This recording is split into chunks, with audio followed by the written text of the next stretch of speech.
This is the Tuesday, March 24th, 2020, regular meeting of the Board of Supervisors, 9:30 a.m.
Is that side.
Dave Leon, can you hear me? This is Supervisor Sumitian.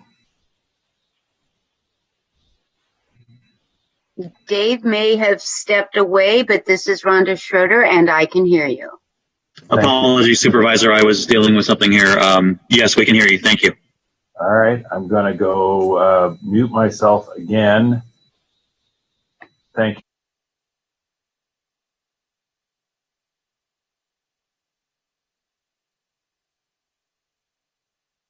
Miguel Marquez, will you please test to make sure that we can hear you? Yes, this is Miguel Marquez. Can you hear me? We can hear you. Thank you. Thank you. Tiffany Lanier, will you please test your mics?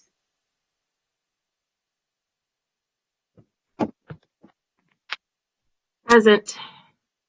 Thank you very much. We're hearing you loud and clear.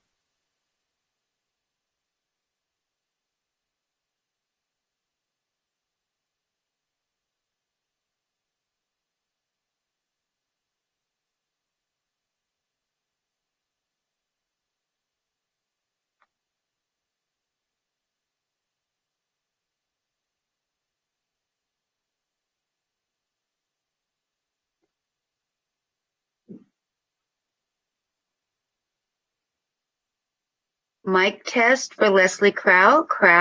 Leslie, can we hear you? Can you hear me? Hello, good morning. Hello? You can't hear me? We can hear you, but it's a little bit light. I don't know how to fix that here. Just ensure that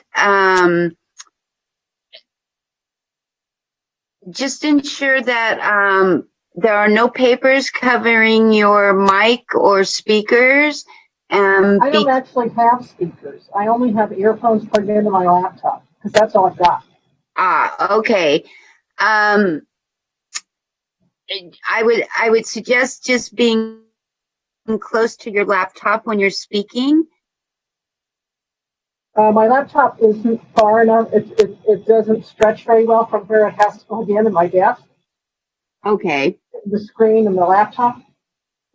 All right. That is a little bit better. We will make sure that for the next meeting, we come up with a solution for you so that it's not quite as light. Okay. Thank you. I'm going to try another speaker that I haven't tried before because I've tried it before and it hasn't worked, but I could try that one. Yeah, it's more just the volume of your mic. Okay. All right. Thank you. Thanks.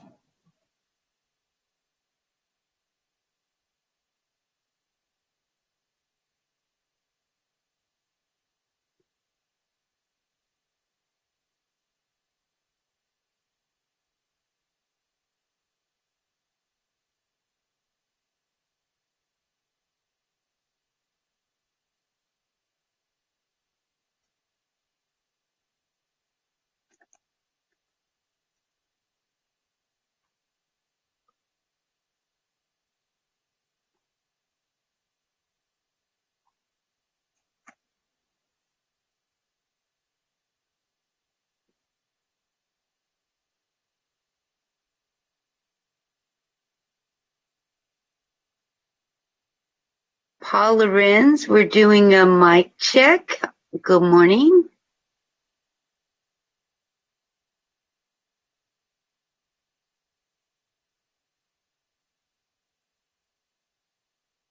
Paul Lorenz.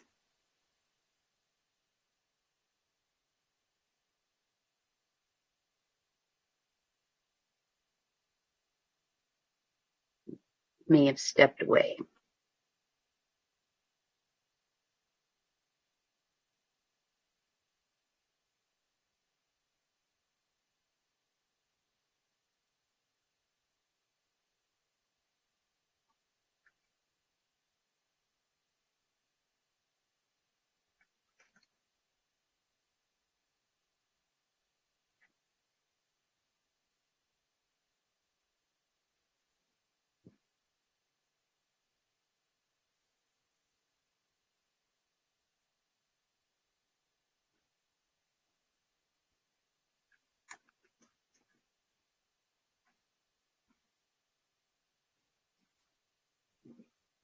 Keely, we're doing a mic check.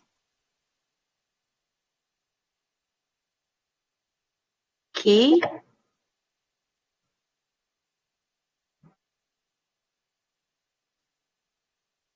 Keely may have stepped away.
Good morning, everyone. I just wanted to let you know in just a moment we're going to be calling our meeting to order to give everybody a chance to get ready and for Mr. Wasserman to show us his T-shirt again. Dun, dun, dun, dun, dun, dun, dun. Great way to start. I feel like all we're missing is a flag there. Thanks, Mike. There you go. Good morning, Dave. In case we're doing the Pledge of Allegiance. We are going to be doing the pledge, and I'm going to ask you to lead it, so you're ready to go. Ready to go. You want that now? I'm going to call the meeting to order right now. If I could ask all of my colleagues and all of our folks who are going to be participating in the meeting to unmute and get ready to start. We're going to begin with roll call. If I could ask Dave Leon to call the roll. Good morning, everyone. Supervisor Ellenberg, I'm here. Supervisor Simidian, Simidian here. Supervisor Cortese, Vice President Wasserman, Here. and President Chavez. Thank you. I'm here. Was Supervisor Cortese, was he on Sure. mute? I'm here. Oh, great. Good. Thank you. So what I'd like to do now is we're going to stand for the pledge, and I'd like Mr. Wasserman to lead us. Does that work? Beautifully. I pledge allegiance to the flag of the United States of America and to the republic for which it stands, one nation, under God, indivisible, with liberty and justice for all. Thank you, Supervisor Wasserman. Pleasure. Before we begin the rest of the meeting, I want to thank all of my colleagues, and particularly the clerk of the board and our own TSS, I never say the name right, our IT department, for getting us together today. I do want to say to my colleagues and to the public, this is the first time that I'll be leading a meeting like this, and we'll be asking both for your patience and for my colleagues to feel free to jump in if things aren't going the way you need, or you can't hear from the presenters, or any other thing that you need us to do. I know these are really challenging times as we're dealing with COVID-19. I also just want to say to all of you that what I appreciate about this meeting is that we're really demonstrating to the public that we can do the public's business and do it in a safe way. And particularly that we're going to be inviting people to participate in the meeting online and via phone. So with that, what I'd like to do is begin with item 3, our adjournments in memoriam. And for that, I will turn to Supervisor Simidian. Thank you, Madam President. This is Supervisor Simidian.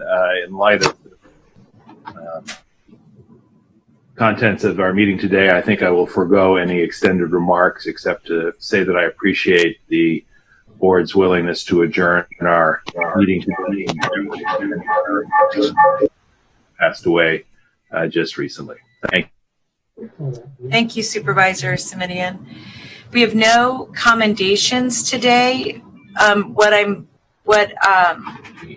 going to now move to public comment, and this is for items that are not on the agenda today, but within the purview of our meeting. If you are interested in phoning in to make a public comment, if you could raise your hand now so that we can begin that public comment portion. I'm going to give a couple of, just a minute, a couple seconds more actually to have people sign up for public comment. And then I'm going to, at a certain point, I will close the number of folks who can participate in public comment because it will make it difficult for me to manage the meeting if folks don't sign up now. So if you are interested in speaking under public comment, now would be the time to raise your hand electronically, so to speak.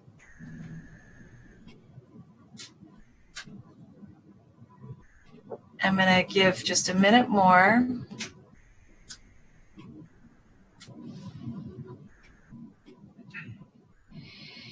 And with just a couple more seconds, if you would like to speak under public comment, please raise your hand now, or I will be closing the number of people who can participate in public comment to those who have already raised their hand. And since this is new, I'm just going to give a couple more seconds for people to do that.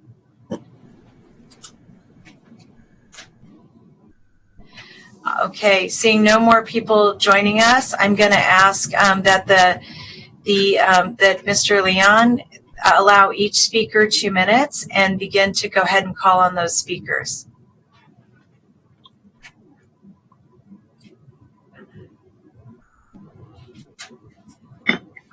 Hello, this is the clerk. The first speaker is Ruth Van Patrick. I am unmuting you. One moment.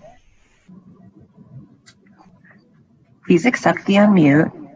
You have 2 minutes to speak, starting when the timer starts.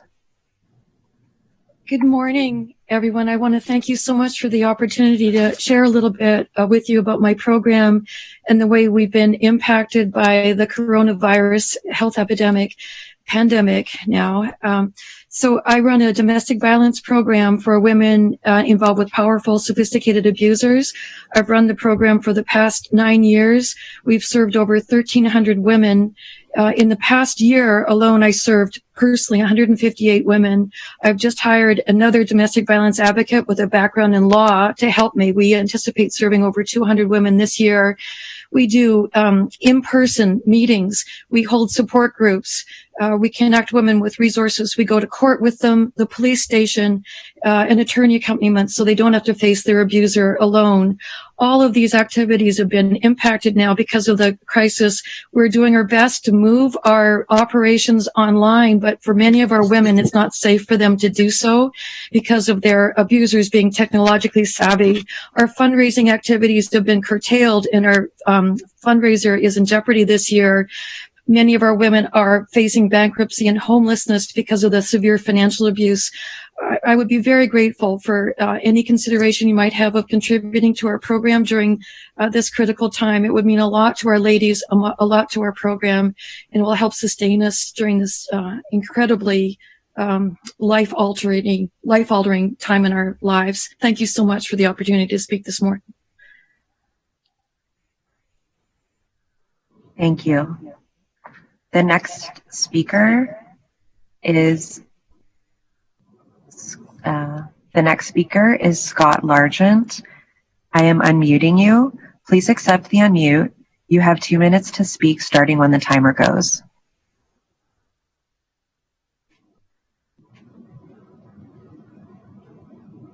Okay, good morning, everyone. Scott Largent in the county building hallway right here. Had to get away from the television not to have interference down the hallway. The reason I came to today's meeting, I've been kind of downtown. I've been at all the different shelters. I am currently homeless right now. The stay in shelter order, of course, does not apply to the homeless. Nothing is being done for the people that have it the hardest right now on our streets.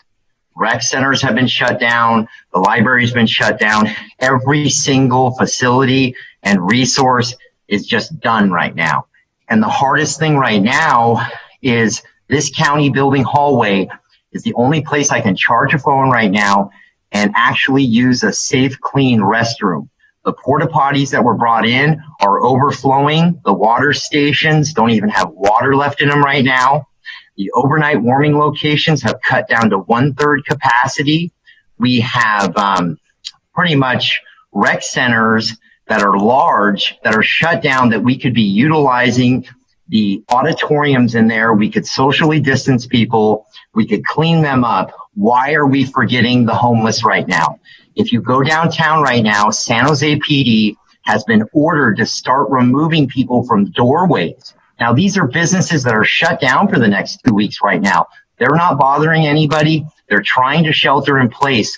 Why are we forgetting these people right now? I'm begging you people to get involved right now.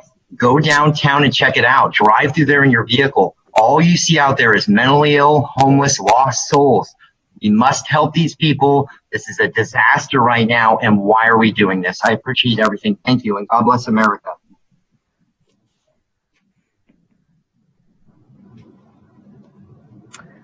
The next speaker is Carlton Allen. I am unmuting you. You have 2 minutes to speak once the timer starts. Hi, good morning. Once again, my name is Carlton Allen. I've stood up before you guys before. Today, I wanted to say thank you to each and every one of you. I wanted to give a special thank you to Paul Lorenz and the executive management for the health and hospital system. It's been a lot going on. Paul and the executive management team has stood by us, and anything we've needed or requested, he has done his best to succeed. Through you guys, as all of the board members, I really want to say thank you. The one thing I did want to bring up is right now, the one thing that I have missed in every conversation, we've been talking about masks and equipment. The biggest thing that the challenge that this county and this nation has is a lack of nurses. Even with bringing in and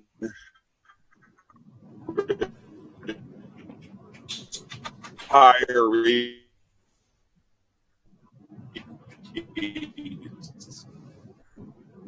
nursing is short and it's going to be stressed out during this whole pandemic and everything else. At the end of it, we're going to be short nursing staff, and we need to look at ways to bump up our nursing staff. The current estimates are millions of nurses about how to lower or their workers can become nurses, have a path. And I hope that we can look at ways to further this moving forward. I want to thank everybody again for all your support. Thank you.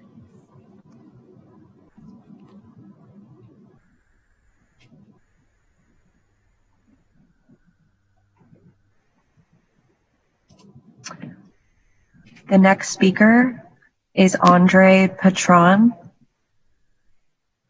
I am unmuting you. Please accept the unmute, and you have 2 minutes to speak once the timer starts. Hi, good morning. My name is Andre Patron, and I'm a social work supervisor with the Department of Family and Children's Services. And my comment is twofold. I'm concerned about the safety and well-being of our emergency response social workers coming into contact with the community. They really need to have masks and gear to protect themselves. They're doing the best they can to keep the social distancing, but it's really hard to do face-to-face interviews and keep the distance. So we really need to make sure they have the supplies so that they are not putting themselves at risk. I'm also wanting just to remind the Board of Supervisors that the fight is not over. Being United for Our Children, the Alliance for Social Workers and Resource Families, Caregivers, we, even now more than ever with the crisis that we're dealing with, we need more social workers.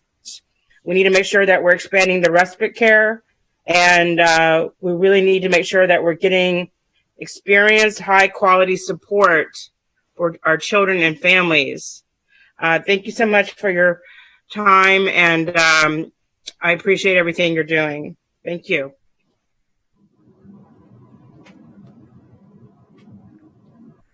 Okay.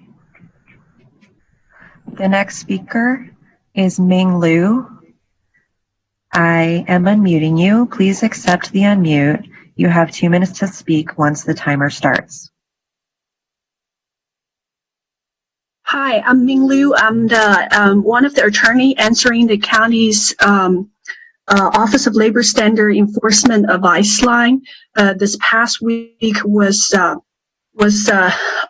lot of work, and I really appreciate that county have this resource available to all the workers and the businesses at this strange time that they have somebody to turn to and ask questions.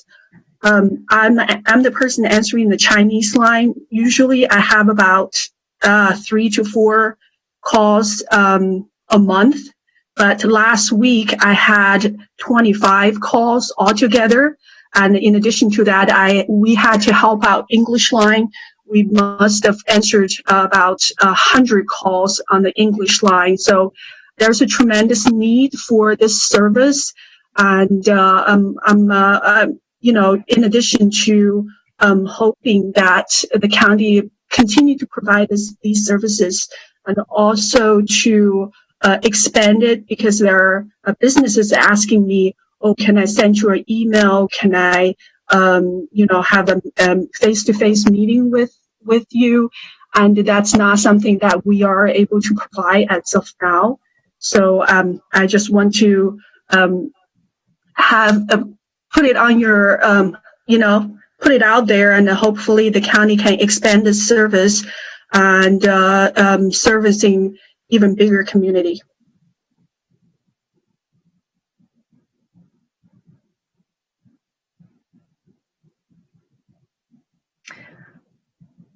The next speaker is Christopher Raboa. I am unmuting you. Please accept the unmute. You have 2 minutes to speak once the timer starts. Hello, good morning. I just want to just demonstrate my vote of confidence to the Board of Supervisors, all the support that you've given the community-based organizations over time here recently. But specifically, I just wanted to discuss with you through the BHCA, our executive team and the BHCA as a whole, our shared concerns certainly with regard to the safety net of our children, youth, and families in the community during this crisis. I think it goes without saying that we have to really continue to pull together to ensure that the safety net is maintained. The concern, of course, is that funding for community-based organizations is under tremendous strain, and we're going to be in grave need of support financially in the coming weeks here in the short term. So what we're requesting from the Board of Supervisors is that we put together a draft letter submitted through Elisa Koff-Ginsburg through the BHCA, that the board consider that document and the recommendations within it so that the safety net is not compromised. Our kids, our families, those most vulnerable deserve that. And again, we're here to partner with you and serve those most vulnerable. And again, I can't thank you all enough for all that you have done, and certainly that all that we will need to do moving forward. Thank you so much.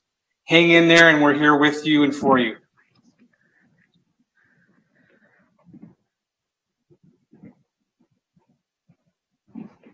Thank you. Our final speaker is Lourdes Gomez. You have 2 minutes. I am unmuting you. You have 2 minutes to speak once the timer starts.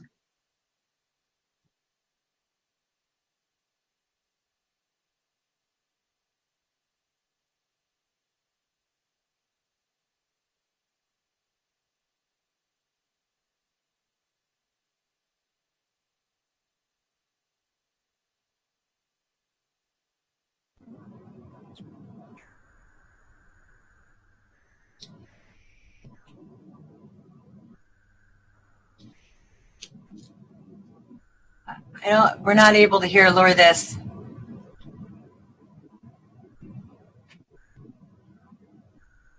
Can you hear me now? Oh, there you go. Okay. Can we start her time over? Thank you. Yes. Social workers in emergency respond want to be able to serve the community and protect the children. However, we have to protect ourselves in order not to expose families and spread the virus. We have submitted a protocol to all the board members, which I hope that you reviewed, and we're asking for you to please have DFCS implement that protocol in order to keep ourselves safe and be able to protect the community from spreading the virus further. Thank you. Thank you very much. And thank you. I know this is a new process. As each item comes forward, I'm just going to say this to my colleagues that I'm going to give a few minutes for the public to sign up to speak, but then I'm going to stop it because part of how I'm managing the time is knowing how many people are speaking under each item. So what we're going to do now, we're going to move from public comment to approval of the consent calendar. What I'm going to do today is as we take each item, I'm going to ask Dr. Smith if there's anything he'd like to clarify. Then I'm going to go, on this item in particular, I'm going to go to my board colleagues to see what they would and would like to put on consent or take off. I'm going to start, Dave, on your side of the aisle and move toward my side of the aisle. I mean, my position on the dais. And then we'll move to public comment, and then I'll go back to ask my colleagues for questions. On all other items today, I'm going to begin with Dr. Smith, ask for a presentation. I will then see if there's public comment, and then go to the board. Unless it's a board referral, I'll refer to the lead person on the referral. Do all of my colleagues understand that process? Yes. We're good? Yes. Thanks, Susan. Joe and Dave? Yes, fine. All good. Thank you, Supervisor. Thank you very much. And I appreciate all of you hanging in there with me. So we're going to go now to the approval of the consent calendar. And what I'd like to do is start with you, Dave, and see if there are any changes to the consent calendar you'd like to make. None, thank you. Thank you. Susan? Yes, I had requested that 15 be moved to the consent calendar, the Child Advocacy Center, but I'm going to withdraw that request and keep it on the regular agenda. Great, thank you. Thank Anything you. else, Susan? That's it. Thank you very much. Supervisor Simidian? Thank you. I'd like to ask that items 81, 82, and 83 be continued to our second meeting in April, please. And could you say what those items are, Supervisor? Yes, they deal with the report on electronic vehicle charging station fees at county facilities, and all three of them are essentially part and parcel of the same conversation. Great, thank you. Electric vehicles. Anything else, Joe? 83, forgive me. I'm sorry, will you say that again? 81, 82, and 83. Perfect. Anything else, Supervisor? That's it for me. Thank you. All right, Vice President Wasserman? I'm fine with the consent calendar and the changes made. Great. Happy to make a motion when you wish. Thank you very much. I'm gonna just touch on a couple of issues. I'm pleased to see the Advocacy Center off. And then I would also like to just request that on item 42, this is the workplace violence report, that we get another report in 6 months. And I will work with the administration on minor follow-up questions. That's a report I'd like to continue to come to the full board. On item 49, this is the jail reform study session. We are asking that we receive the report today, but that the report or a report come back in September, given that August is going to be when we're discussing budget. Item 50 is, I think, item 50 is the OLSC, and I just wanted to thank staff for bringing that back. I know they made a recommendation to do that. One other item I just wanted to raise with my colleagues is an item that's not on the agenda today is the rake. I would like to have that agendized for our next meeting, just because we want to make sure that we're just staying abreast of that. of that issue, even during this, this challenging time. Any comments or questions on what I've recommended? Seeing none, then I will take a motion from Supervisor Wasserman. Yep, motion to approve the consent calendar with the changes all identified. I'll second it. And we have a second from Supervisor Ellenberg. And then I'll ask for the roll call vote to be taken. All of our votes will be via roll call today.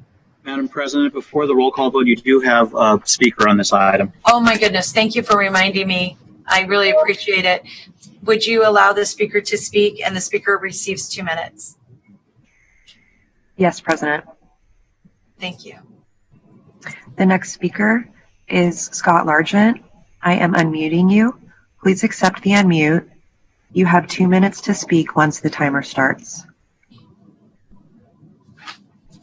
Thank you. Good morning, everyone. I know we're kind of getting used to this new technology right here of doing these remote meetings. I'm out in the hallway right now at the county building with homeless advocate Robert Aguirre. We were trying to download the app on his phone right now, so he does want to make a comment, and he is lifting the hand up. So maybe we could have somebody come out and kind of help us on this issue right here. I'd like to talk about item number 55 right now for the Civic Center being used as a temporary shelter. We need something to start happening now. We cannot wait for grass to grow. These rec centers in San Jose are completely shut down. They are vacant buildings. There's nothing going on there for 2 or 3 weeks. We need to start helping the people that have it the hardest. I know I repeat myself over and over and over again, but I am downtown. I am documenting this. These poor people are using the VTA light rail and the bus system right now to stay warm, to stay dry, to utilize the internet. The last place right now is this county building right now. And myself trying to self-isolate so I don't have to worry about getting sick, I've been staying in a tent behind your county building right now. Now, there's no other place to go right now. Law enforcement, which is San Jose Police Department, and I'm not sure if other agencies are doing this, they are removing homeless people from doorways of businesses that are shut down, okay? They are trying to self-quarantine. They're trying to stay safe, and they're being harassed, and this needs to stop. Chief Garcia made statements to the media that were absolute lies right now. These people are running in circles like cockroaches downtown. They do not know what to do. And we need to get on that now. And I've been putting videos up online. And please send somebody out from the clerk's office right now. Robert Aguirre needs to speak. It's very important. Thank you.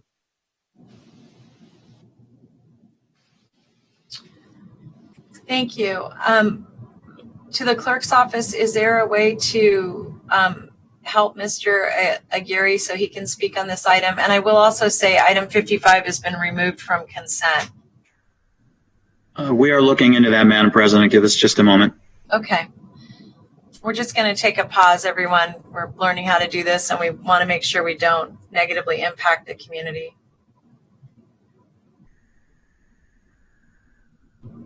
Mr. Aguirre, I have sent you a request to unmute. You may speak now. Okay. Thank you very much, Robert Aguirre. I would like to talk about a lot of the different things that are going on right now, especially affecting the people that are living in the streets, and they're not getting the protection that they need. They're not being distanced properly. I rode in on the public bus, VTA bus, and although they were keeping a space safe for the driver, the passengers don't have any way to really effectively space themselves. I just keep moving from place to place because somebody will get on and they'll sit right next to me, and I have to move so I can try to keep that distance. Anyway, the other thing is that in Campbell, they're continuing to harass the houseless there, and they're just chasing them from place to place and issuing citations for all these just ridiculous things. And I think this might be going on in other areas as well. I know Scott's been reporting about what's been going on in San Jose, and I'm aware of some of that, so I don't want to repeat a lot of that. But I do know that in Campbell in particular, they seem to be just harassing people and causing them to move from place to place to place to place. And this one person isn't allowed to sleep. The police follow her, and they will stop her and issue her a citation if they see that she's falling asleep or she's got any food that she's got with her. And she's trying to comply with the stay away order, but they're just harassing her to death. I don't know how else to put it. But anyway, the other thing is that there's not a lot of services that are available to people.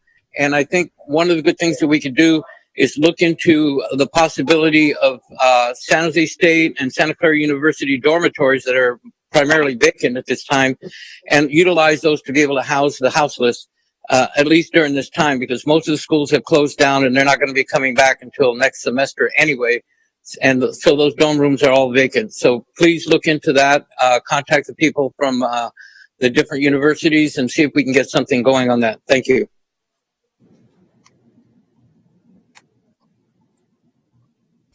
Thank you, and thank you for your patience. Can't get that sound to go up. What I wanted to do is we had a motion and a second, and I apologize to my colleagues. I would like to pull item 50, and this is the Office of Labor Standards issue. If I could put that on the regular agenda, if that's okay with the maker of the motion, which was yes, we have 50 and 55 now to be heard under 19. Yes, and then also with the seconder, Ms. Ellenberg. It is. All right. Are there any other comments on this item? If not, we'll begin roll call vote. Supervisor Ellenberg? Yes. Supervisor Simidian? Simidian, aye. Supervisor Cortese? Aye. Vice President Wasserman? Aye. President Chavez? Yes. And that passes unanimously. We're now going to move on to the board referrals. We're going to begin with item 7. And item 7 is a contribution that Supervisor Cortese and I are asking for the regional fund to address the homeless and others who are in high need during this incident. I see on item 9 that we have that Supervisor Ellenberg is bringing forward a similar referral. And for my colleagues, let me just talk a little bit about what we're trying to. Supervisor Chavez, I pulled item 9. Okay, thank you. Thank you. Thanks, Susan, for jumping in. So on item 7, what this fund will do is this is a fund that's being managed through the Silicon Valley Community Foundation. The County of Santa Clara, by Dave and I bringing this item forward, we would be contributing $2 million to a fund that the City of San Jose will be voting on to match today. In addition to that, under the leadership of Jen Loving and the mayor and Chuck Robbins, who's the CEO of Cisco, they've raised an additional from the private sector, an additional $7 million. And that announcement they were able to make yesterday, and in large part, I think the enthusiasm from the private sector was spurred by the enthusiasm from the public sector to make sure we're addressing this issue. This money would go through Destination Home to 15 EANs across the county, so it's county-wide, and it would make money available for food and for rent. And for other needs that may be unexpected, particularly for families whose paychecks just stopped coming or their hours were dramatically reduced. I would like to ask if Supervisor Cortese would like to make a few comments. And then if there are any speakers on this item, please let us know, and then we'll go to my colleagues on the board. Dave, did you want to add anything? I don't have anything significant to add beyond what you've already explained and what's in the referral. Certainly, the two of us have both been a part of these discussions now for over a week. And the Community Foundation, I know, is somebody that we've utilized before for this kind of distribution of safety net funds when we're in extraordinary circumstances. So thank you. Thank you, Dave. Do we have any comments from the public on this item? We don't have anybody raising their hands, Madam President. Thank you. For my colleagues, I'll begin. I know Dave just spoke. Supervisor Ellenberg, did you have any comments on this item? I do, just briefly, and thank you. And I'll clarify first, President Chavez, that I pulled my item 9 because it's basically subsumed by item 7. So I appreciate very much that we are on the same page with that. And the reason that I had initially brought that forward is that I believe that as a county, we truly have an obligation to soften the economic impact of the shelter-in-place order. And I fully understand that an allocation of dollars in one direction is going to mean that we will have to forego an opportunity to spend those dollars somewhere else. And I understand that our financial future is uncertain at this moment. But the urgency of the moment, I believe, demands decisive action. People are hurting right now, and we have a reliable system already in place that is able to get dollars out nearly immediately to where they are most needed. So I am very glad to support this motion today. Great, thank you. Supervisor Simidian? Thank you, Madam Chair. Can you hear loud and clear? Yes. Although I think you just muted yourself, or someone did.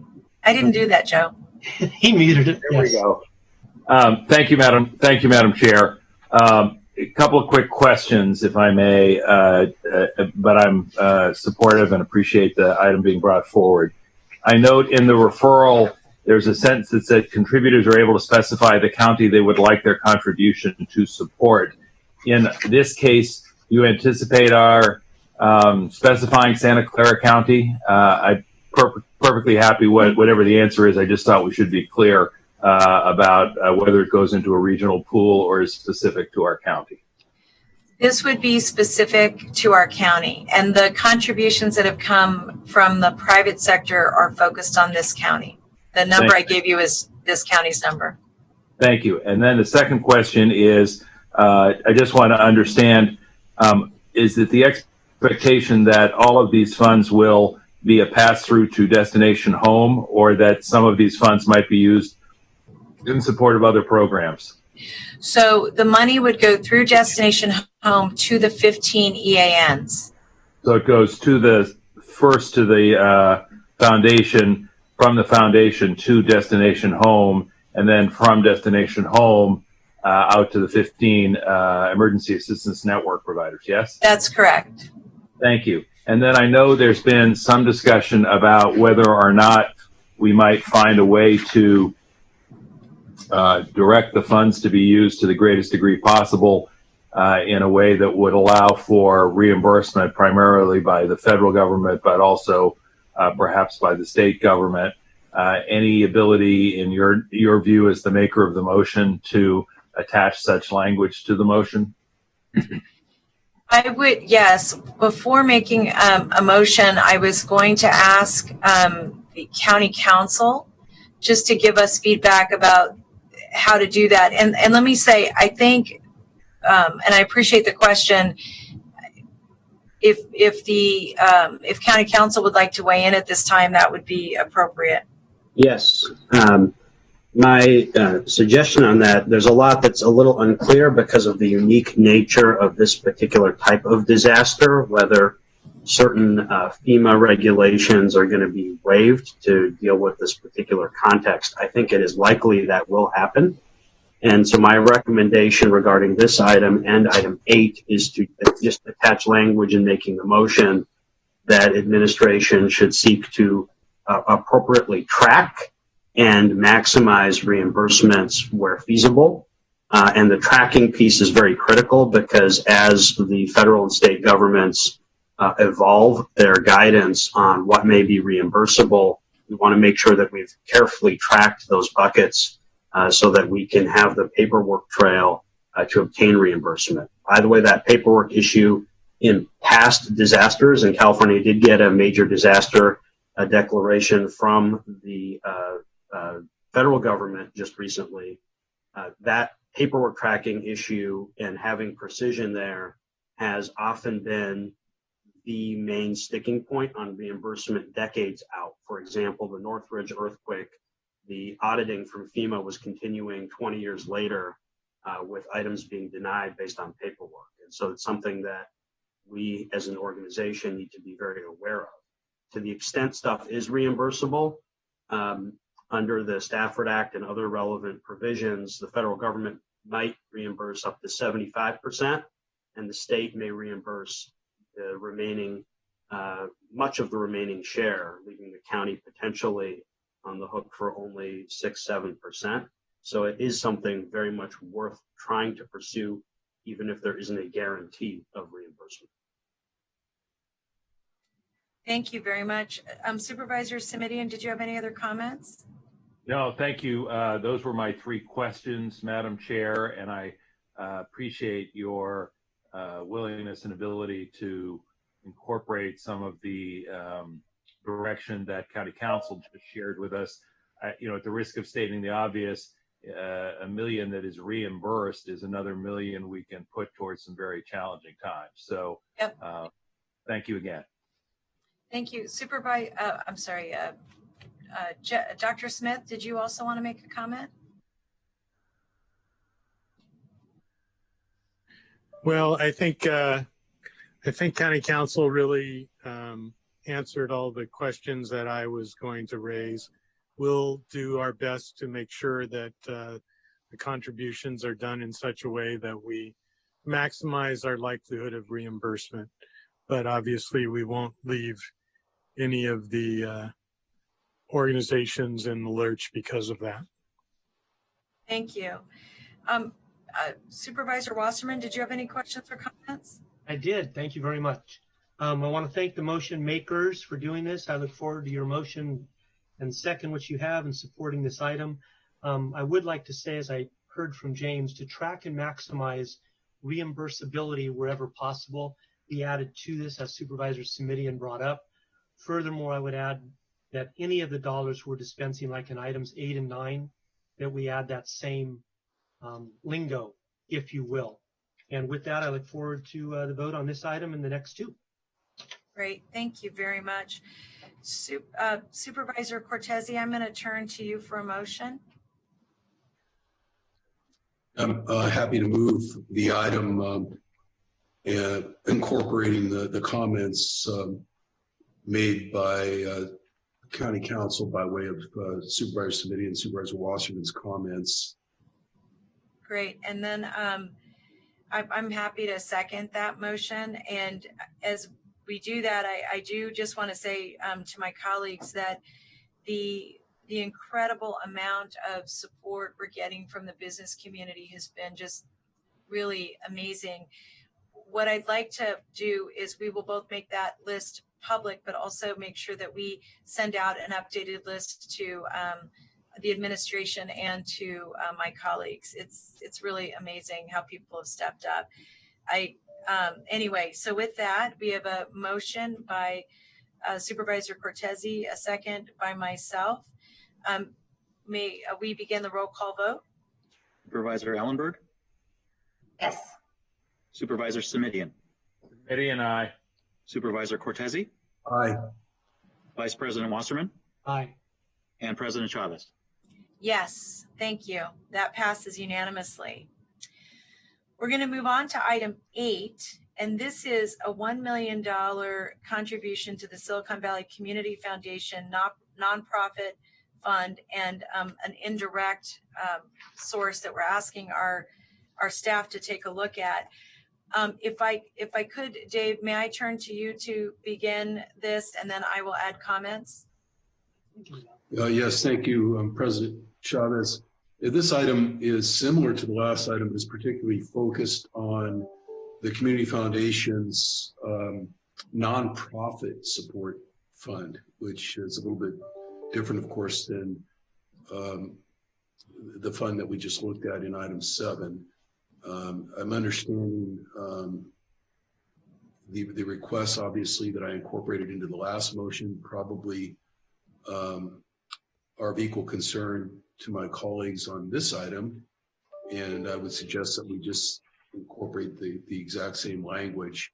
I do want to say before making a motion that I think this is 2 things. I think this is very important from for lack of a better way to put it, psychological standpoint at this stage, I don't think any of us really know what the support ultimately is going to look like or require, or what will be required in terms of a dollar amount over time, or whether or not the county would even be in position, long term to continue to help sustain nonprofits. But with all the anxiety out there, that's really created by the cooperation we're getting from folks who, have to cancel classic Silicon Valley style fundraising events that require convenings, parties, banquets, and so forth. We're not trying to subsidize banquets. We're trying to fill some gaps there where people are going to be extremely stressed temporarily. And I think more importantly, again, realizing that $1 million is a round figure, not necessarily an empirical number that we've arrived at in terms of what support's going to be needed. It is certainly an important and significant amount of money to signal to the nonprofit, the CBO portion of our safety net, that we're intending to be partners as much as possible going forward.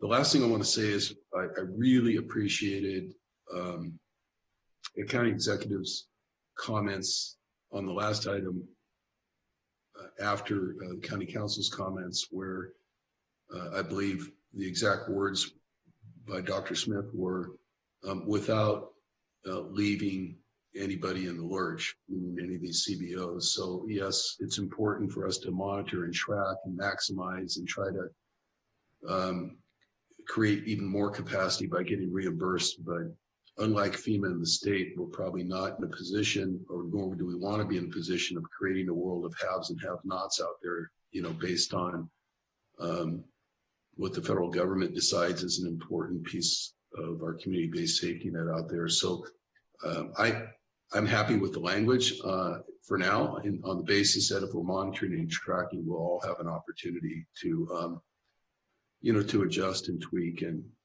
make sure that, to the extent we're able to continue doing this sort of thing, people are treated in an inclusive way out there. That said, the motion would essentially be to move item 8 with the identical language that had been included in item 7. Thank you. And we do have a number of speakers. For my colleagues, before we go to the speakers, I just wanted to explain a couple things.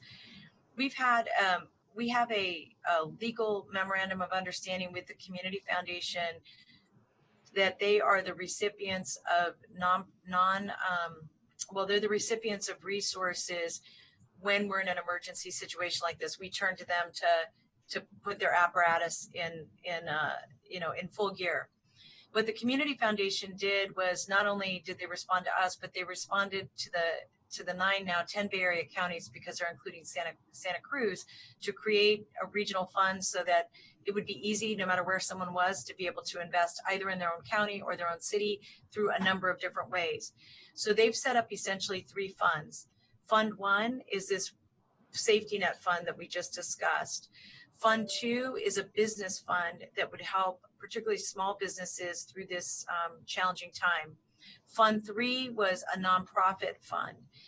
What Supervisor Cortese and I did was say, okay, well, the County of Santa Clara is going to put in this fund, and we want it to be matched by the private sector. The 2 private sector companies that came to us out of the box were the San Francisco 49ers put $49,000 into this fund. Comcast put another $50,000 into this fund, and the Community Foundation has continued to receive resources to this fund. This fund has a very low threshold for nonprofits to be able to access resources, and it really is filling out a very short form. And I think the point Dave raised is that we know spring in our valley is when everybody does spring and early summer is when a lot of our folks do their fundraising for their general operating dollars. So the idea here is to support as many people as we can with this fund. Now, secondarily to that, and you'll see that we're asking staff to take a look at whether or not we can raise our indirect investment in our nonprofit partners and again, we have lots of relationships with lots of nonprofits, that this will allow the staff to be able to support those nonprofits while balancing a very complicated series of budgetary issues that they're going to need to be able to address.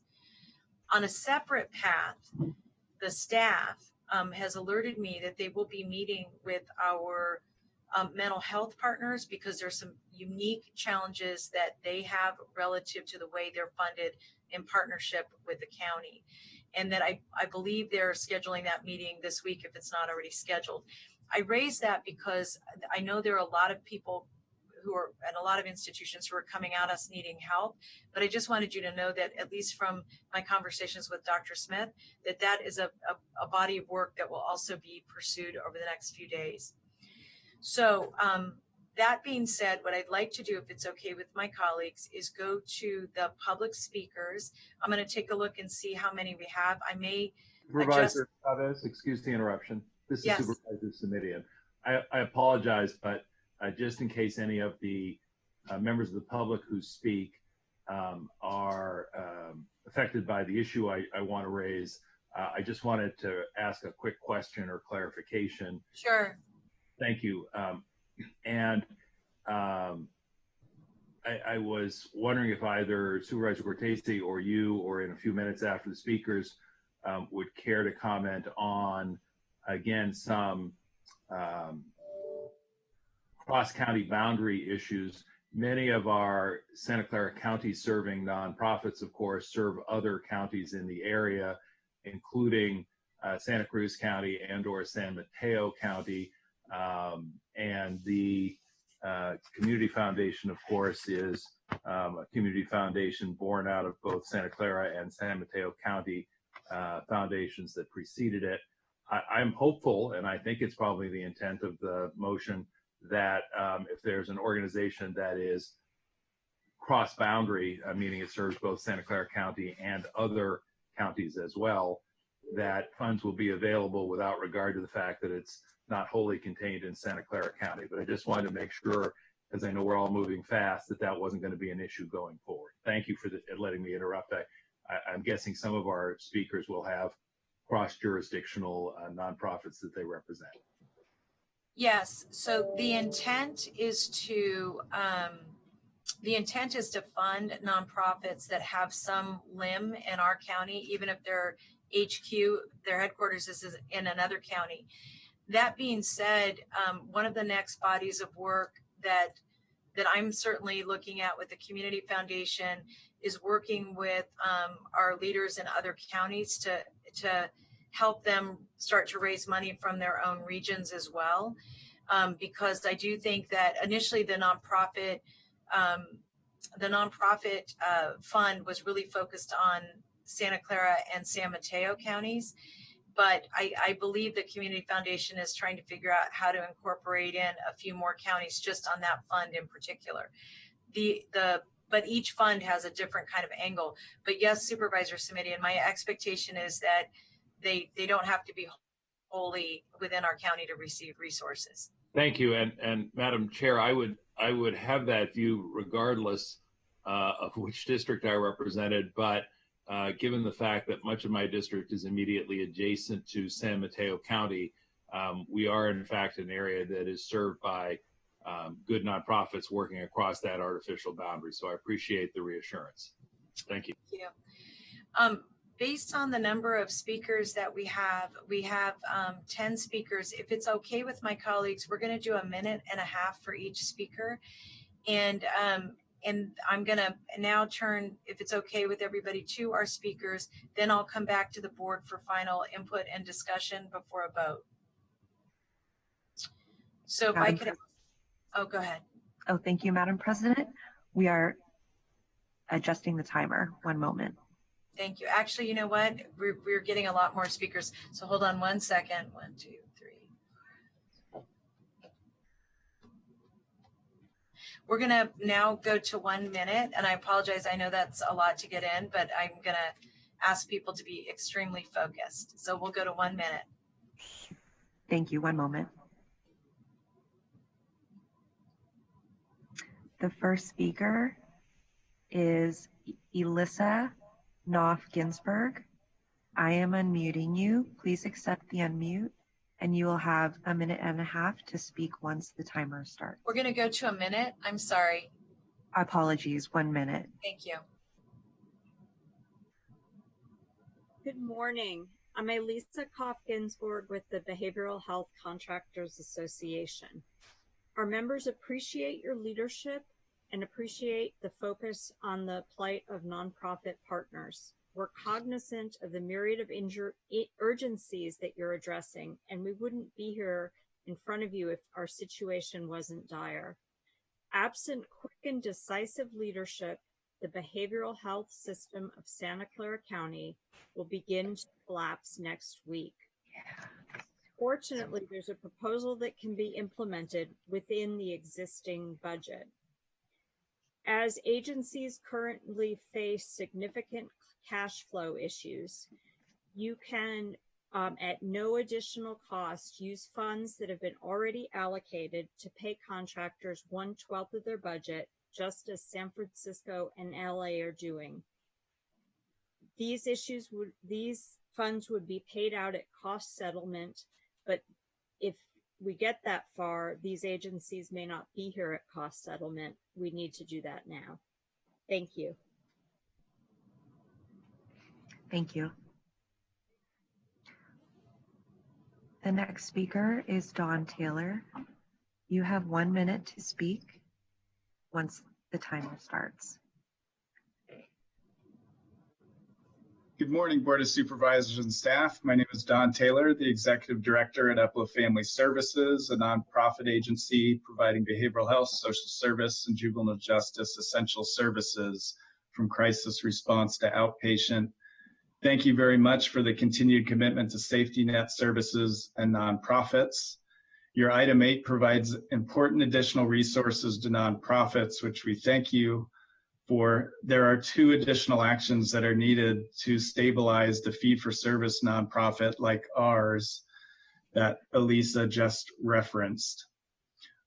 I want to give one example with one of our programs of the impact. When schools began closing and shortly thereafter the shelter-in-place orders were in effect, there was an immediate impact to our school link services, with half the families initially wanting to hold off on services. That led the second week that dropped to about half the families wanting to hold off. And then finally, 12 new referrals came today. As our program goes forward, the impact is that we have. Thank you. The next speaker is Tammy Ha. Oh, one moment. It looks like Tammy put her hand down. The next speaker is Erin O'Brien. Apologies, she put her hand down. The next speaker is Susie Rivera. I am unmuting you. Please accept the unmute. You have 1 minute to speak once the timer starts. Good morning, everybody. This is Susie Rivera from Fresh Lifelines for Youth. Thank you for this opportunity. During this time of crisis, as it's all of our nature to turn to people who we trust the very most, there's thousands of our young people and families that turn to the nonprofit sector. And we need to make sure that our nonprofit sector is definitely there for so many reasons, as so many people know. I'm going to highlight a couple.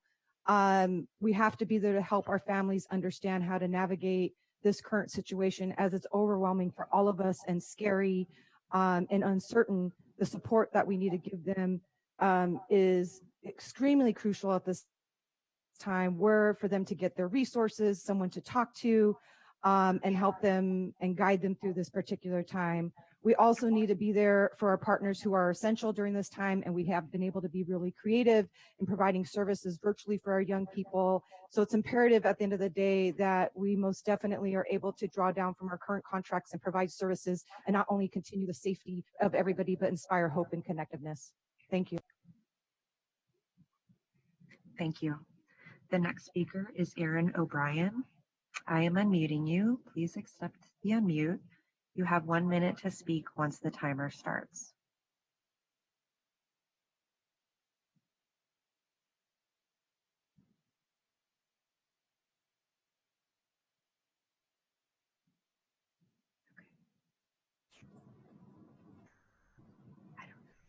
Erin, can you speak?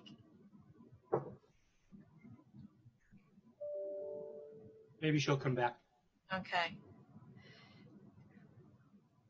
We will keep working on that and move to the next speaker. Thank you. The next speaker is Allison Brunner. Allison, we are unmuting you. Please accept the unmute, and you have 1 minute to speak once the timer starts. Good morning. I'm Allison Brunner, the CEO of the Law Foundation of Silicon Valley. Thank you for your strong leadership and quick, decisive action to protect county residents, especially those most in need and those disproportionately impacted during this unprecedented public health emergency. The Law Foundation's dedicated attorneys, social workers, and staff continue to serve hundreds of low-income clients remotely and in limited cases in the field and court. You won't be surprised that the need for our services has increased as individuals, families, children, seniors, foster youth, people living with disabilities, and others face a series of new legal challenges related to the outbreak. We urge you to support this urgent request for continuity of nonprofit funding. To be clear, we are not asking for new money. We are asking for flexibility when it comes to already allocated county funds for client services, such as how we bill for those funds. We have had to shift some of our service delivery models to continue to perform our ongoing critical legal services and be responsive to these new issues. This flexibility will ensure that we receive the necessary revenue to do our important work. Thank you. Thank you. The next speaker is SVCN. We are unmuting you. Please accept the unmute, and you have 1 minute to speak once the timer starts. Good morning, supervisors. This is Wendy Ho with the Silicon Valley Council of Nonprofits. Nonprofit staff are resilient and will continue to rise to the challenge of meeting the needs of our community. But we need the county's help to provide flexibility within existing contracts to continue to meet that need. As you've heard, providers have had to shift how they deliver services while also responding to new issues that have arisen as a result of the pandemic. We appreciate Supervisor Cortese and Chavez's referral, but greater flexibility is needed within existing contracts to ensure that services are not disrupted during this time. If this flexibility is not granted, nonprofits may have to take a hard look at cost-saving measures, including furloughing or laying off staff. Local funders and other jurisdictions have stepped up to provide flexibility for their nonprofit contractors, including allowing grantees maximum flexibility to use funds where they are most needed, granting extensions for grant reports, expediting payments, and relaxing requirements for budget adjustments. We hope that the county follows suit to reinforce our local safety net during the pandemic. Thank you. The next speaker is Krista Gannon. We are unmuting you. Please accept the unmute. You have 1 minute to speak once the timer starts. Hello, it is so great to see faces and hear voices. I must say I'm so proud to be from the Bay Area and so proud of our county. So thank you all for your leadership and your hope and your optimism. We're going to get through this. I want to echo the thanks for the motion, and I want to echo the request that we look at our existing contracts and do a number of important things, two of which I'll highlight. First is convert any of our fee-for-service contracts into cost reimbursable, payable, and monthly installments. What our services look like will be different as we juggle being virtual if we're not essential, but we're supporting essential government services. We're trying to be so creative to work with our partners as our staff and volunteers are juggling everything that they have to at the home front as well. The second thing is to make sure that on our current contracts that we continue being paid for all of our fee-for-service contracts. I think this will help reduce anxiety greatly to know and have assurances that cash flow is coming in. Thank you for your support. I'm so hopeful we will be a model for the rest of the country, which I know is already happening.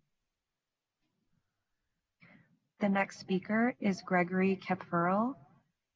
We are unmuting you. Please accept the unmute, and you have 1 minute to speak once the timer starts. Thank you, President Chavez, members of the board. This is Greg Kepferl, CEO of Catholic Charities of Santa Clara County. And again, thank you so much for your support with Silicon Valley Community Foundation to help the nonprofit sector. And as my colleagues have said, we also need an amendment here to build into this the preservation of existing services. So the cost reimbursement of existing contracts, maintenance of effort for continuity. The second piece, supporting county councils recommendation there related to FEMA. A key piece of that for a tactic is making sure that the county specifically requests the nonprofits to provide those services for disaster response to the county in order for the county to get reimbursed for those services that they're asking the nonprofits to provide. So thank you. We're ready to respond. We're here for the long haul. Stay healthy.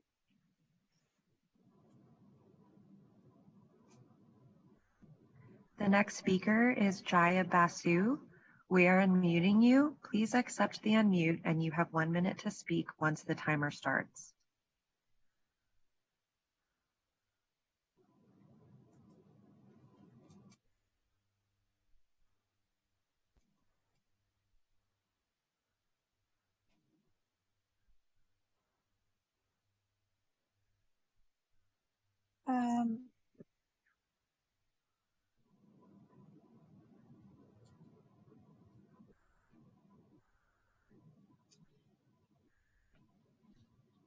Hello. Oh, go ahead. Hi, President Chavez. My name is Jaya Basu. Thank you for your help, for regarding the nonprofit organizations. I am a program specialist with community solutions at Madron Crisis Residential Shelter. As a program specialist, I provide daily support to our clients, dispense medications according to the doctor's prescription, and help them to be independent so that they transition back into society. I am an essential worker and we are taking all of the steps necessary to keep our clients safe and healthy. My clients depend on me and my coworkers, and we know that the need for our services will only increase given our situation. In this time of crisis, we should be taking every step we can to ensure that our most vulnerable populations are being served here and into the future.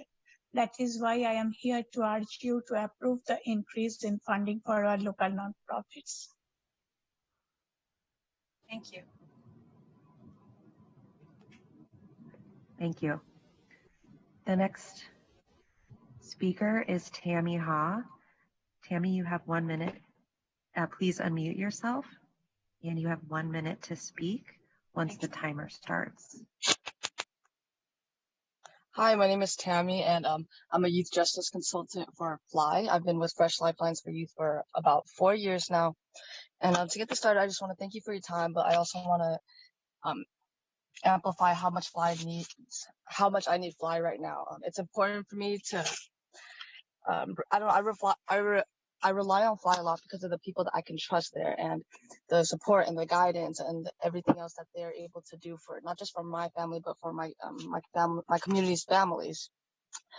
Families in our communities rely on nonprofits so that we can, be there for each other and show support. Especially in this pandemic, it's very necessary for us to get that support especially when a lot of myself and my families and my community's families don't have access to such resources.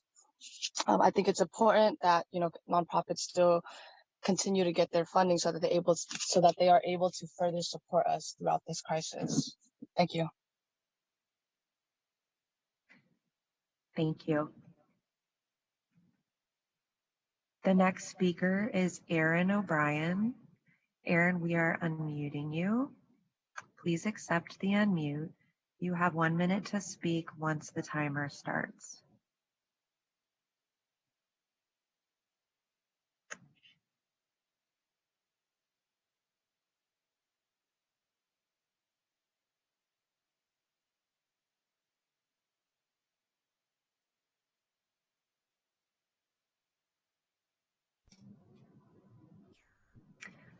We will move on to the next speaker. Erin, come back if you can.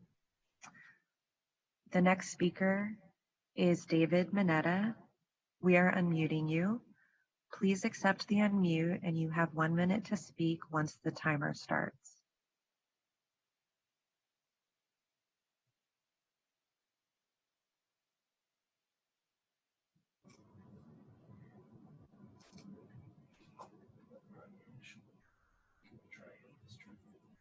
Yeah, she called in with another.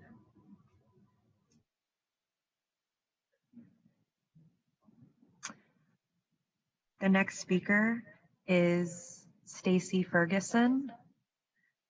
We are unmuting you. Please accept the unmute, and you have 1 minute to speak once the timer starts. My name is Stacy Ferguson. I'm a program coordinator at Community Solutions and have been there for the last 5 years. I'm here to urge you to approve this additional funding and take action to ensure that we at Community Solutions are able to serve our community. Our clients are low income and many of them do not speak English as a primary language. We have undocumented clients who are afraid to even engage with any government resources that they could use right now. The services we provide are critical, especially in this time of crisis. Having access to services at Community Solutions could be the difference between going hungry or having food for their family. In the past week, we've had clients reach out to us who have been furloughed, asking for support with food and rent. We've been able to provide gift cards for family for food so their children do not go hungry. One of our clients, a single mother of 2, was living with a family member and was given a 3-day notice of eviction. We were able to support her to get funding to stay in a hotel for the next 30 days. Please help support us and take action so that our clients can continue services. The next speaker is Dave Mineta. We are unmuting you. Please accept the unmute. You have 1 minute to speak once the timer starts.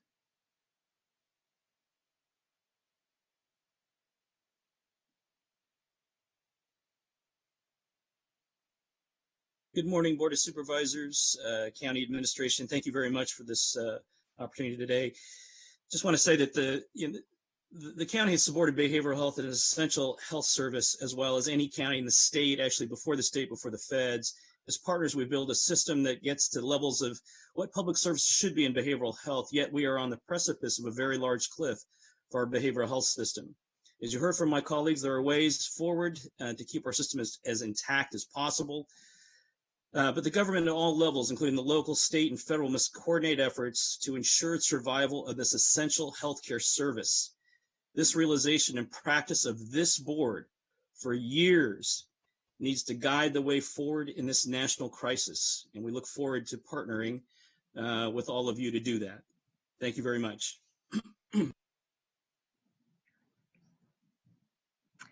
next speaker is Darren Ferguson. We are unmuting you. Please accept the unmute. You have 1 minute to speak once the timer starts.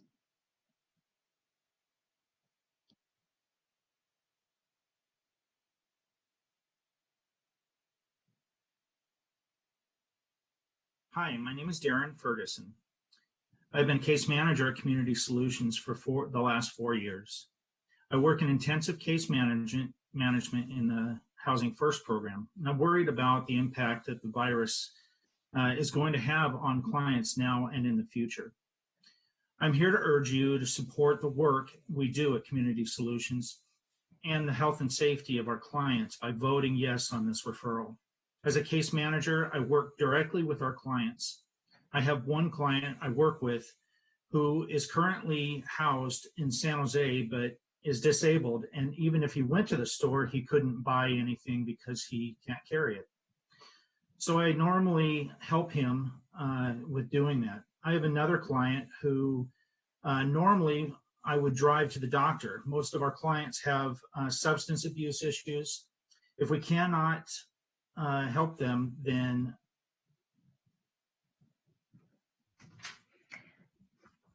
one of our last speakers, and the next speaker is Rachel Montoya.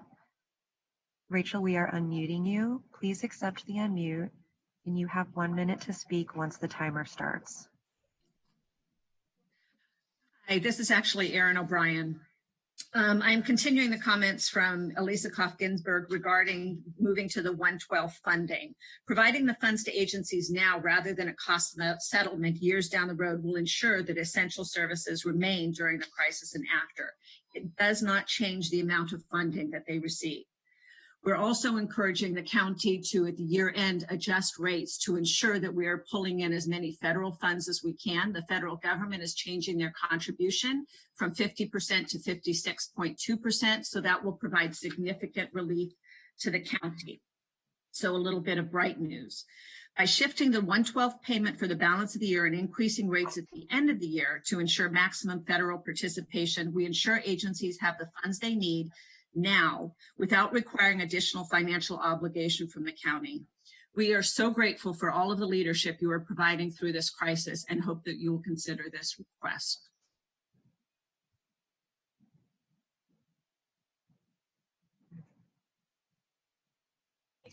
I don't have any more speakers on this item, so I want to thank the staff for getting us through that, and appreciate those of you who had to call in a couple times, even under a pseudonym, to make sure your phones worked. So thank you for that.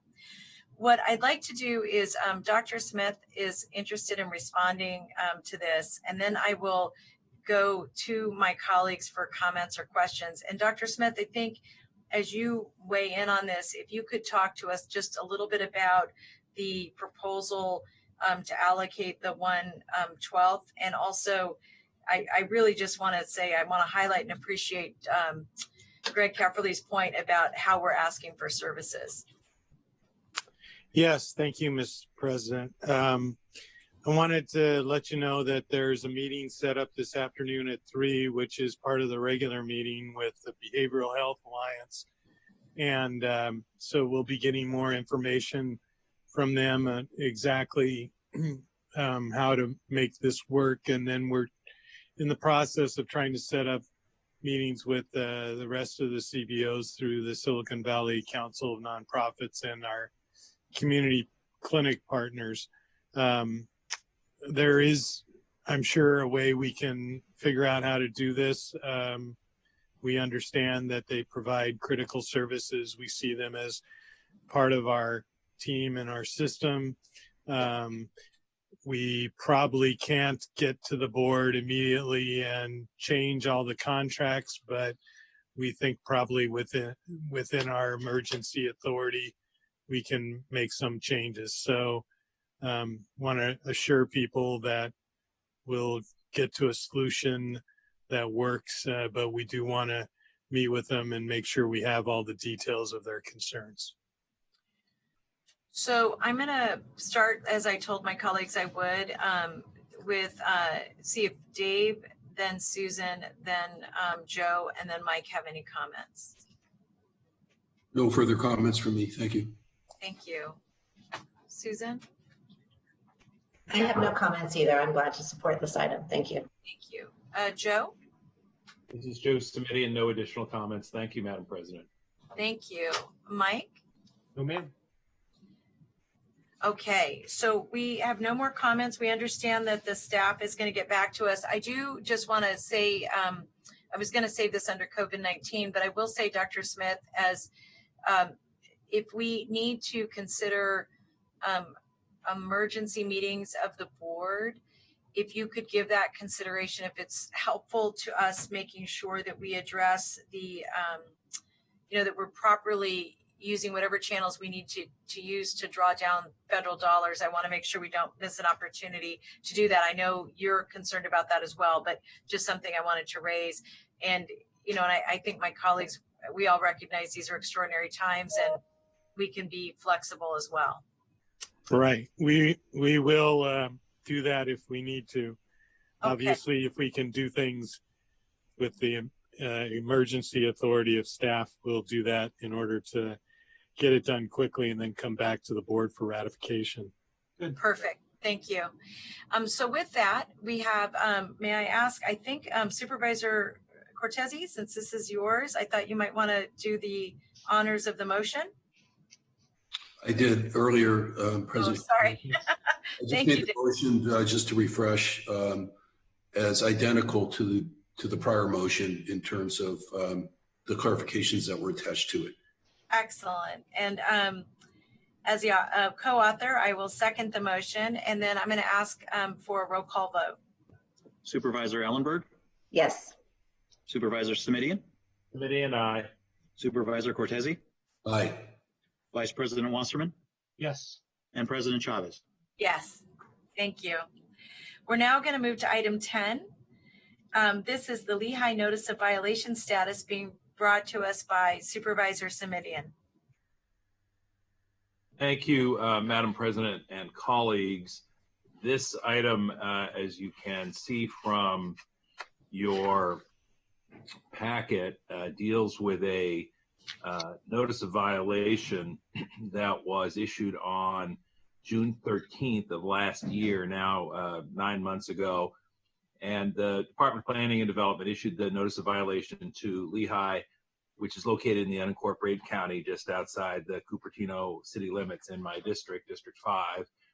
The notice of violation was for failure to control sedimentation and failure to comply with the approved reclamation plan conditions of approval. Both of those issues stem from what I would describe in layman's terms as dirt getting into the creek. And that has implications both in terms of water quality for environmental reasons, but also because some of the stuff in the dirt is nasty stuff that you don't want getting into the water. So the operator is supposed to run the site in such a way that the dirt doesn't get into the creek. During a storm, it did. I think for the most part, the facts of the matter aren't under dispute, which is why this item is in front of us. I think certainly it's not unreasonable for the public to expect that before the next rainy season, which we're already well in the middle of, that a violation would be corrected so that we know that the creek is not under threat of further sedimentation. That, however, has not been the case because the notice of violation has remained open for these 9 months. So, forgive me, but there's a lot of history here. While Lehigh may have taken steps to remediate the situation, and in fact indicates that it has, the fact remains that the notice of violation is still open and that there's no assurance for the public that our county has done our job and that the creek is being protected as is lawfully required, or that we have a lawful, legally enforceable plan to ensure the creek is protected going forward. So this is a referral that simply asks the planning department to report back on the status of this effort so that the board and the public, critically, can get a better understanding of where we are in the process of clearing the violation and ensuring the creek's protected. I have included a date of May for the report back, but of course, under the circumstances, understand that a lot of folks are being pulled off their traditional assignments to address some very pressing needs related to COVID-19. So understand if the report has to come back a bit later. I will, however, observe that at that point, it'll be close to a year since the notice of violation was issued without resolution to date. So with that in mind, I would simply ask that I'm going to move the recommended action as contained in agenda item 10 and ask for a second. So we have a motion. Do we have a second? Yes, Mike makes a second. Okay, so we have a motion and a second. We have no speakers on this item. I'll just confirm that with the clerk. That is correct, Madam President. Thank you. And then I'll start at the end. Dave, do you have any comments on this item? None, thank you. Ms. Ellenberg? No comments. All right, and I have none as well. May I ask the clerk to take the roll? Supervisor Ellenberg? Yes. Supervisor Simidian? Simidian, aye. Supervisor Cortese? Aye. Vice President Wasserman? Aye. And President Chavez? Yes. Thank you. We'll now move to item 11, and this is the API Community Health Worker Program, and this is also Supervisor Simidian. Thank you, Madam President. I wanted to just ask that our board approve the recommended action, so I'll make a motion to that effect. This is a referral to the administration from our board regarding options for a community health worker program that would provide outreach in the Asian Pacific Islander community, specifically designed to address health disparities. These are disparities, board members, that were identified in the assessment that I sponsored some years back along with Supervisor Cortese. This is an effort to take action on the identified disparities so that the assessment is put to good use. Here again, Madam President, there's a date listed of May, but I think we have indicated in the referral or as soon as practical thereafter. So with that, I'll make the motion and ask if there's a second, please. We have a motion. Do we have a second? Second by Wasserman. I'm sorry, Dave. Dave, it's You were doing it before. All right, so thank you, Mike. Well, Dave is our second. I don't have any, I have one comment from the public, so I'm going to go to the public comments if that's okay with our staff, and then I'll come back to the board. Thank you, President Chavez.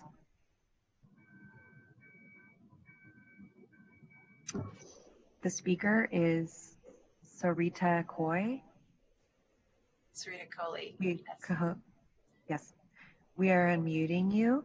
Please accept the unmute, and you have 1 minute to speak once the timer starts.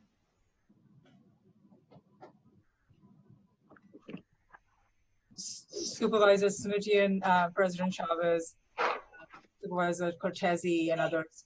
I just want to take this opportunity to say thank you so much for putting this referral forward at this time.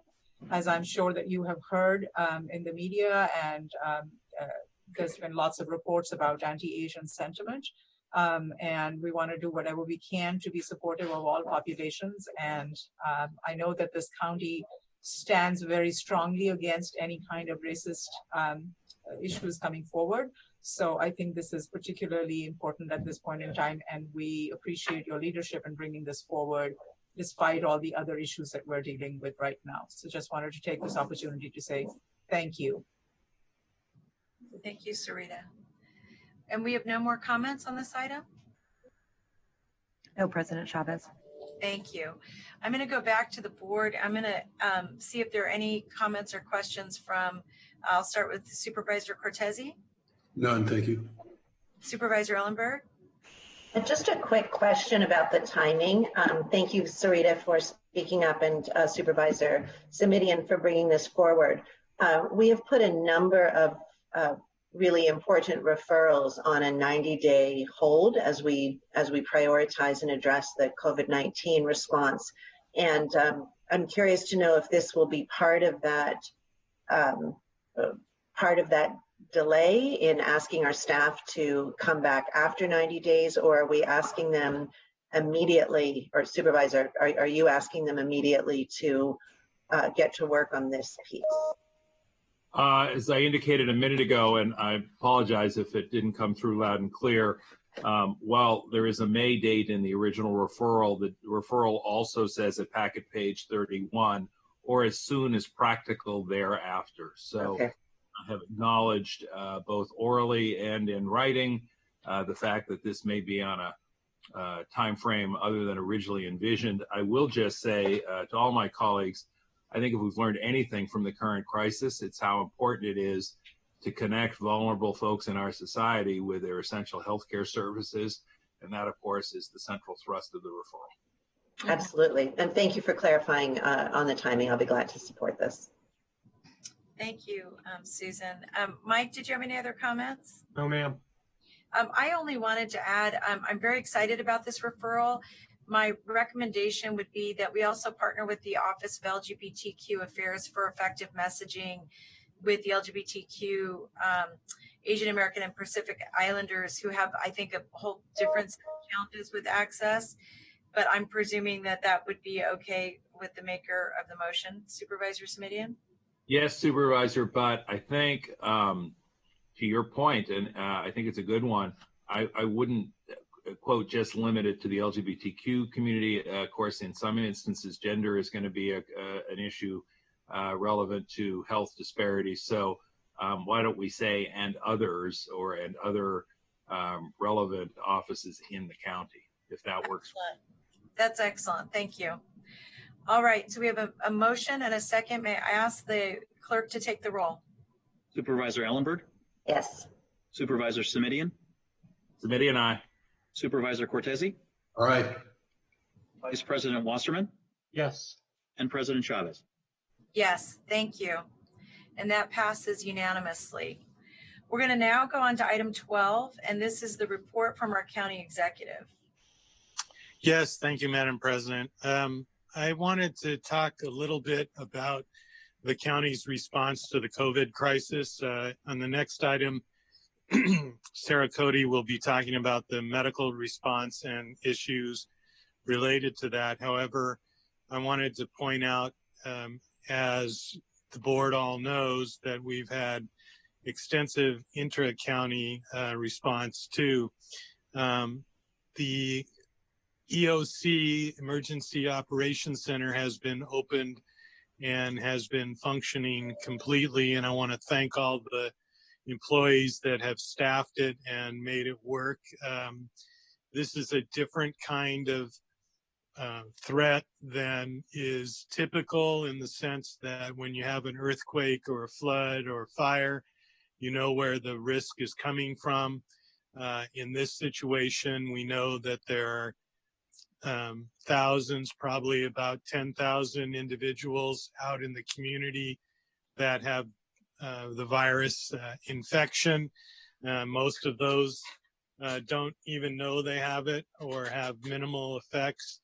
And so the threat is not easily perceived, and therefore there's lots of fear and stress involved. So we've had an entire functional team working with the cities and other EOCs and the other hospitals, coordinating as best we can, and also coordinating with the state and the feds. At the same time, we have a continuity of operations concern with regard to all of the other county services. As you well know, we provide the services that hold the fabric of society together, and we have been challenged with keeping social distancing by sending home as many employees as possible. The ones who are essential, who can work from home, are doing so. The ones that are essential, who need to work at their county location, we've been focusing on keeping them separate so that they don't run the risk of infection. Those individuals who are so-called non-essential, not that anybody's non-essential, but where the service they provide can be delayed and cannot work at home, we are sending home to stay socially distant.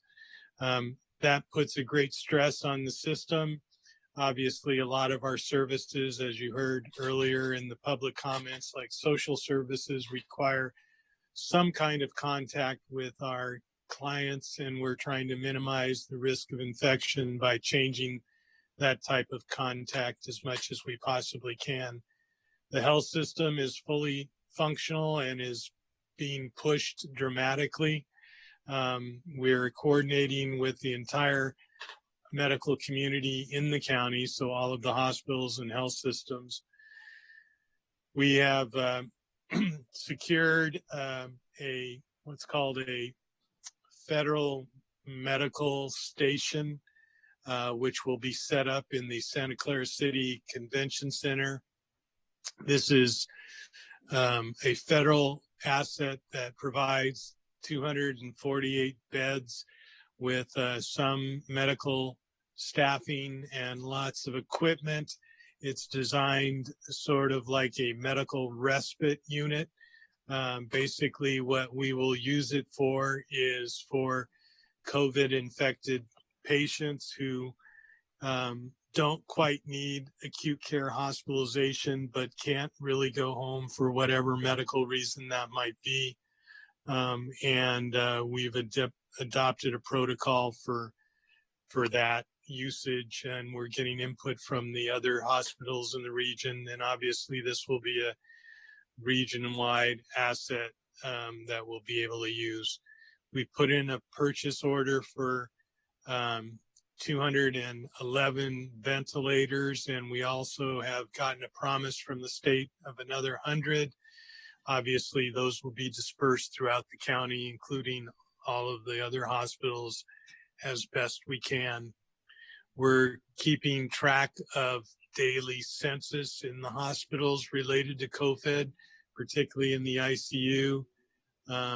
Currently, there is some availability of the ICU beds and ventilators, but we're very, very, very concerned that once a couple of weeks have expired, we will be really challenged. So we're anxious to get as much equipment and thankful to the board for the efforts that they've made to get volunteers to provide equipment or provide resources. So I want to thank all of our employees. I want to thank our union partners who have been excellent and quite accommodating and understanding in this situation. Really want to thank the EOC and particularly all of the county and city emergency services like fire and county comm and police and sheriff.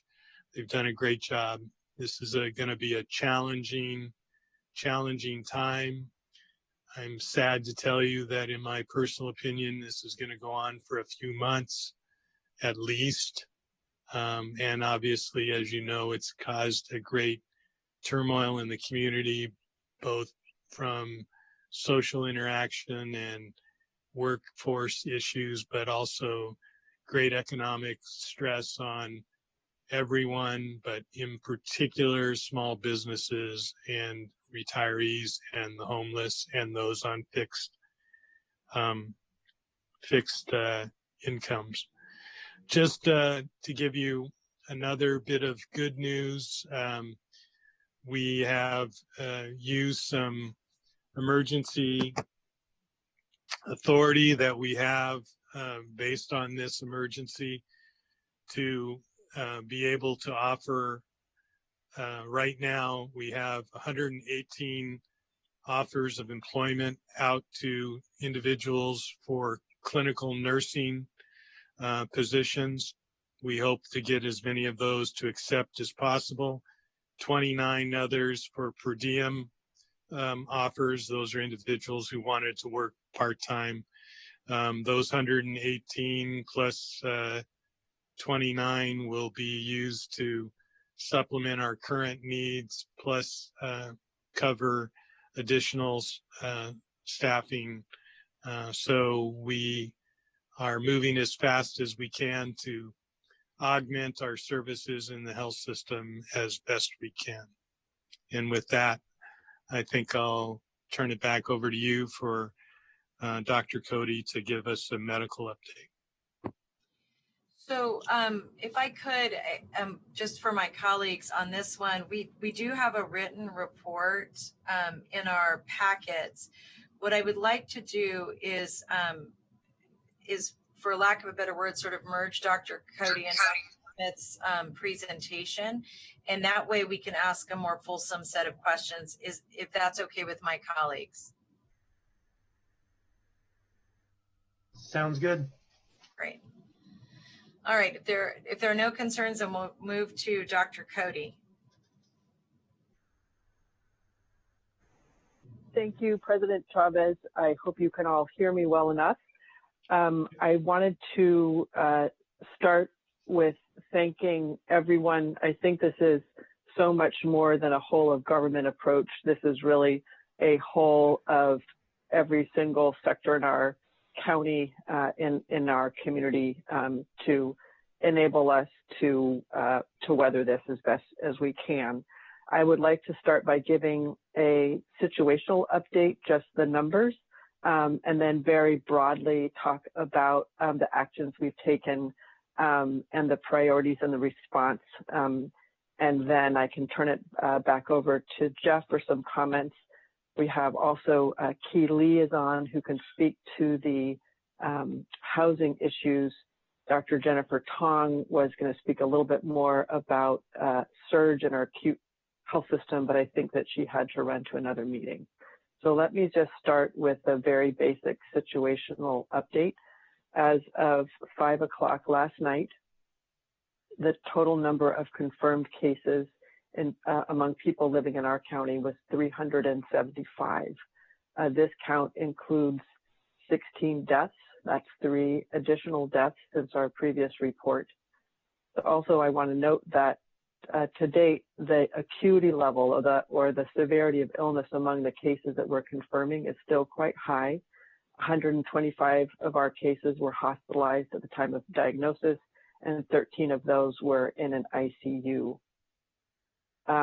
To put our cases into context in the Bay Area and the state, we are still have higher case counts than any other county in the Bay Area, but San Mateo and San Francisco are not far behind. Statewide in California, there were a total of 1,733 confirmed cases and 27 deaths. Our county accounts for 22% of the statewide cases and 59% of the deaths in the state. Nationally, and this is just per the CDC website, to put our state into the context of the US, there are, I think all 50 states now have cases, and the total case count across the United States is 33,404 with 400 deaths. So that's all to say that our case counts are rising, and we anticipate that they will continue to do so. I want to say that it's still somewhat difficult to understand exactly where we are on the epidemic curve, and that's for a number of reasons. One is that the cases that we're identifying now still reflect the transmission and what was happening in our community 1 to 2 weeks ago. So there's that lag. As we anticipated, now a minority of our cases are related to travel. Most of them are presumed to be community transmission, or they're among close contacts. I think I would like to just sort of related to that, how we're able to ascertain cases, just give a little bit of an update on laboratory testing, which is one of our key tools. As you all know, despite the announcements from the federal government, testing is not as widespread as we would like it to be and as it needs to be. The public health laboratory, which is part of a network of public health laboratories across the country, has been able to test since February 26th. However, our public health laboratory, as is the case with other local and state public health laboratories, are not designed to work like commercial labs and don't offer high volume testing in the hundreds to thousands a day, as is needed, and which is why we are dependent on the commercial and academic sectors. I want to you all to know that I've been working closely again with colleagues around the Bay Area, and I issued an order this morning, as did other colleagues in the Bay Area, to require laboratories running tests on people living in our county to report to us not just the positive results, but the negative results as well. And that will do a number of things. One, it will give us much better sense of how much testing is occurring in our counties. It will also enable us to understand if there are areas where there are higher positivity rates, where there might be more intense transmission. And that, of course, is very important for us to understand as we try to reduce transmission and bend the curve. So just stepping back again, our focus continues to be to slow the spread of infection to the greatest degree that we can, and to protect people who are most vulnerable to severe illness if they do become infected. So some of the major actions that we've taken to date, of course, is the shelter-in-place order put in place last week in collaboration with other Bay Area counties. We continue, to the extent that we can, to take a regional approach to addressing this public health emergency. In our Emergency Operations Center, we've done significant work that Dr. Smith touched on to coordinate and bolster the healthcare delivery system across the county. Dr. Jennifer Tong is now leading that body of work. We also are doing quite a bit of work thinking about housing and protecting those who are most vulnerable, and Key Lee is leading that body of work. We continue to do intensive, there's case reporting, case tracking, outbreak investigations, monitoring, all kinds of work going on. I think that I will stop there, and I don't believe Jennifer Tong is still on, but maybe Key Lee could provide a brief update, and then we can bring it back for questions. Key? Good morning, supervisors and Dr. Smith. This is Key. I'm showing up as Miguel. I just want to make sure you can hear me. We can hear you. Thank you. Okay, thank you. So I just wanted to share a few items. First, I wanted to share sort of the framework that we're using as we begin to try to address the different needs in the community around sort of temporary shelter. And sort of we have broken it down into 6 categories. First is, definitely COVID positive patients. Second, persons under investigation. Third, those with some type of exposure risk. Fourth, individuals who need to be discharged from the hospital but do need some time to recover. 5 are persons who are vulnerable, elderly persons or other persons with chronic health conditions. And then 6, of course, just the temporary shelter needs of our homeless men, women, and children. Obviously, housing instability or the lack of housing is a theme that's sort of characteristic that runs across all of these 6 populations. And there's definitely some overlap, but that's sort of how we've set up the different levels of need. And then that's sort of how we're trying to triage it thus far. Some of the activities that have been implemented so far or through yesterday, all of our existing temporary shelters have expanded to 24/7. The seasonal shelters have also extended. We're planning to extend them through May 31st if possible. The few day centers that we have remain operational. Restrooms at parks in the city of San Jose, some restrooms at parks in the city of San Jose in the county are open 24/7. And I know that hygiene facilities have been added, hand washing stations and porta potties have been added to 14 sites in San Jose and 1 in Mountain View. So far, we have established temporary shelter for 19 persons who need to be isolated. 10 persons who need to be isolated, and these are in 6 households. We've also moved 33 vulnerable persons into hotels and motels. And as you discussed earlier, through our partners at Destination Home, we've established about $11 or $12 million homelessness prevention fund. The activities that are in progress that are a priority right now are 1, to support some of our current clients, and there are 2 specific tasks there. 1 is about moving about 100 vulnerable persons from existing shelters. 20 of them are unsheltered to hotels or motels, and then moving about 100 to 120 persons from existing shelters so that we can increase social distancing at sites like the Bocardo Reception Center. And then the priority moving forward, as Dr. Cody mentioned and Dr. Smith mentioned, establishing the federal medical station, which has 250 beds.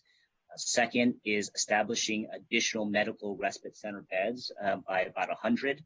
And then the third item that is a priority for us right now is to provide interim housing using motels, hotels, or other facilities for about 500 homeless men, women, and families who are in supportive housing programs, but who are unsheltered right now.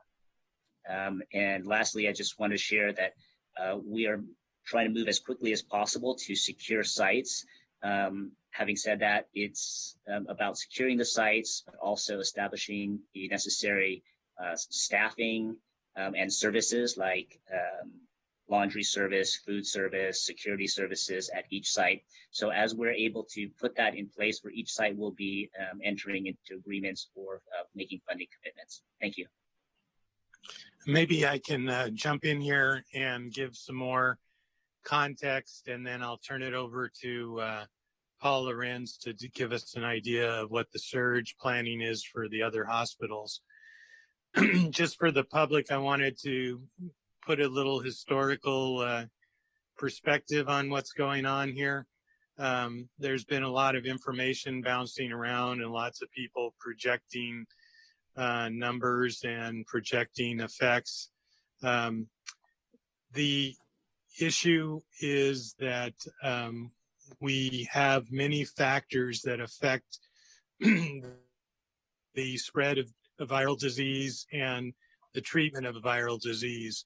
And those factors include, but are not limited to, the nature itself of the virus, the social distancing, the options for treatment, the options for immunization, and the care that people are using with hygiene and all of those issues related to hand washing.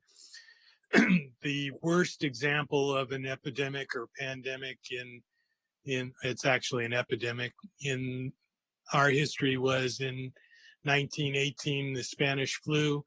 This gives us a model of what it's like when there's an uncontrolled epidemic of a virus. In that situation, 500 million individuals were infected, and anywhere from about 1/10 to 1/5 of those individuals passed away because of the disease. Now, at this time, there was no really significant medical system.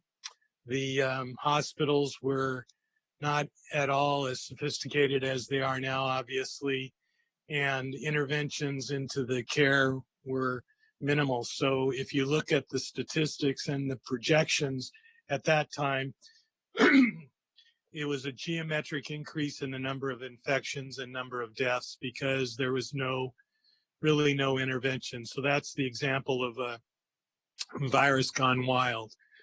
Now at this time, we don't have a virus gone wild per se, but we don't have anything really effective to treat it except for social distancing and personal hygiene.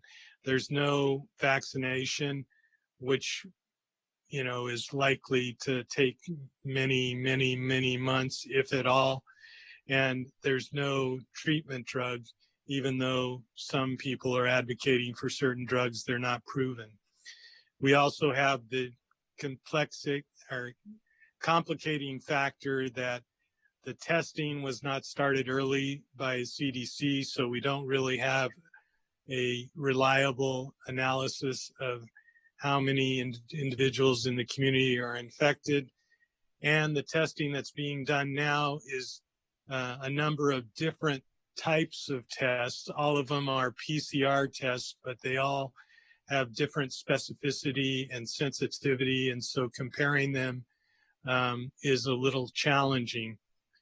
But the best epidemiologists in the world are working with us on this. We have a team from Stanford who's looking at the modeling of the disease progression. This is all they do day in and day out for their regular jobs. They have very complex models which look at the age and distribution of illness and risk in our community, specifically in our community, and then look at the spread ratios and all of those issues, and give us a regular idea of what the spread is. And we know, based on what we currently have, roughly speaking, there must be at least 5,000 residents of Santa Clara County that are infected, maybe as many as 10,000.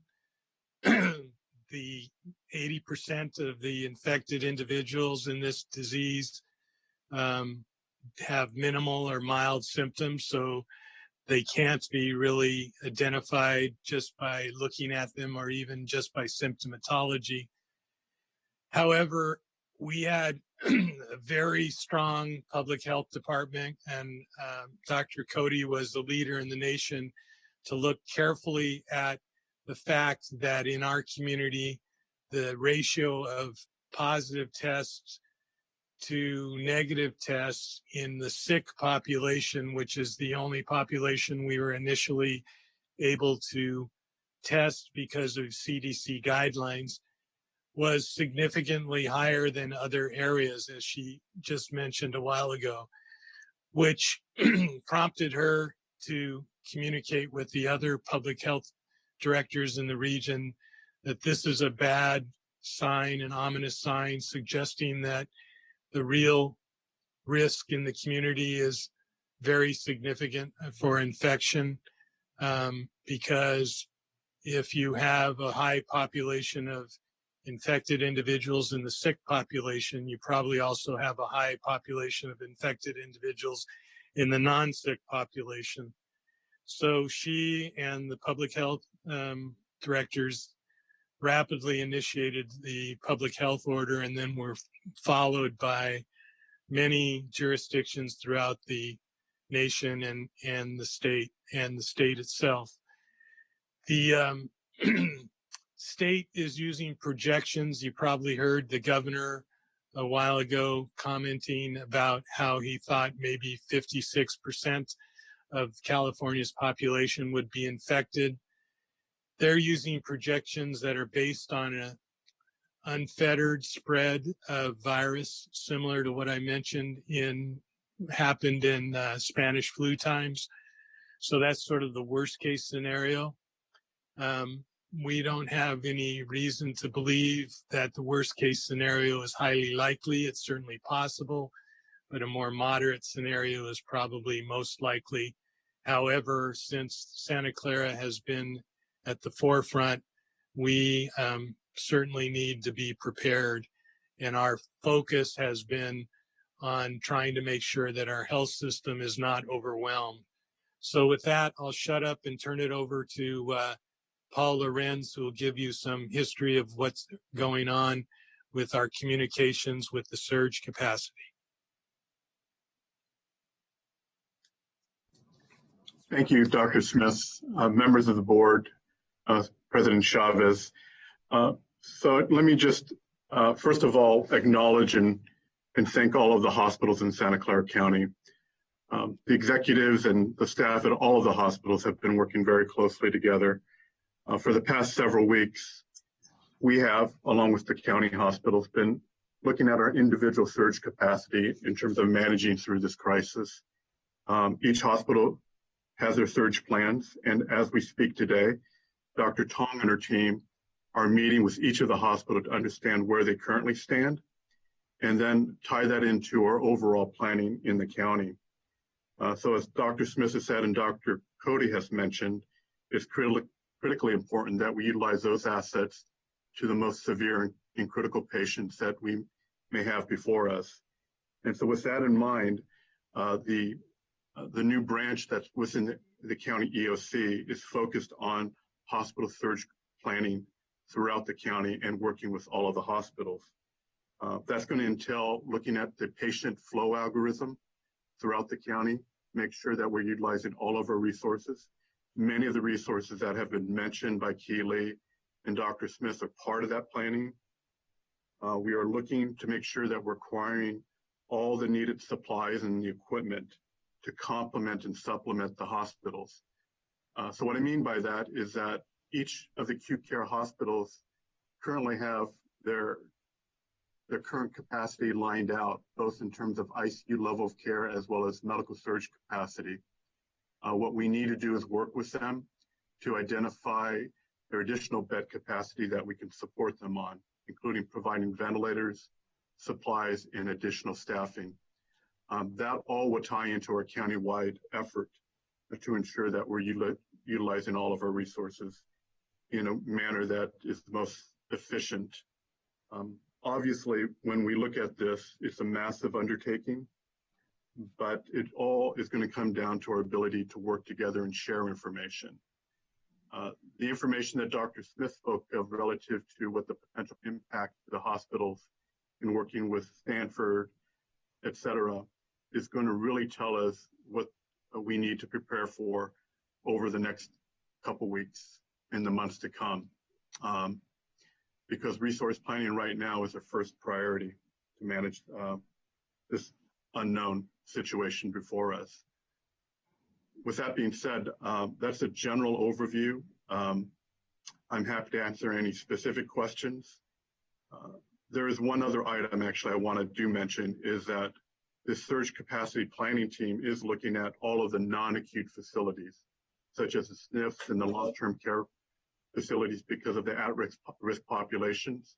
And those are the individuals that we are worried about that may end up in our acute care hospitals with severe and critical conditions that we have to manage. So we are trying to get ahead of that curve and work with the long-term care facilities and the SNFs to manage any further exposure within those facilities. So that gives you some sense of the comprehensive effort that is underway with the hospital surge planning team. Thank you. Are there any other presenters on this item?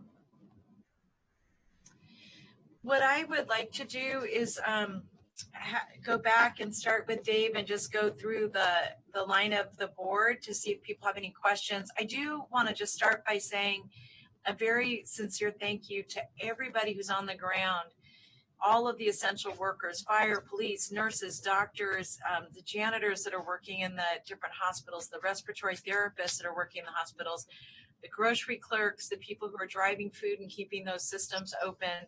There's just a lot of people to be grateful for. I do want to just share with my colleagues that in partnership with the Silicon Valley Leadership Group, the Valley Medical Center Foundation has been receiving both monetary and other donations from the public. And it's everything from N95 masks to money to buy respirators. I think that right now they're almost in partnership with the BMC Foundation and with the leadership group, we're almost at about $4 million worth of pledges for, cash assistance and or equipment that the hospitals need. And we're not, this resource we're sharing not just with our hospital, but with our clinics and with other hospitals as well.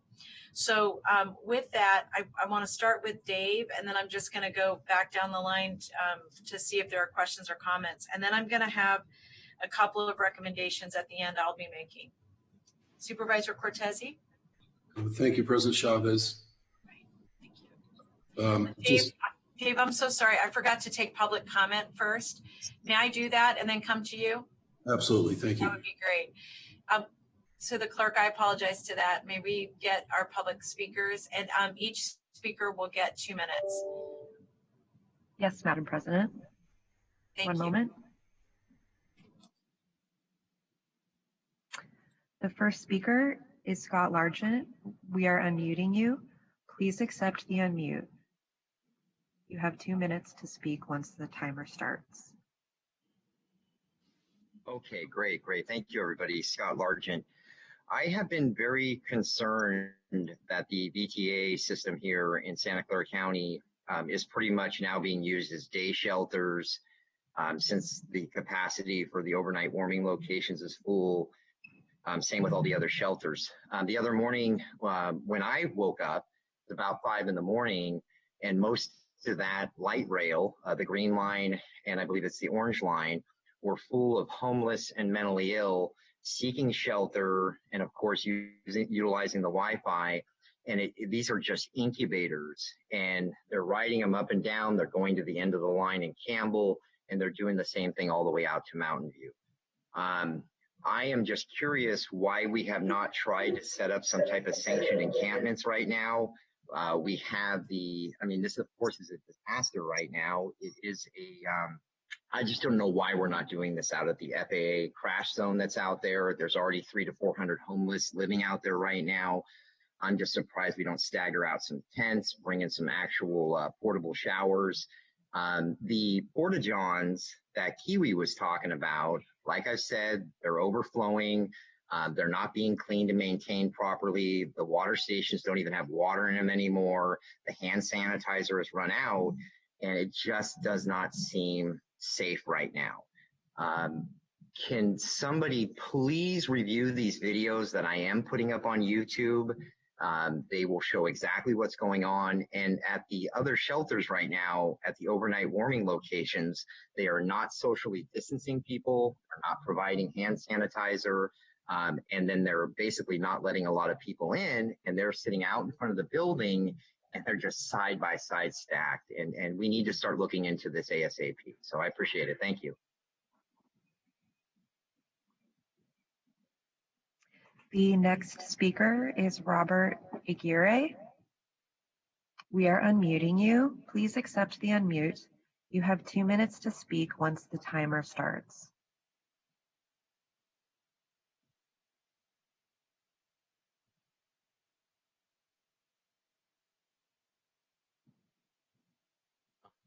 Okay, unmute now. Okay, so it just started. So I want to find out what we're doing and how we're going about informing the people, the houseless people, of things like, okay, he was talking about there are 14 sites that the city of San Jose has put out, but we don't have a list of those locations. I've asked different people from the city of San Jose to give me a list. I have not received that yet.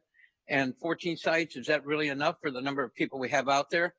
So people don't have a place to charge their phones because they're being, all these businesses that they normally use in the library and so forth are shut down. They don't have a way to keep charging their phones. So even if we put something out online, there's no way that we're going to guarantee that everybody's going to get that information. And the other thing that happens is the people that typically provide the food for these folks are not coming out anymore because they themselves are afraid of becoming infected. So there's fewer places where people can get food. And a lot of these places that have drive-throughs don't allow people to walk up to the drive-through window. You have to have a vehicle in order to be able to place an order. So that further limits the number of places where people can get food. I think we need to do a lot more in as far as the number of sites. I think the county can do some themselves besides the city of San Jose. I think that information needs to be published. I think we need to have some kind of handbill or something that we can hand out to people that are living on the streets, explaining to them what's going on, because many of them have no clue whatsoever about what's happening. There's some rumors that are going around that are just not helping the situation, much like what happened with the toilet paper, the run on toilet paper. It was based on rumors, and it causes people to do crazy things. We need to change that. So I want to thank our public speakers. Oh, we have one more. And then after this public speaker, we won't take any more public speakers on this item. Apologies, President Chavez. I will do that going forward. The next speaker is Charlotte Quinn. Charlotte, we are unmuting you. Please accept the unmute, and you have 2 minutes to speak once the timer starts. Okay. Can you guys hear me? I want to second everything that Dave said. I think it's very important also to bring in the perspective that Housing First is being proven to work for housing those who are on the street. My boyfriend is an ER nurse in Oakland. They've been housing more individuals in hotels, motels.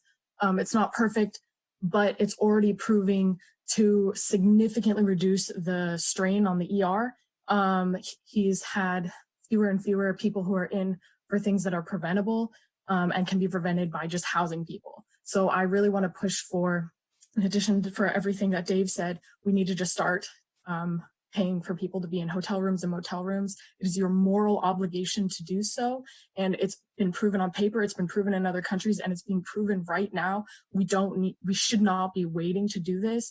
It reduces the strain on hospitals. It reduces the strain on ERs, which normally have people who are in there because they're sick from things that are preventable, just because they don't have a place to shower, place to store some food, keep their clothes clean, keep themselves clean, and sleep. I think it's very important to be pursuing this. And again, I just want to stress that this is your moral obligation to do so. And we should be on the right side of history. This has already been proven elsewhere. It's being proven now. So in addition to everything that Dave said, we need to just keep getting people into real safe places, hotels, motels. You should be spending money right. And that's one of the very important ways to do it. So the front line benefits from this. So if you have to have that as another reason other than just treating people humanely, use it.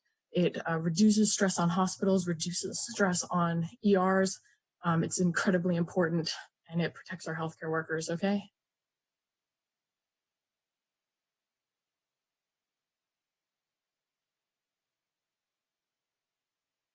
Thank you, everyone, for that feedback. And I apologize, Dave. I'm going to go back to you. Okay, thank you. No apologies necessary. Let me just try to cover 3 points as concisely as I can, but I think I just want to direct them back to the county executive, and obviously he can call on whoever he wants through the chair to respond. I'm sure as we go down the line, there'll be similar or other questions on these topics. Testing, I'm concerned as to how much we really know at this point in time. And let me pause and just thank everyone involved in the County of Santa Clara for their diligence, the leadership, the executive team at the county itself, the 22,000 employees, and such a large percentage of our population that is cooperating with just about everything that we've asked them to do. So wanted to get that gratitude out of the way and just come back to the issue of testing for a moment. Jeff, you were saying, you know, this isn't something that's really run wild here in Santa Clara County, which just kind of red flags the issue for me.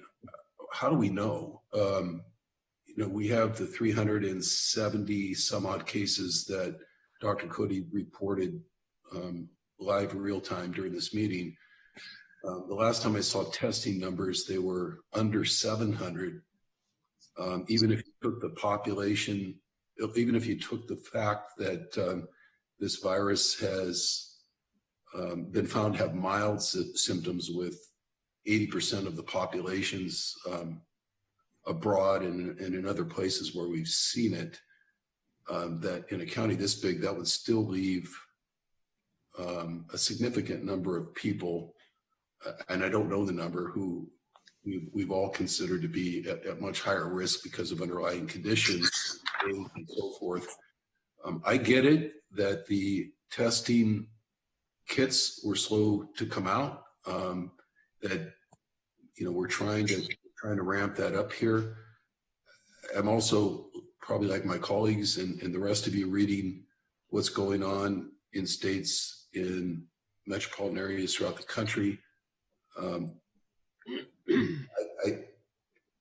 New York's numbers have spiked up dramatically over the last 24 to 48 hours, but it's evident to me that they've also dramatically increased the rate of their testing. I know the governor there called for 5,000 tests per day, and you know, clearly we're not at that level yet. So could you just comment? I'm just asking to comment. I'm really asking not just for my own benefit, but again, I'm sure my colleagues are having, we're getting a lot of constituent inquiries about how do we know? How do we know how widespread this is? And given the slowness of testing and the number of asymptomatic people that are out there, will we ever really know how widespread the virus is at this point? Or, you know, can we catch up from a testing standpoint?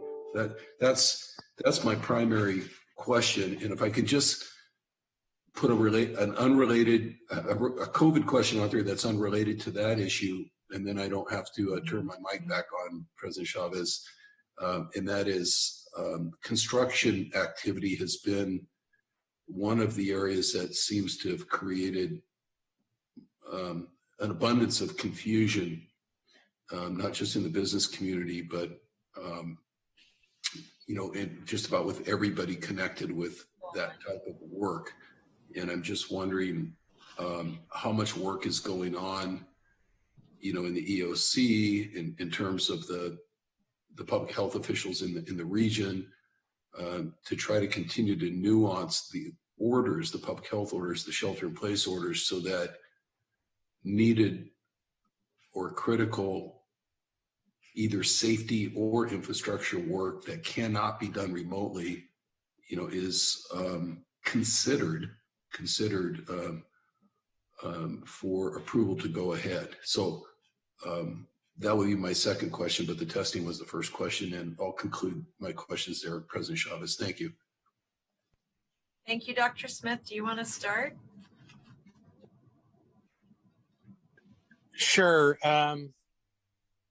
Maybe the easier question is the second one, and then I'll answer the first one last. So maybe James can talk about the effect on construction. I know that public works and some other construction was exempted, but James, could you give some detail?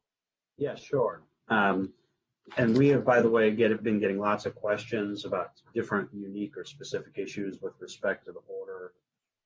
And we have pretty extensive FAQs that are on the website. And so just for the public's benefit, I urge folks to take a look at that, and also a process on that website where people can submit comments. I just wanted to get that out there for the public's benefit.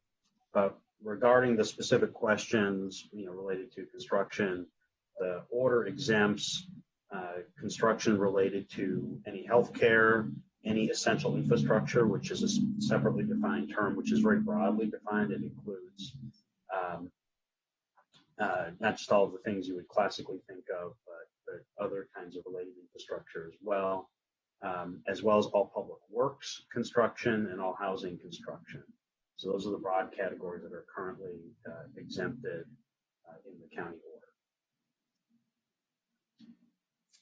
So I guess then I'll go on to the first question about testing. Try to be as succinct as I can. First of all, if I gave the impression that I didn't think that the virus was very prevalent in the county, that was my fault for giving the wrong impression. What the testing issue is that, as we all know, the CDC started with the test, the technology, and developed the protocols for doing the test and put all of those tests out to certain designated public health labs. They didn't release the test to all public health labs initially.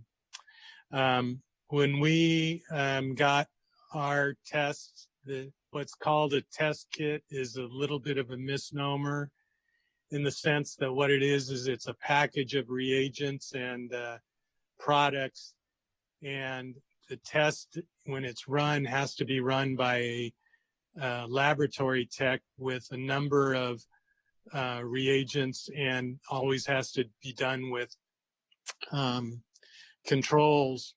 And so a kit that comes from the CDC is able roughly to do enough testing for 500 results, but a lot of those are control results and also repeat results, because anytime you're doing a lab test like this, which is different than just having like an over-the-counter pregnancy test, there's corrections you have to make for the results based on irregularities that happen. So what we saw with just the limited tests that we were able to do based on what we got from the CDC and the restrictions from the CDC, which parenthetically required us only to offer the test to sick individuals or known people with known exposures. We saw early on the development of a fairly large proportion of those positive tests being so-called community acquired, meaning that when the public health department tried to track down the start of the disease or the communication of the virus, that we weren't able to find specifically a contact. That means that the virus is in the community already, not as was suspected initially by the CDC as being only in China and being spread from contact with China.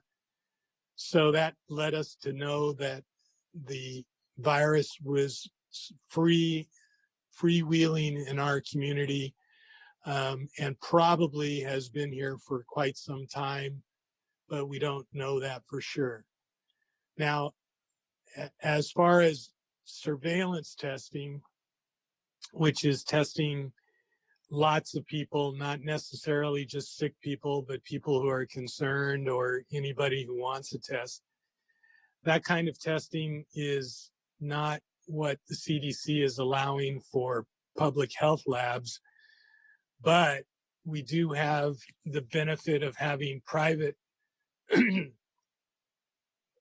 laboratories developing their own type of tests, which are somewhat different than the public health laboratory tests. But since they manufacture the raw materials for the test and they don't have to rely upon the CDC sending a packet, they can do it a lot faster. And we have Quest and Stanford and some others setting up testing. There's one company that just announced that they think they have a 45-minute test. Realizing these are all different types of tests, they will give us some idea of the more exact prevalence of the virus in the community.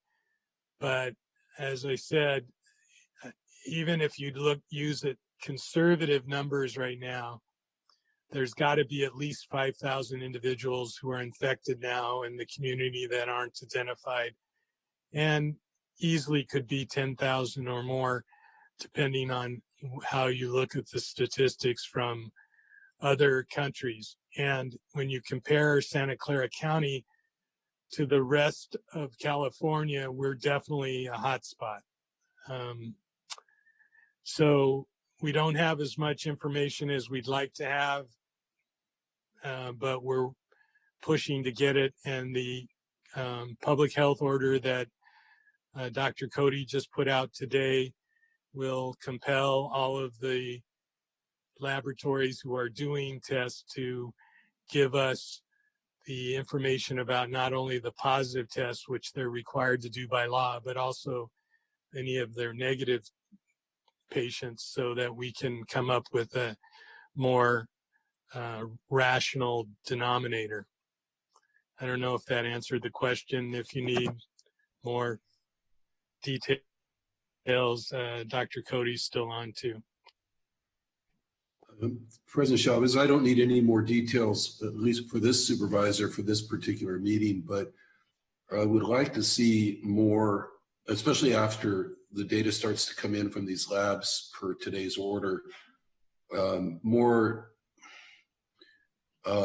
cross-hatched dashboards available to us and to the public that really put these numbers into context, and perhaps even put some projection numbers out there to the extent that's not irresponsible to do so. For example, if we have 374 cases today, what are we holding that number up against as?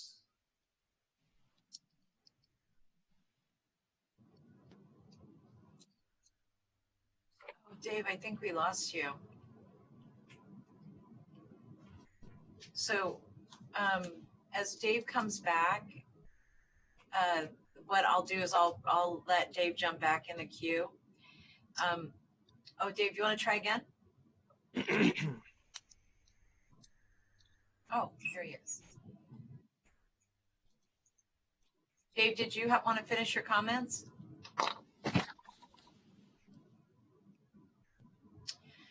Okay, if not, I'm going to move to Ms. Ellenberg. Susan? Thank you very much. Let me ask a couple of things here. I want to stay with Dave's point for a minute, though, and I appreciate the larger explanation that Dr. Smith gave around testing, but can we be really succinct and specific? Why are we not testing at the level of New York, and do we expect to be getting there? Let me just start with that one. Hi, Supervisor Ellenberg. I can try to take an answer. Thank you. First, so what we have right now is we have the public health laboratory system doing a very small proportion of tests. And then we have academic and commercial labs coming up online. And then we have many, many, many companies coming out with COVID-19 tests. So it's it's somewhat of a chaotic environment. One of the many reasons for my order this morning in conjunction with health officers around the Bay Area is for us to have better clarity and situational awareness about what's going on, which tests, which labs are testing people who live in our county. That's sort of number one. We think we know, but maybe we don't. And if we have both the positives and the negatives, then as mentioned before, we can have the denominator who's being tested and then have the positives to understand whether we have hot spots and also the magnitude of testing that's going on in the county. And that's really, really important information, as everyone agrees, that we don't have right now.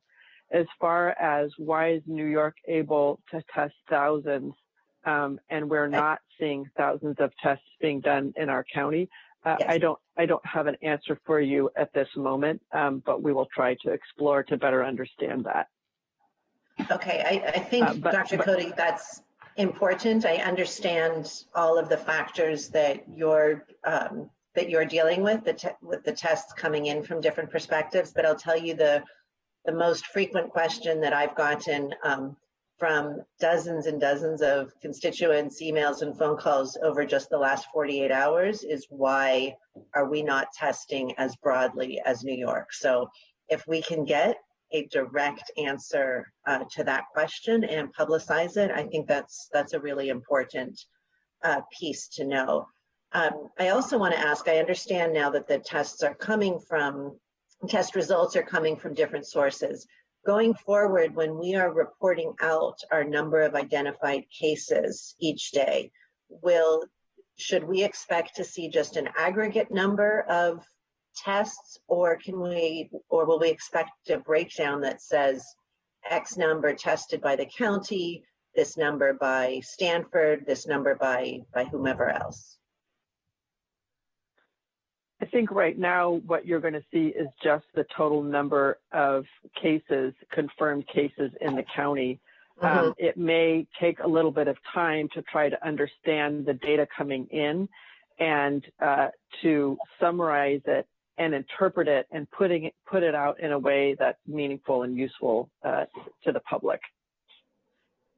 Yes, and meaningful and useful is really critical, because especially whether our numbers go up or down, frankly, if the numbers go up, I worry that people will think that social distancing doesn't matter, and it's going to be harder to get people to continue to comply with it. And the flip side of that is that if the numbers go down, people may quickly conclude that it worked, the crisis is over, let's go out. So whichever directions our numbers are going, as long as there is an immediate crisis, it is critical that we message properly and effectively around the absolute importance of continuing to maintain this shelter in place and not have folks, whether it's people in residences or businesses, deciding that they're going to kind of outguess or outsmart this. So that's all I'm going to say right now on testing. I wonder if you can also give an update on the food task force that the OEC is organizing countywide. This is Dr. Cody. I can't address the food task force. I wonder if there's someone else, Dr. Smith, that might be able to do that. Great, thank you. Okay. Can you hear me? I'm sure my thing's not working.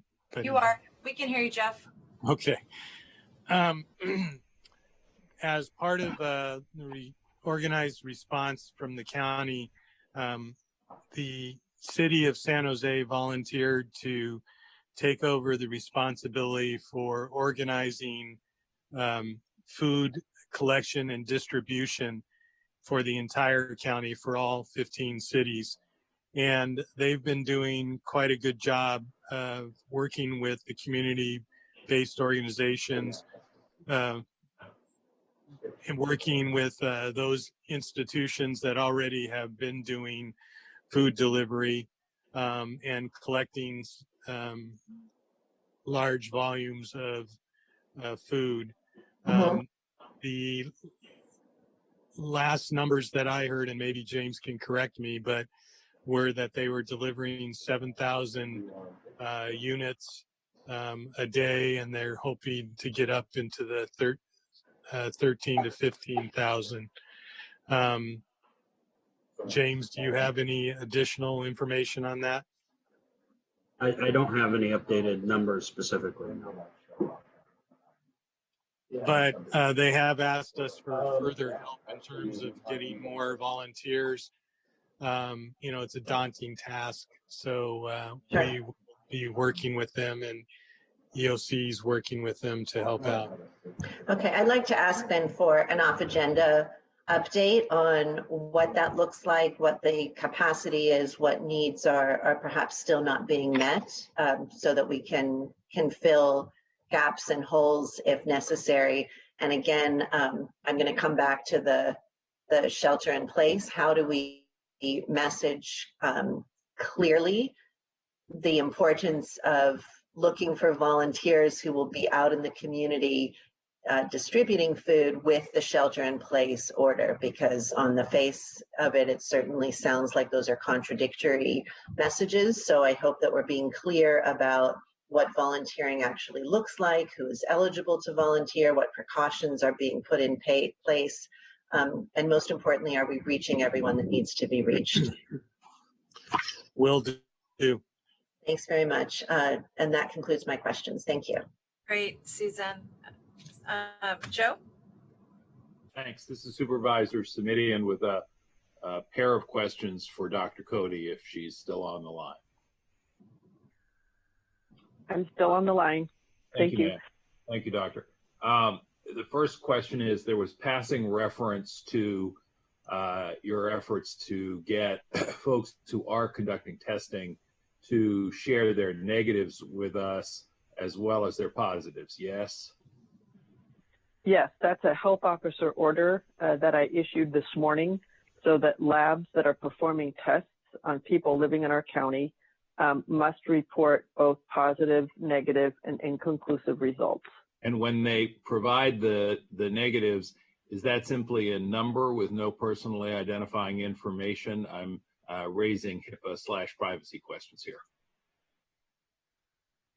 Confidential morbidity reports, including laboratory reports, are reported to the Public Health Authority through a system called CalReady. This order would require laboratories who are already required to report through that established mechanism.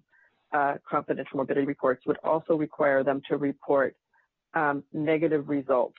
So if they're testing, if they tested a patient for COVID-19 and the result is negative, they're required to report that result to us, just as they're required to report a patient they tested for COVID-19 that tested positive. And it would be reported in the same, with the same mechanism as is set up for other confidential morbidity reports. Does that mean, Doctor, forgive me for making sure I get a clear answer on this one, does that mean that you do or do not receive the name of someone who has tested negative? We would receive the name. We would receive the same variables with a negative report as we do with a positive report. And that information is, of course, kept confidential in your system, yes? Yes, it is. Thank you. All right. Then the next question goes to the order that was issued Bay Area wide to shelter in place, which runs through April 7th. Yes? That is correct. So the question that my office and I have been receiving is, when are we going to hear, if we know, whether that is the last day of the shelter in place or whether it is extended? The answer we have been giving people is that that is likely to depend on the data your office receives, which will change day to day. Is there a clearer answer that you would like to share, or is that a correct answer as far as it goes? That's a correct answer to be giving right now. As you know, we are continuously evaluating the data that comes in. And as everyone knows from the conversation that we've just had, there are still a lot of uncertainties and need. The way I think about it is that the picture is still fuzzy. With every day we get additional pixels added to the picture to enable us to understand where we are in this epidemic, where it's going, and the impact of the measures that we've put in place. That's what we desperately need to understand. I think that the health officer laboratory order put out today will enable us to get a clearer understanding, as well as I hope that more precise modeling will give us a clearer understanding. I wish I could give you a timeline on which day the region will be able to put all the information together and communicate about it. I don't have that. I don't have that exact day at this point. I can just tell you that we are continually evaluating it, and as soon as we know something clear, we will communicate it. Okay, thank you. I think that's helpful, even if it doesn't provide a lot of certainty. It's helpful to be able to say to folks that there isn't a lot of certainty at this point, and that once you have good data that allows you to make an informed judgment, the announcement will be made then by you and your counterparts in the other counties. Is that a fair restatement again, Dr. Cody? Yes. Thanks so much. That's all I have right now, Madam President. Thank you. Thank you. Supervisor Wasserman? Thank you, Madam President. Thank you, Dr. Cody, and everybody else that's there. First of all, I want to say what a great job I think everyone in Santa Clara County is doing. I'm referring to our emergency medical, our hospitals, our first responders, administration, public safety, everybody. Santa Clara County was the first, to my knowledge, thanks to you, Dr. Cody, to install the shelter in place, the social distancing. The rest of the state and the country are certainly catching on. The responsiveness from your CBO department has been absolutely excellent. I've received numerous emails thanking for the quick and comprehensive responses that have come out of your CBO department. I understand the county's been doing a great job getting supplies to the best of our ability. It's not a question of finding a vendor or having the dollars. There's just too much demand and not enough supply, but been very creative in getting masks from the state, creative in applying for federal and state assistance, for getting that federal bed here through FEMA, repurposing, working with all 11 hospitals in the county. All of that's going great. I did hear a couple of comments comparing us to New York, and you know, New York is 5 times the size of us. New York has 10 times the budget of us. And so I really don't think it's fair, but understandable, of people wanting to compare how many tests New York is getting done, 5,000 tests a day. Well, when you've got 10 times the budget, that might be a little bit easier. When you've got some other things available, that might be a little bit easier. But I know from the 24/7 efforts of people I've been speaking with, people who called me, staff that has texted and emailed, Santa Clara County is doing a fabulous job combating an enemy, a virus that no one has ever seen before. And while people may compare this to MERS and SARS and swine and all the rest of the different viruses, it's different than all of those. We don't know how it's going to mutate. We don't know how it's going to affect one person over another. We don't know what the cure is going to be. But I do want to say to everybody listening that Santa Clara County was the first to take action. Santa Clara County, I believe, is doing everything it possibly can. I'm getting hundreds and hundreds of emails a day, as I know all my peers are. There are people saying the public health order went too far. There are people saying the public health order didn't go far enough. Then the governor followed, then the president followed. Santa Clara County is leading by example. I'm very proud to be on this board. We have a big problem. We do not yet have it under control. We need to practice the safe distancing, the hand washing. We need to do what our public health officer says to do. There's a lot more to go. We're all in this together. And I'm very proud to be part of this, part of the solution. And ultimately, Santa Clara County will get through this. Thank you. Thank you, Mike. I almost want you to stand up and show your t-shirt again, but there you go. Team Santa Clara County. So I also want to share my thanks to everybody who's been playing a leadership role in this. I am going to make a request, and I have been counseled by county council that it's going to be difficult for us. We want to abide by the Brown Act, but what I'm going to be sending out to my colleagues and to staff is a recommended framework for reporting out what we know, even if the pictures are not, if all the pixels aren't in place, to borrow Dr. Cody's analogy. Particularly, I'm interested in making sure that the board is informed about actions that we're taking relative to our own workforce. So there are a lot of newsletters that are going out to the workforce that we are not necessarily getting when the workforce gets them. I think it would be helpful that we're getting those, that the press releases that go out go directly to the board, concurrent to them going to the press, so that we're prepared better for questions. Third, that as it relates to hospital capacity, that we are putting together a grid that really demonstrates not just what our capacity is, but all of the hospitals that are really asking for us to play a leadership role in supporting them. The other thing that I know you all are working on is what kinds of supplies people need. We don't need that information, but just to know as we're getting supplies, who we're sharing those supplies with. And then finally, as it relates to testing, I recognize that there are a lot of things that are outside the control of the county. That being said, our responsibility is to make sure that we're protecting the health and the welfare of every single person in our community. And that may mean that we're going to get out of our lane a little bit to scoop into someone else's lane to get the information that we need to make sure that we're doing the job we need to do at a local level. What I mean specifically by that is that, and I really want to just laud Dr. Cody for the health order that you've done today, so we can start to gather that information, in a more comprehensive way. I do know that we've had a lot of outreach from either companies, universities, and others who are really wanting us to work together to gather this information so that we're better able to make the very best predictions we can for the future.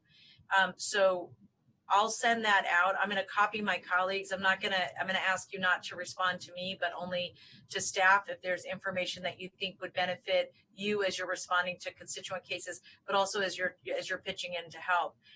One example of that I just wanted to acknowledge is that Susan, I know, has been working really hard with the nonprofit partners to really take a look at childcare availability, particularly for frontline workers. By the way, that doesn't just mean the police, fire, and medical, but also other kinds of workers that we really want to be able to go to work: grocery workers, truck drivers, people who are hauling solid waste, people who are making sure our water systems are working. I don't know, Susan, if you want to just give a quick update on what you've been working on, but this is the kind of information that I'd like us to be able to share with all the board, that all of us would be able to make public as soon as possible. Sure. Thanks, President Chavez. I'd be glad to. Really, since the public shelter-in-place order was put in place, we've been working on getting an emergency childcare program set up that would serve the needs of our essential workers who are parents. And I'll share some details, but I want to first acknowledge and thank Leslie Crowell, Landy Lopez, and Boo Tai in the County Exec's Office and EOC for their unbelievably hard and diligent work in getting all of these moving pieces together, contracts, communication language, outreach, screening processes, in a really relatively short amount of time. I want to thank also the providers that are stepping up to offer their services and to get into the necessary compliance to be able to do that. And I want to thank First Five for their teamwork in pulling together. They're an emergency response team. So I've been working on this project both as a member of our Board of Supervisors and as the chair of the First Five Commission, and I'm really proud of the way this has all come together. The First Five, in partnership with the County Healthier Kids Foundation, the County Office of Ed, and Kidango, formed an emergency child care response team with me, and we developed a child care resource and referral model that can immediately serve 400 children of county health workers. Let me explain a little bit about how that will work and what the possibilities are for expansion. The way it's going to actually operationalize is that a message will be sent to hospital and clinic employees as soon as the final pieces are in place. Hopefully that will be later this afternoon. Once that letter goes out, employees will be able to sign up by calling an 800 number that's being staffed by the Healthier Kids Foundation. That will open on Wednesday morning, pending this afternoon's letter going out. Will open Wednesday morning at 7 to begin screening callers, and employees will be asked to provide their employee ID to verify that they are part of Budget Unit 921. That's the hospitals and clinics, which will be our first offering. And that list, Budget Unit 921 employees, represents about 9,000 employees. The slots will be offered on a first come, first served basis.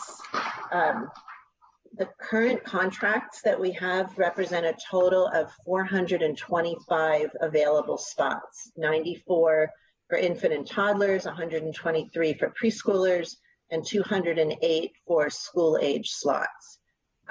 Before we talk about expanding from that, we want to use this first tranche essentially to assess demand. The Healthier Kids Foundation staff can handle about 60 to 80 calls a day. So for 10 people working there, that's about 600 to 800 calls a day. We know we have a lot of employees. We know we have a lot of questions about childcare. We need to see who actually signs up for this. We're working with both First Five and the County Office of Ed to develop a list of additional possible providers at geographic locations around the country. We're working to have a master list that entities can share with each other. That capacity is still under development. Right now, the contracts that we have are through April 7th in alignment with the Public Health Shelter-in-Place Order. They do contain a provision that those contracts could be extended by mutual agreement until June 30th, 2020, with a caveat dependent on budget availability. Again, this first tranche of spaces are going to be made available to county employees, and we will work to ramp up, again, based on availability and budget, to go more broadly than that. The current total weekly cost, based on the 3 signed contracts, is $153,000. And we have contracts with Boys and Girls Club of Silicon Valley, Kidango, and the YWCA. Let's see, timing. Currently, the providers that we have contracts with are not able to cover swing and night shifts. Our first focus was the day shift, primarily due to the impact of school closures. Boys and Girls will be 7:30 to 5:30, as well as Kidango, and the YWCA will be 7 a.m. to 6 p.m. that's where we are right now on the child care contracts. I want to quickly just share a little bit more about the work that we've been doing in partnership with First Five and with the City of San Jose on some additional work for the baby set. First Five has mobilized the FRC centers in partnership with School District, County Office of Ed, City of San Jose, Parks and Rec, Neighborhood Services, and a bunch of others to coordinate a major diaper and baby wipes distribution. The City of San Jose contributed, I think, I'm not seeing the number, about $675,000, which were used to secure 548,000 diapers, over 1 million baby wipes for distribution over an 8-week period. This obviously is as critical as many of the other medical supplies that we're gathering, so I really want to share some appreciation for the folks at the City of San Jose that also helped to make this happen. With First Five, we're also working on some other activity kits distribution that include books, toothbrushes, hand sanitizers, and resource lists for our families. So that was all in the first week. Check with me next week to see what we do in the second. Thanks. Excellent, thank you. I just also, before I know I'm gonna let Dr. Cody go, and just because I know she has to prep for another meeting, but a couple things I wanted to mention. The Valley Medical Center Foundation, Chris Wilder and his team have really stepped up to the plate with the partnership through the Silicon Valley Leadership Group. They have raised almost $400,000 in, as I said earlier, in both cash, but also in medical supplies. And those medical supplies included everything from hazmat suits to face guards to the N95 masks. I'm going to ask Chris at a later time in the week, once they catch their breath, just to send out to the board what they've been able to collect and who they've been able to collect it from. I did want to just mention a couple of organizations that really just kind of ran right in and helped us. One was Bank of America made a $500,000 donation.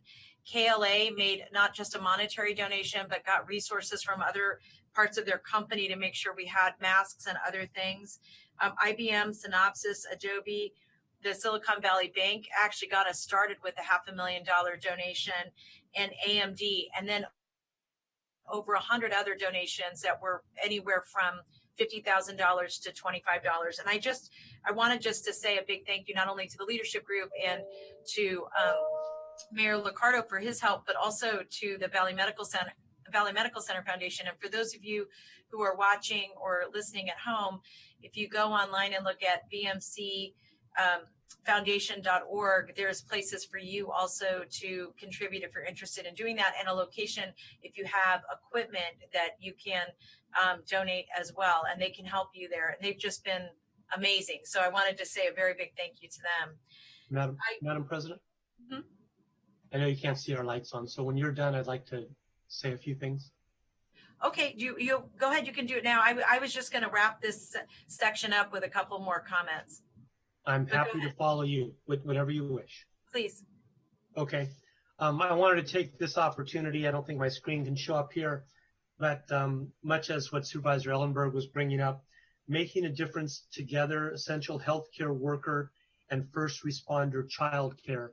This was just presented to me yesterday. It's from March 23rd to April 10th, from 6:30 in the morning till 6 o'clock at night. The YMCA is proud to partner with the Morgan Hill Unified School District in providing child care to essential staff and first responders during the duration of the countywide school closure. The Y will provide a program for staff in need from March 23rd to April 20th. Morgan Hill Unified School District will be providing breakfast, lunch, afternoon snacks to all campers. And again, this has all been run through the public health office and has their blessing. If your camper needs a laptop for homework, parents need to provide that technology. Direction from the public health department is that home care or neighbor care are the preferred methods of child care to control community spread. For the families that do not have the option, we are happy to provide this service. And it says, for more information, please contact a person whose first name is Lovedeep, and the phone number is 408-513-3666. 3178, or the program director, Maya, 408-762-6017. And if I may, Madam President, the other part on this was, come on, there we go. Oops, that's the same one. Excuse me 1 second. There we go. This was the announcement that went out, and at the top is the Morgan Hill School District, Santa Clara County Office of Education, the YMCA, and the Morgan Hill Community Foundation. It says essential healthcare workers and first responder child care programs. Are you an essential healthcare worker or first responder needing child care? In the midst of the spread of the COVID-19 in the Bay Area, the need for response to the pandemic, coupled with the required closure of schools, leaves many working parents without safe options for childcare. Essential medical personnel and first responders are among the many jobs needing childcare arrangements to enable them to report for the work necessary to identify, treat, and slow the spread of COVID-19. So this is what's going on, and they are looking to expand this program countywide. Thank you, Madam President. So the only other things I wanted to say to staff is that as we get these reports, I'm going to be interested in us getting a daily on food distribution, locations, and resources that are available. And then the last thing I wanted to do was ask the staff to give the board by the end of the week an update on all contracts that we're signing, even in this emergency time. There are two reasons I'm interested in that. One is because people are talking to us constantly about what they think we need, and I want to be able to say what we're doing or what we're not doing to know the gap. But the other is that I want to make sure that as we're making investments in contracts, even in emergency contracts, that we're doing it in such a way that enhances our ability to continue to get our work done. I want to give you an example. I know that in one instance, we are signing a contract with a company to help do meal delivery. That company doesn't have sick days. And so my concern is that making 6 days available, my concern is that we may have people who are unhealthy, who feel compelled to go to work because they need a paycheck, and have them exposing other people who are trying to shelter in place. So as those that we're looking for contracts that align with our mission and our goals, and even though we're moving very quickly, that we're not contributing to risk to our community because we're not able to respond in an appropriate, or I'm sorry, we're not constructing our contracts in a way that really reflect our values and frankly what we're trying to accomplish in addition to the immediate need. So those are going to be a series of requests. I'll copy the board. I'm going to send those both to Dr. Smith, to James Williams, and CC Dr. Cody and Paul Lorenz as well. So with that, I'm going to wrap up this item. There's no action for us to take. These were report outs. I'd like to just say to my colleagues, I'd like to move to item 14, which is our Valley Homeless Healthcare Program. Then I'd like to take a 15-minute break, and then we'll come back. So if we could go to item 14, Valley Healthcare Program. Dr. Smith, would you or Mr. Lorenz like to present? President Chavez, Paul Lorenz, CEO for Valley Medical Center. I just give a brief update relative to our COVID activities in the Valley Homeless Program. So as mentioned earlier, last week we moved our respite clients into a motel so that they're not in a large communal environment. So we want to thank the EOC and OSH for their efforts and support. We are using one of our mobile medical units as a COVID response unit that is being deployed to various encampments throughout the county. And of course, we are partnering with public health to do the screening and testing throughout this week and ongoing. The team has also been working with the city of Mountain View to bring back the MMU to Mountain View shelter in the Hope's Corner. And we're obviously waiting for confirmation from the city of Mountain View, but we believe that's an important location relative to the North County in serving our clients. All of our clinics are open. However, we are utilizing telephone visits as much as possible with our patients. And of course, we are seeing patients that need critical follow-up in person at our locations. We are working with the homeless program to provide additional staffing from our labor pool as we expect the activities to increase as the weeks come about here. And finally, we did receive $55,000 from HRSA for COVID-related response. And obviously, every little bit counts, so we're appreciative to HRSA for providing that grant to us. With that being said, I can answer any questions that you may have. Thank you very much. I'm going to see if there are any. We have 3 folks who would like to give public comment on this. I'm going to give them each a minute each on this topic, and then we'll go to the board, and then we'll go to a break.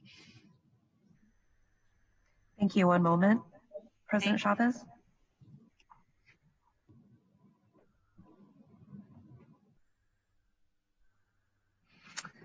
The first speaker is Robert Aguirre. I am unmuting you. Please accept the unmute. You have 1 minute to speak once the timer starts. Hello, Robert Aguirre again.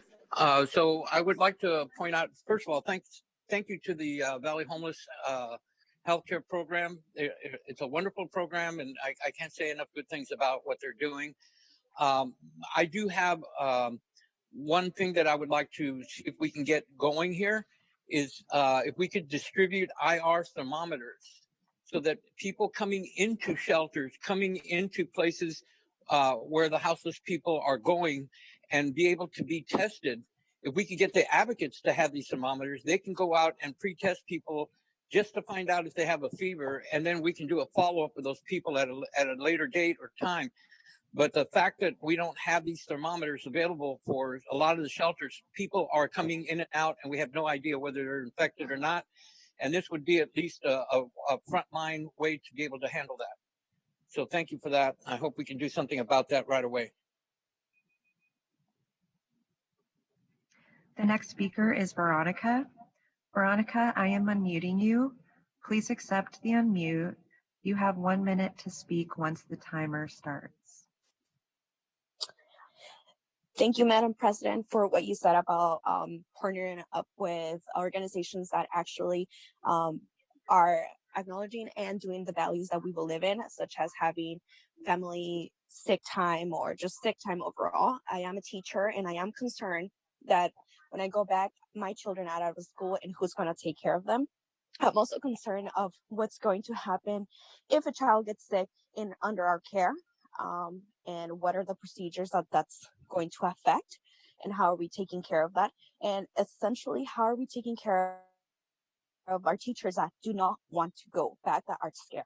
I want you to take that into consideration. I know it's great having work for childcare for essential workers, but ourselves are putting ourselves in line. I ask you to consider that as well. Thank you. Thank you.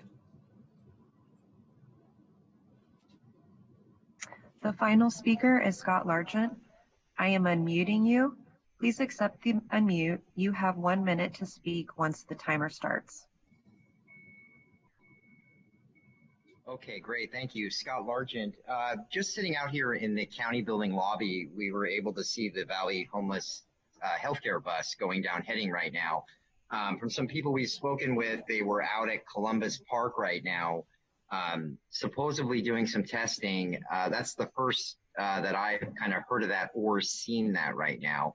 I would hope that when Valley, the homeless healthcare program goes out, that they are going to provide hand sanitizer, gloves, masks, and educate the homeless community on what is really going on right now. I ran into some people that are absolutely clueless. They just don't understand, and they're just disconnected from what's going on right now. Not having access to Wi-Fi right now, just like myself, makes it difficult to find out what's going on in the news. So I hope we're educating everybody and getting them up to speed. So thank you. Thank you very much. I see no more public speakers on my screen. So with that, may I see if there are any comments or questions from my colleagues? I'll start with Dave. I think Dave is having a little technical difficulty. Dave, do you have any comments or questions on this area? I do not. Thank you for the report. Thank you. Susan? I have no questions either. I appreciate the report. Mr. Simidian? Appreciate the efforts in the North County that were highlighted by Mr. Lorenz. Happy that we're working towards a solution there. And again, my thanks. Thank you. Mr. Wasserman? Thank you, Madam President. I'll be happy to make a motion to move all three, A, B, and C. Thank you. We have a motion, and then may I have a second? Second. Second from Susan. I just had two comments that I wanted to make. One, I wanted to thank the staff very much for all of their amazing work and people going out into the fields and working with our community. Second, I do want to make sure that as things get back to normal, that we're taking a good look at the collaboration between creating one larger wellness center. I don't want to lose that. I know that's not the most important thing we're working on right now, but I would like to make sure that when we come back and things get back to normal, that we're looking at those wellness centers in a more collaborative way. And that the other is that whatever centers that we develop, what we've learned from people needing showers and lockers and that kind of thing, that we're taking a look at what we're learning during this crisis that might impact what we develop in the wellness center. So with that, any other comments or questions from my colleagues? So we have a motion and a second. May I ask for the roll to be called? Supervisor Ellenberg, Yes.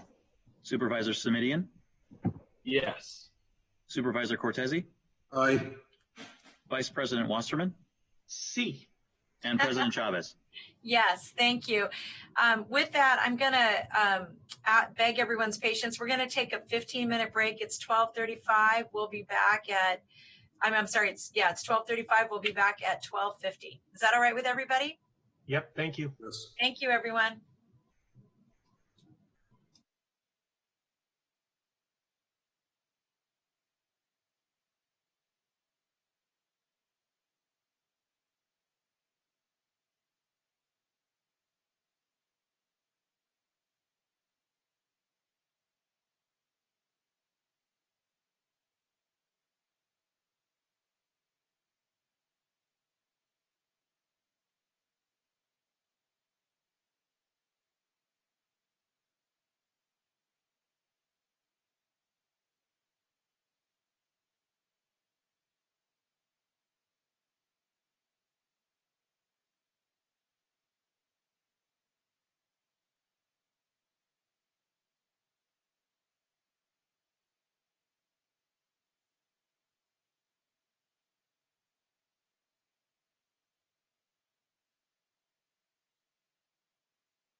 Hello, everyone. I'd like to call our meeting back to order. And if I could, I'll just wait till we get everybody back. And then what I'm going to do is just as we come back, I'm going to ask if our clerk could call the roll again, just so I know who's here. Supervisor Allenberg, I'm here. Supervisor Simidian, Simidian here. Supervisor Cortese, Here. Vice President Wasserman, Here. and President Chavez. Thank you. Thank you. All members are present. Thank you very much. We're going to go, if we could, back to our consent calendar. We need to reconsider it because Supervisor Cortese has to recuse himself from an item. Supervisor Cortese, could you announce a recusal? Yes, thank you, President Chavez. It's not an item we deliberated on, but it was included on consent item 32, which is the consideration of our premium health and dental plans. I need to recuse to avoid financial conflict of interest due to a real estate interest that I have, a direct interest with Delta Dental. I traditionally recuse on the item every year, and I'd appreciate the board's reconsideration just to the extent to mark my recusal on item 32. Motion to approve. So I'll second that if that's appropriate, if we need a motion. thank you. So we're taking a motion to reconsider consent. James, do I need to do that? Yes. There needs to be a motion to reconsider and then a motion again to approve. Okay, so we have a motion to reconsider made by Supervisor Wasserman, seconded by Dave Cortese. Could we do a roll call vote? Supervisor Ellenberg, Yes. Supervisor Simidian, Simidian, aye. Supervisor Cortese, Aye. Vice President Wasserman, Yes. and President Chavez. Yes. Now, may I get a motion for the consent calendar, including everything we voted on earlier with the recusal from Supervisor Cortese from So item moved. 32. So we have a motion from Supervisor Wasserman. May I have a second? Second. A second from Supervisor Ellenberg. I have no speakers on this item. I'm going to ask for a roll call vote. Supervisor Ellenberg, Yes. Supervisor Simidian, Simidian, aye. Supervisor Cortese, Aye. Vice President Wasserman, Aye. and President Chavez. Yes. Thank you. And that passes unanimously. Thank Of you. I course. apologize for the delay in getting that on the record. Thank you. No problem. All right, so we're now going to move to item 15. This is our Child Advocacy Center report from the District Attorney's Office. This is, I think this is something that I think we just all wanted it back on the agenda. What I wanted to do is ask my colleagues, is there a desire for a report through Dr. Smith? Or was there an interest in asking questions? Don't I'm need a happy report. to go right to questions. Okay. Yeah. Then with that, what I'd like to do is, if I could, I'll start with Ms. Ellenberg, since you raised this as something to discuss. And I think Dave and I pulled it off also. So then I'll go to Supervisor Cortese and then myself. Thank you. I have no objection to the item and am in support of it. I had put it on consent because I didn't believe that there was any additional action that our board needed to take in order to keep the CAC moving. But it was told to me that perhaps we do need to make an additional motion or do some additional work to actually make sure that the funds that we approved in the previous the last time we heard this item still need an additional action by us in order to be allocated. So if that is the case, that's what I'm advocating for today. If we have already taken all of those steps, then I'm happy to move the motion as it stands to approve the item as it currently stands. Yeah, I'll second that. let me jump in a little bit. There's no need to add the additional thing because we've already got the commitment, and we'll have the F-85 in the April meeting so that it'll be funded. So. Great. And will we have the lease at that time, Dr. Smith? Will we get to see the amended lease at that time? We should. It's sort of a weird thing because it's a lease with ourselves, basically. We're partners in the ownership, but we have to have a lease because the partnership is a separate agency and has another individual group involved. So we should have the lease by then. Sure. Having the lease also indicates, the beginning of operationalizing this center too. So I understand that even though we're leasing with ourselves, it's an important piece to see as we take yet another step to move closer toward opening the CAC. Right. Thank you. I'd like to go to Supervisor Cortese, and just for my colleagues, a little bit of history. I know that District Attorney, under the leadership of both the DA Rosen and James Gibbons Shapiro, this had been moving forward on its own track. The board, as you may recall, Supervisor Cortese and I did a hearing very specific on sexual abuse and this child sexual abuse. And this was something that we'd asked to come back to the board, both for funding, but also to look at a timeline. I wanted to go to you, Dave, to see if you had any comments or questions, or if you wanted to second that motion. And then I just wanted to add a little bit of direction to that after a motion's completed. Yeah, I thought I heard a second. If we don't have one, I'm happy to second it. And I don't need to add anything further to the discussion other than grateful that it's coming forward and moving forward. Thank you. Great. Supervisor Simidian, do you have any comments or questions? No, ma'am. Thank you very much. Supervisor Wasserman? No, and I was the second. Yes. Okay. May I let Dave be the second, only because this was something he'd been working on? I'm sorry. I thought he made the motion. I'm happy to step back. Thank you. Here's the only things I'd like the maker and the seconder of the motion to make sure are included. One is that I want to make sure we understand if there are other mechanisms and opportunities for funding, particularly ongoing funding from the federal government on this kind of project. Second, I would like to make sure that we have a work plan and a timeline for the CAC and information relative to any changes or barriers that we need to address. And this really goes to the point that Susan raised about let's make sure that we can keep this moving on all fronts. And then last, I'd like to ask ESA, and again, all these timelines, Dr. Smith, I'm gonna defer to you and staff on this, but I'd like ESA to make sure we have an off-agenda report as soon as practicable, that we study the Victim Services Unit Program Manager for the CAC, because it seems like we're going to need a position that has that particular set of responsibilities as early as possible, if we can put that in the mix as we look at the funding framework. Is that okay with the maker? Absolutely. And the seconder? Dave? Yes. Great, thank you. I know this is so awkward, all of you. And then Dr. Smith, do you have any concerns about what I've added?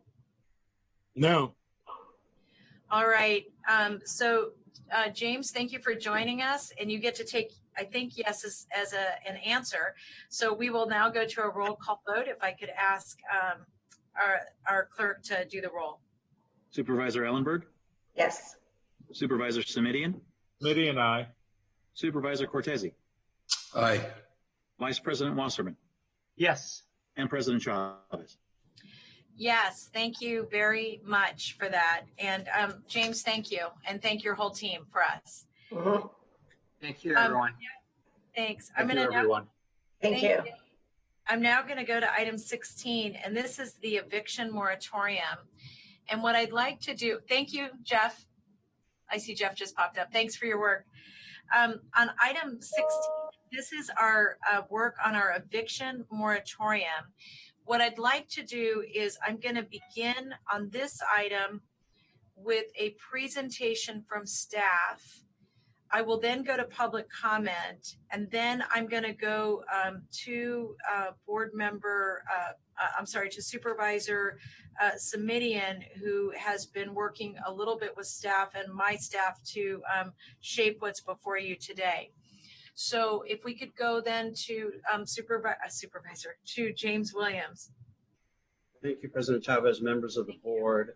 My office proactively brought forward this item on the agenda, seeing that there were some other jurisdictions also looking into this, but really in response to one of Governor Newsom's executive orders that removed preemption-related considerations that would otherwise affect the county's ability to take this kind of action.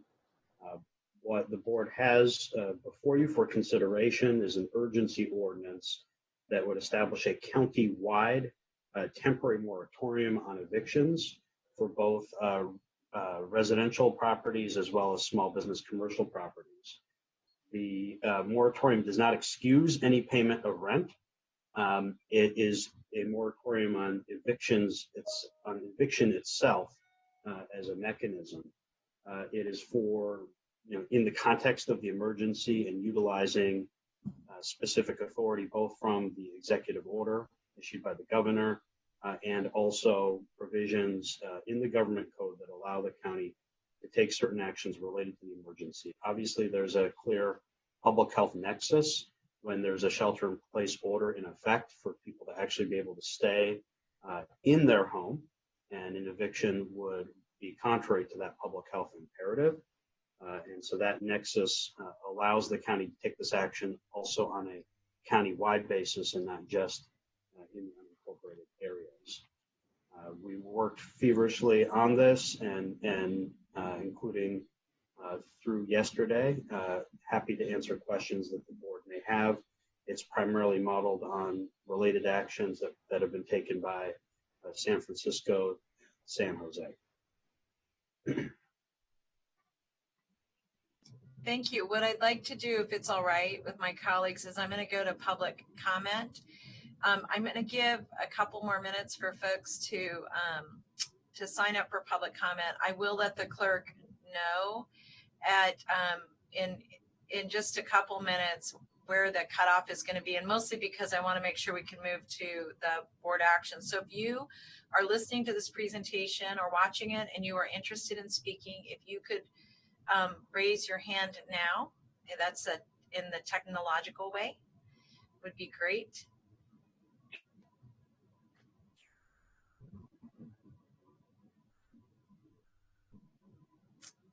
And I'm just going to give a couple more seconds, 10 or so.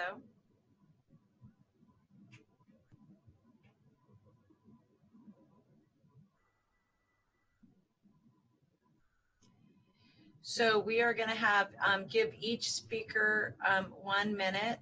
And what I will let the clerk know is that when we get to speaker 10, then the speakers who are already on, then anybody else who's joined before we get to speaker 10 can speak, and then otherwise we'll cut off the public comment. And what that means is just that we'll go, when we get to the 10th speaker, we'll close additional folks to adding their names on. So what that means is right now we have however number of speakers we have now, they can all speak, but when we get to 10, if there's anybody else that populates after 10, then we'll stop taking public comment. Thank you. If I could ask the clerk to begin public comment. Yes, President Chavez.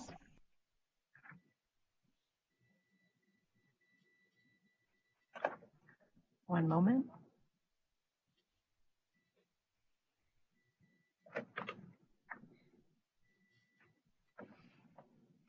The first speaker is Silicon Valley DSA. I am unmuting you. Please accept the unmute. You have 1 minute to speak once the timer starts.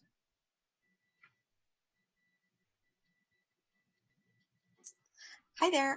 My name is Jessica Matthew, and I'm here with Silicon Valley DSA. I want to first thank you for your leadership here and for taking steps to protect renters.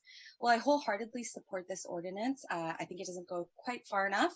I hope you will look into adopting an ordinance for waiving rent, period, during this emergency. In the current ordinance, it says folks have 120 days to pay back rent, but I'm afraid that will not be enough time and will actually make it so folks will get evicted after that. So this is a situation we've never been in, so I hope that you will consider taking bold leadership steps again and adopting an ordinance to actually waive rent for people who are affected by the loss of income due to coronavirus. Thank you.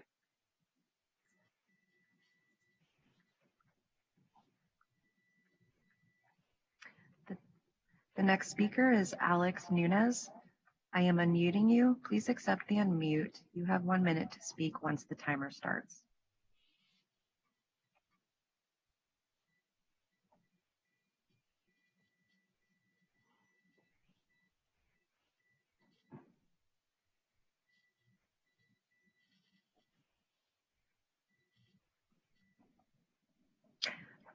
The next speaker is Robert Stromberg. I am unmuting you. Please accept the unmute. You have 1 minute to speak once the timer starts.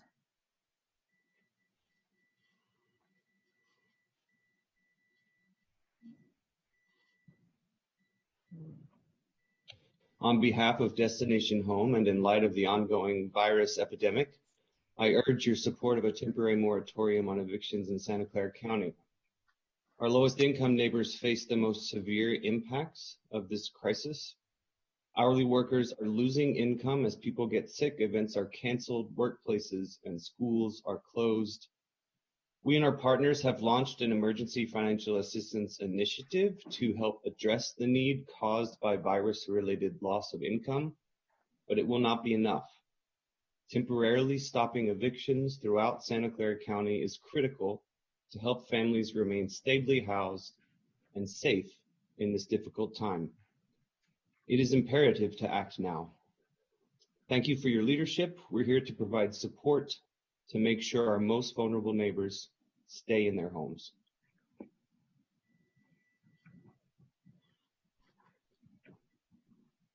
The next speaker is Michael Trujillo. I am unmuting you. Please accept the unmute. You have 1 minute to speak once the timer starts. Good afternoon. I'm speaking on behalf of the Law Foundation of Silicon Valley. We want to thank the board and particularly Supervisors Chavez and Simonian for your leadership in taking on this critically needed emergency measure to limit the spread of the virus and the long-term economic disruption that could cause. Governor Newsom has issued an executive order giving local jurisdictions broad authority to regulate evictions during this crisis. And although a few cities in Santa Clara County have taken action to protect renters, many have not. And this piecemeal approach leaves many tenants vulnerable to eviction. So we want to thank the board and county council for recognizing that this public emergency gives the county legal authority to take broad action and protect as many residents as possible. And we urge you to pass the urgency ordinance before you today to provide immediate protection for Santa Clara County residential and small business tenants. Thank you. The next speaker is Scott Largent. I am unmuting you. Please accept the unmute. You have 1 minute to speak once the timer starts. All right, great. Scott Largent. I think this is a definite, it's a fantastic idea right here to protect people at the moment right now from evictions. Let's not forget people that are utilizing storage units. I kind of call it the survival unit. And I know my unit right now is not in the unincorporated area, but as an example, I'd have to say 80% of the people that are using these units, they use them for storing their clothes, their belongings. I kind of go back and forth for my appointments and meetings right now. I am currently homeless, but that's where all my stuff's at right there. I'm not saying that I'm going to run into financial problems paying the $140 right now, but there's a lot of people over there right now that will be suffering, and it would be really sad if they ended up really, really out on the street. So thank you. The next speaker is Kelsey Baines. I am unmuting you. Please accept the unmute. You have 1 minute to speak once the timer starts. Good afternoon, supervisors. My name is Kelsey Baines. I am representing Peninsula for Everyone. And we would like to urge you to support this ordinance to prevent evictions amid our current global pandemic emergency. And I would also like to thank you for taking the step to make this action countywide and affect the incorporated parts of the county. And thank you very much for supporting this important ordinance to prevent homelessness among our most vulnerable neighbors so that they may stay stably housed because we know that stable housing is vital for mental and physical health, both of individual families, but within our current pandemic environment, also for our broader public health to make sure that we are not spreading this virus at a faster pace. So thank you very much. And that's it. Bye. The next speaker is Emily Ramos. I am unmuting you. Please accept the unmute. You have 1 minute to speak once the timer starts. Hi, my name is Emily Ramos. I wanted to express my support for this eviction moratorium county-wide, including the incorporated cities.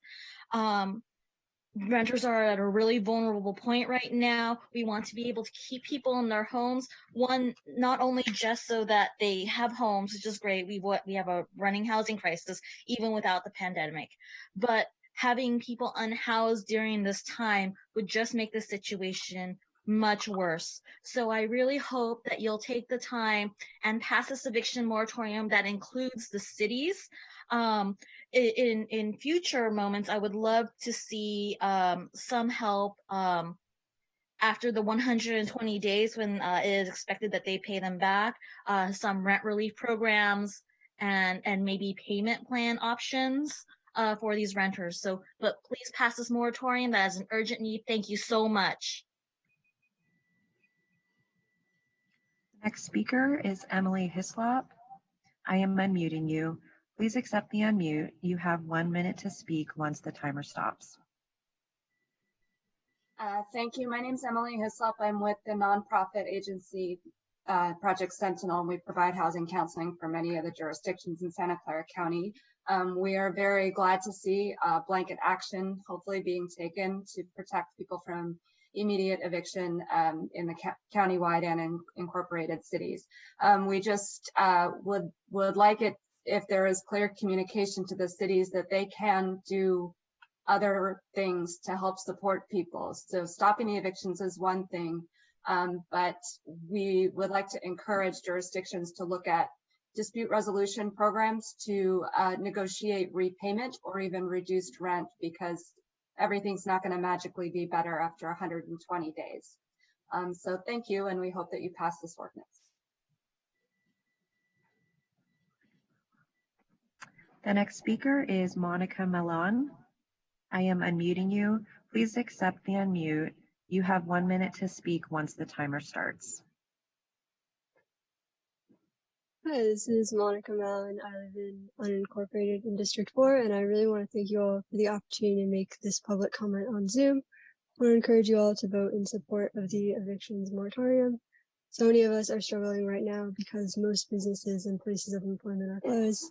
Members of the community, including some of my friends, have been laid off or are on unpaid leave and might not be able to pay rent on the first of the month.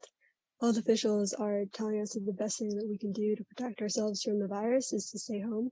But how will people be able to stay home if they can't pay rent and get evicted? So again, I really want to encourage you to vote in support of this. This is something that is really going to be beneficial, not only to the well-being and state of mind of people in this county, but also to public health. Thank you. The next speaker is Alex B. I am unmuting you. Please accept the unmute, and you have 1 minute to speak once the timer starts. Thank you so much. This is Alex Brown with the Mountain View Mobile Home Alliance. I would like to speak in support of this issue and also echo the sentiments of several of the previous speakers that an eviction moratorium alone will not be enough, that there are many people who will be displaced after the 120 days if they're forced to repay rent, but have been laid off in the interim and cannot make up the funds. So please go further and explore maybe a rent freeze. Also, in the incorporated cities as well as the unincorporated part of the county. Thank you.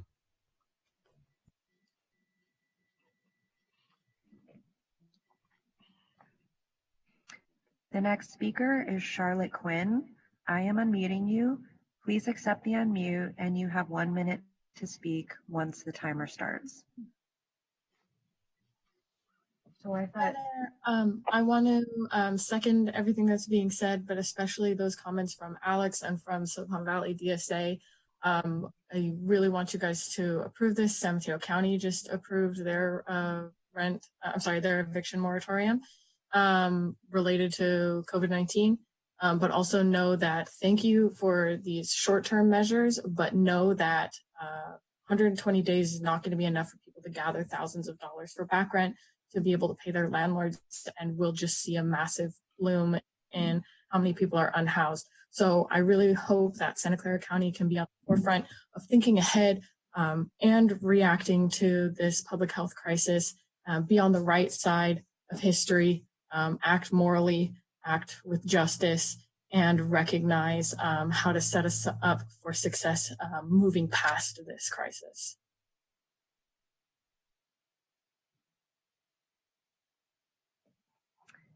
the next speaker is Robert Aguirre. I am unmuting you. Please accept the unmute, and you have 1 minute to speak once the timer starts. Hello there, it's Robert Aguirre again. So I certainly am in support of this moratorium. I would also like to see if you can include mom and pop landlords with that have outstanding mortgages, because they're going to be facing the same sort of pressure that the people that they're housing, they're going to face that same thing. So that would be a good thing to do. Also, I think the amount of time that things are shut down right now is 30 days, but if it goes beyond 30 days, it should be 4 times that amount. The other thing I'd like to talk about is people that are living in their cars, in their vehicles. We need to stop towing those people, because it's the same thing as people that are getting evicted because their homes are getting towed from them, and they're losing that, and they're now having to move out into the street. So we need to have a place like, for example, the parking lot right across the street from the county building is vacant right now because employees are not coming to work. So there's a lot of other locations that could be used as a safe park program, especially for RVs. The next speaker is Mimi Hernandez. I am unmuting you. Please accept the unmute, and you have 1 minute to speak once the timer starts.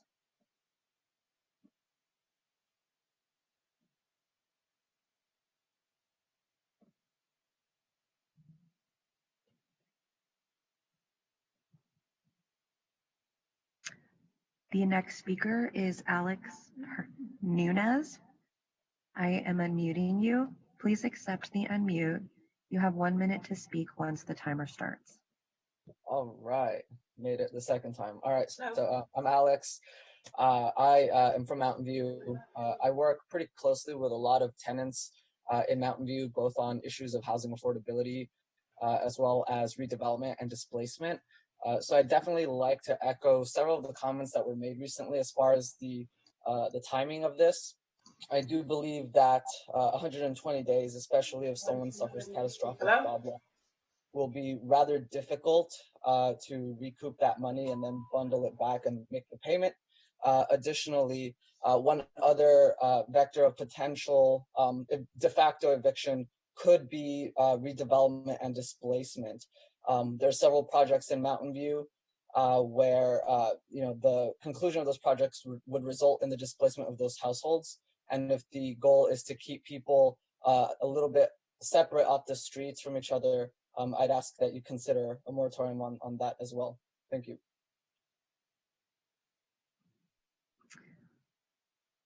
The next speaker is Mimi Hernandez. Mimi, I am unmuting you. Please accept the unmute, and you have 1 minute to speak once the timer starts. Hi, good morning. On behalf of the Latino Business Council, Silicon Valley, and the Alum Rock Santa Clara Street Business Associations, I want to thank the Board of Supervisors for their foresight in building the safety nets for our community.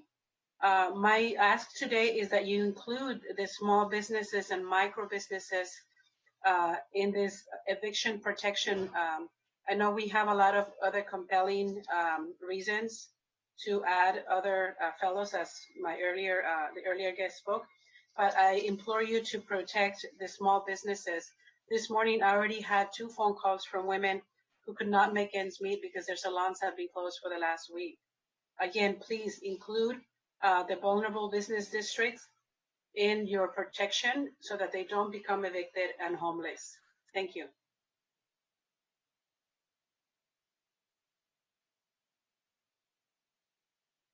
The next speaker is Silicon Valley at Home. I am unmuting you. Please accept the unmute. You have 1 minute to speak once the timer starts. Hi, my name is Mitch Mankin, speaking for SV at Home. We first want to express our thanks to each one of you and all the county staff for the work that you're doing to serve our residents at this incredibly challenging time. Today, we express our strong support for the proposed urgency ordinance, establishing a temporary moratorium on evictions resulting from the coronavirus. These are extremely difficult times, and this ordinance responds to this moment. It also acknowledges the leadership role that the county can play to unify the patchwork of jurisdictional responses. Eviction and housing instability is a severe problem in the best of times, and in this moment, it'll be catastrophic. We also know that this action is only the first step. Everybody is impacted by this public health crisis, and we believe the challenges ahead will be significant. We recognize that there will be a need to develop mid to long-term solutions for both tenants and property owners affected by the economic disruption and health emergency.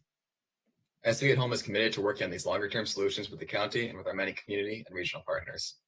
Thank you for your leadership.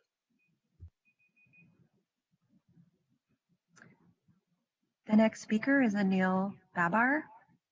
I am unmuting you. Please accept the unmute. You have 1 minute to speak once the timer starts. Hi, this is Anil Babar with the California Apartment Association. I just wanted to inform the Board of Supervisors that the California Apartment Association has issued guidance to our members during this time to freeze rents, halt evictions, waive late fees, offer flexible payment plans.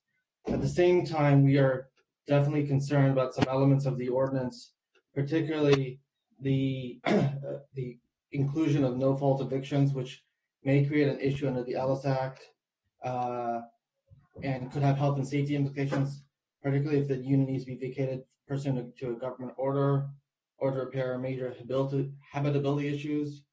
We're concerned about the notice of determination that must be on a form approved by the county.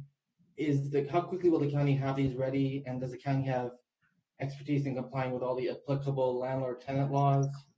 And so we just would like these issues addressed as you have your conversation. Thank you. And our last speaker is Victor Vasquez. I am unmuting you. Please accept the unmute. You have 1 minute to speak once the timer starts. Hello, thank you so much for bringing this resolution to the board. We are urging you to adopt the ordinance. We feel like this reassures and helps flatten out the curve and protects our most vulnerable populations, our tenants, our families, and children who face the most hardships during these times. We also, echo the request from other partners that we should also figure out a way to include small family-owned businesses, as they are also part of our community and at risk. And I also echo some of the other comments around, yes, let's pass this resolution, but also figure out more long-term ways that we can support communities, such as amnesty for rents, or figure out other ways that we can do that as well. Thank you for your leadership and your time. Thank you, everyone, for your thoughtful comments and feedback. And Anil, I just wanted to say how much I appreciate the work that the statewide organization is doing, and we'll make sure we access that information. If I could, before I go to Supervisors Simidian and Cortese, what I'd like to do is ask James if you could just restate what this covers, what's included in it, just because it seems like there's a little lack of clarity, at least from the public, on that. Sure. So this measure is consistent with the governor's executive order, which actually has some parameters around what it allows. But this measure is related to evictions for residential property and for small business commercial property. And it's connected to individuals who have a substantial decrease in income or substantial out-of-pocket medical expenses as a result of COVID-19. And by the way, those are substantive requirements that are actually in the governor's executive order. So I think those are the key points. It doesn't include, it doesn't waive rent. That would be a whole different conversation and issue that would raise a whole number of other significant legal considerations about contract and other issues that are also outside the scope of the executive order. So this is about keeping people in their homes and about taking eviction off the table during this emergency and in the context of a shelter-in-place order. Thank you for that. What I'll do then is I'll go to Supervisor Simitian, then Supervisor Cortese, and then Ellenberg and Supervisor Wasserman. Thank you, Supervisor Chavez. This is Supervisor Simitian. Can you hear me loud and clear, Supervisor? Yes. Thank you. Let me begin by offering a motion to adopt the urgency ordinance, and then if there's a second, I will both ask some clarifying questions and speak to the motion. I'll second. Thank you. Supervisors, first, thank you to County Counsel's office for taking the initiative on this to give us some choices here.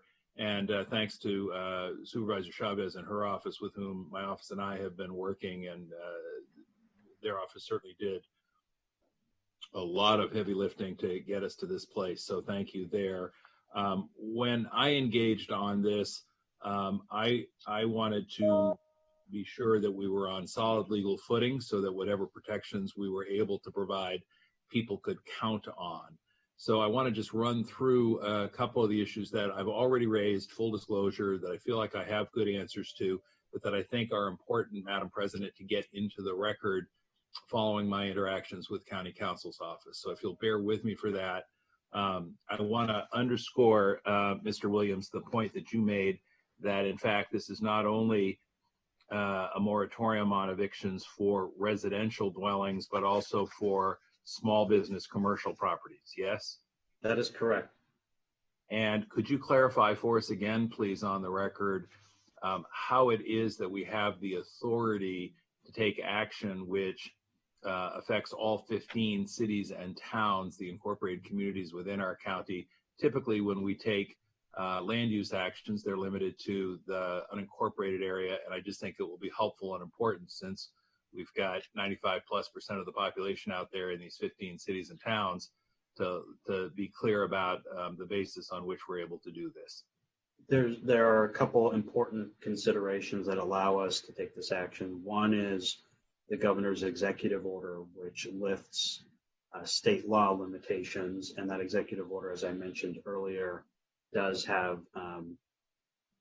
caveats with it. In other words, it lays the conditions under which local jurisdictions can take this action.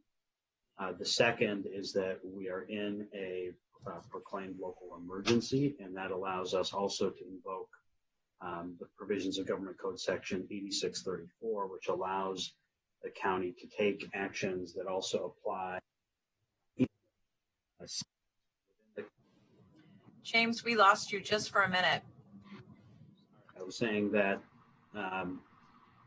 in addition, Government Code 8634 counties take actions that apply within the territorial limits of cities that are directly in response to an emergency situation. And so the context of the current shelter-in-place order and the need to keep people in their place of residence for that order to be effective allows us to take this action and have it apply on a countywide basis. Thank you. And just to be clear, and again, this is Supervisor Simitian, the measure would take effect immediately, as in assuming we get 4/5 vote today, yes? That is correct. Yes, it's an urgency ordinance. And it would continue to be in force through May 31st, 2020. And Madam President, part of the reason I'm going through this is, as you know, the document itself wasn't available until relatively late yesterday. And I just think, again, for the record and those who are listening, being clear about what we are and are not doing would be particularly helpful, although I'm sure they'll have a chance to access the document after the meeting is over. Yes. So, thank you. And correct, but regarding the date, and that date, by the way, is also from the governor's executive order. Thank you. And I do think it's important, even though it was mentioned in passing, to distinguish the notion of an eviction moratorium with rent relief. And I'm looking at page 6 of 8 in the proposed ordinance, paragraph number 6, which says, nothing in this ordinance shall relieve a tenant of the obligation to pay rent, nor restrict an owner's ability to recover rent due. So I think for those who might have been concerned about the ability to collect rent, that should give them some assurance. For those who we hope be the beneficiaries of the eviction moratorium, just clear language that indicates that eventually, as some of our speakers have mentioned, the rent will come due. I would like to ask one or two other questions. Mr. Williams, much of the ordinance is predicated on folks who can demonstrate that a failure to pay rent is related to a, quote, substantial loss, end quote, of income or substantial out-of-pocket medical expenses. Among the terms defined in the ordinance, the substantial loss is not among those terms. Could you just tell us why you've drafted it that way and how you see that being implemented, since that's sort of the key factor in determining whether or not someone is entitled to protection by way of the moratorium? Yes, that phrase actually comes out of the executive order from the governor, where it is not defined. For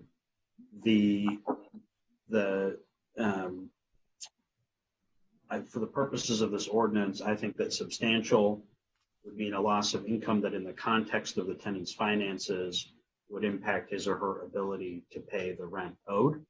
And I think that is clear from the context. What that means would be on a case-by-case basis, but in the absence of it being defined in another way in the governor's executive order, this is what we felt was the best way to put it forward. Thank you. We need a 4/5 vote today. Am I correct, Mr. Williams? Yes, that's correct. And you indicate in the document that subsequent extensions could be made by the Board of Supervisors after May 31st, 2020, or not necessarily after, but extending the measure. Would such a extension also require a 4/5 vote? Yes, it would, and it would also at this time require some further action by the governor, since that date is in his executive order. Got it. And if there were further action, presumably if we had with additional chance to think and talk to various stakeholders, determined that some amendments would be helpful or appropriate, we could incorporate them at such time, yes? Yes, absolutely. Okay. There was a concern by the speaker from the Apartment Association about potential incompatibility with the Ellis Act. Have you or your office had a chance to think that one through yet? The ordinance does not stop all no-cause evictions. It's only those where there is a nexus to COVID-19. So we think that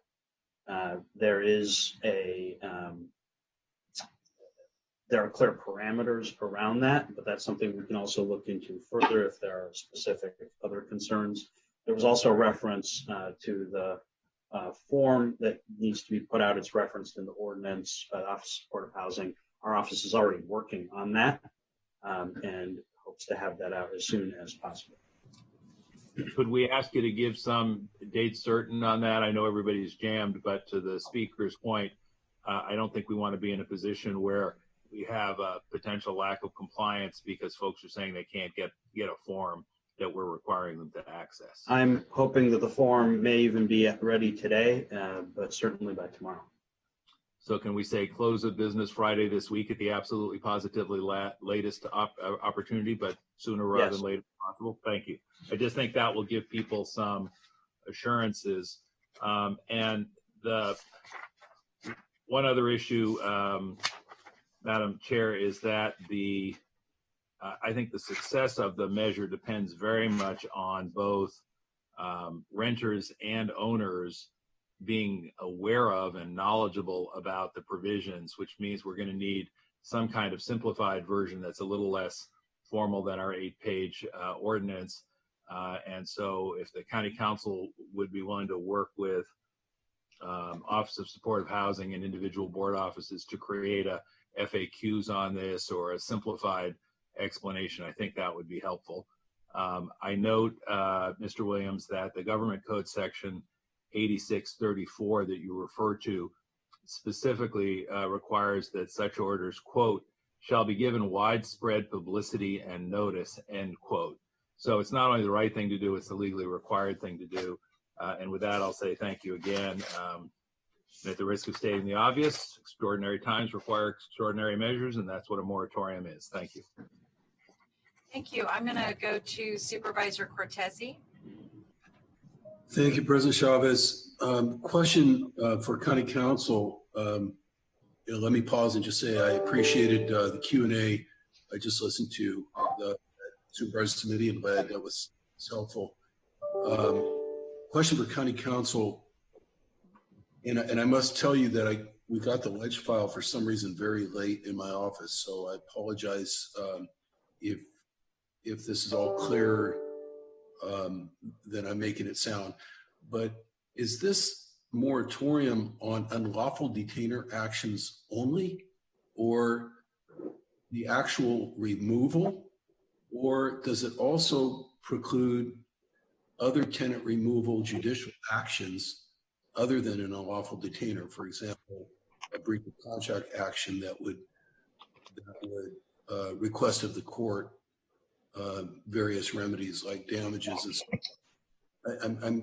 I'm asking that because I'm understanding or wanting to believe that the intention of this at the governor's level and our level is so that people are not forced to move around, and so they're not essentially under litigious circumstances while they're trying to shelter in place.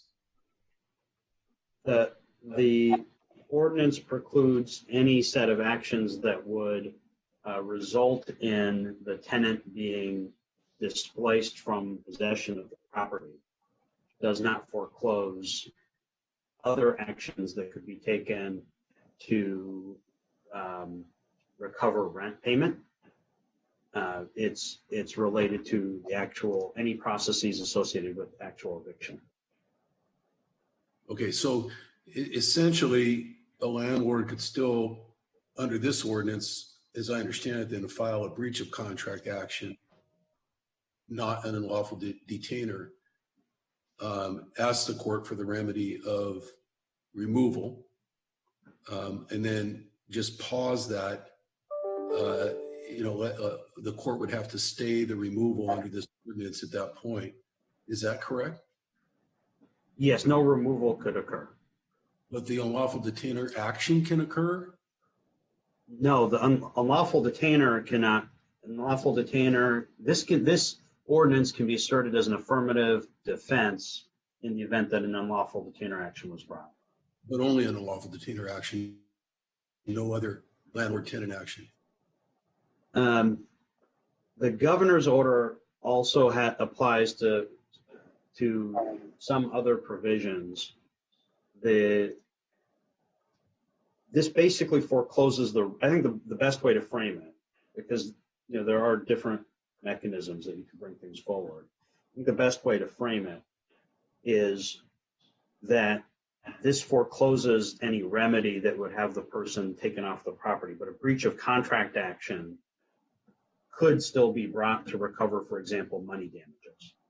So we should be clear that under this ordinance, none of this is going to stop landlords from dragging tenants into court tomorrow or the next day or a month from now or during this period of time. People will have to get up if an action is filed, an unlawful detainer action, and assuming they want to contest it, they're going to have to go down to the courthouse under this ordinance, correct? Except that the courts themselves are largely closed right now. But yes, somebody could still bring a breach of contract action to seek rent payment, and they could bring that forward even through many. There are agreements that include arbitration clauses or other things. They could seek money damages or the payment of rent. Right. So if we were trying under the shelter in place order, and let me pause again and say I'm prepared to support today's item as is. And the reason I'm asking my questions is because I'm trying to determine if after today we might want to consider doing more. And I think listening to Supervisor Simitian's comments, he might be thinking the same way. I'm not sure because we haven't spoken, but let me now pause over. Let me ask you, at the last Board of Supervisors meeting, I asked you a question essentially about how broad and sweeping our emergency powers are through public health orders. And you indicated that they're very broad and very sweeping. Is it conceivable if we wanted to do more than this in the future, for example, to stay court actions between landlords and tenants? Again, I'm not talking about rent relief or forgiveness or forfeiture. I'm simply talking about staying the action so that people don't have to worry about running down and retaining counsel or showing up somewhere to file a timely response to a courthouse while they're under the shelter in place rules. Is it conceivable that we can do that? Is it something worth further discussion in the sense that it's plausible or possible? If it's not, I guess what I'm looking at is just tell me, nope, we don't have those powers. It's something we can look into. The typical context on public health orders has never occurred quite in the context of this type of emergency. But there are AG opinions out there, for example, that do caution that we don't have at the local level, for example, authority to waive state laws. That has to come from the state. And so some of the things that I think you're talking about and contemplating would necessarily require action at the state level, because we can't use a health officer order to waive those kinds of things. So we can certainly look into it further, but I think it's probably unlikely that we could wholesale block filing of things in court under the statutory scheme. At the county level. Well, thank you. Yes. That's important to know. I do think we have to have our eyes open, and people, I feel like apologizing because it's so much like everyone else would like to be talking about the light at the end of the tunnel and something more positive. But just judging from the wide range of constituent inquiries and the volume that our offices have been receiving over the last week, I fear that we pass this and we start getting constituents contacting us in advocacy groups saying, hey, there's still court actions being filed. People are still having to respond. It's forcing professionals, public interest attorneys and others to expose themselves to the virus. And I'm just concerned about that. That's all. I'm not sure how, it's obviously going to work great in terms of non-displacement, at least temporarily. But I'm not sure it's going to cut down on the anxiety and the pressure for people to move out of shelter, as legal proceedings continue to roll out. And I saw an article as recently this morning out of the publication Cal Matters that says even the jurisdictions that have already adopted these, these ordinances, and obviously the state has issued its directive, that there's just a variety of what we would call eviction legal actions still occurring and moving forward, at a pretty large scale. So again, just wanting to surface that, and maybe I'll be supporting the motion today, but I want to make sure that we do take a look at what else might be prudent to do on a temporary basis to keep people in their homes where we need them to be right now. Thank you. Thank you, Dave, for those questions and comments. I'll now go to Ms. Ellenberg. You're on mute. Got it. Thank you very much. I have a couple of questions for James Williams about other pieces that I think might be important, and I don't know if my colleagues agreed if we could add them today, or if these are potential add-ons, if that would delay the ordinance in any way. I do support what we're doing now, but my questions are, one of the concerns about the moratorium not actually suspending any rent payment, and I'm not suggesting that we should suspend rent payment, because I'm also thinking about the many small landlords that also need to rely on this income. But having all of that rent payment become due the moment the moratorium ends, I think could potentially be catastrophic for some of our renters. And I'm wondering if it's possible to recommend, to include in the ordinance a maximum time possible for tenants to pay back that back rent, maybe over a 1-year period. Let me stop there. That's my first of 3 questions, to see if that's something that you would recommend adding, or is that beyond our purview? So 2 comments on that. One is that the ordinance does currently include eviction relief language. Right. Extends 120 days out beyond its end date. Right. For payment. The governor's executive order does not extend to rent relief or restricting landlords' ability to recover rent due. That's expressed in the order. And so that is a whole separate set of legal issues, and is unlikely to be a category of relief that we're probably able to do at the local level, and also probably separately raises a different box of legal issues around contractual impairment and right. Is it potentially a taking? Yes. Yes. Okay. That's what I was thinking about. So this may fall into the same category, but wondering if we have the authority to note that any debt that's accrued during the moratorium could be considered consumer debt, so that a landlord might enact a civil action to collect the debt, as Dave was talking about, delayed out, but couldn't evict for rent that was due during the moratorium. Do you see what I'm getting at? I'm trying to see if we can provide any additional protection for renters once the eviction moratorium is over, to ensure that they still have a reasonable amount of time, 1, to pay back the rent, and 2, that they can't be evicted for not paying that back rent, other than within ideally an expanded amount of time. So we do right now have the 120 days period. Right. So that is an attempt to provide exactly that kind of relief, and I think that's sure, something but we could we can look at further and revisit.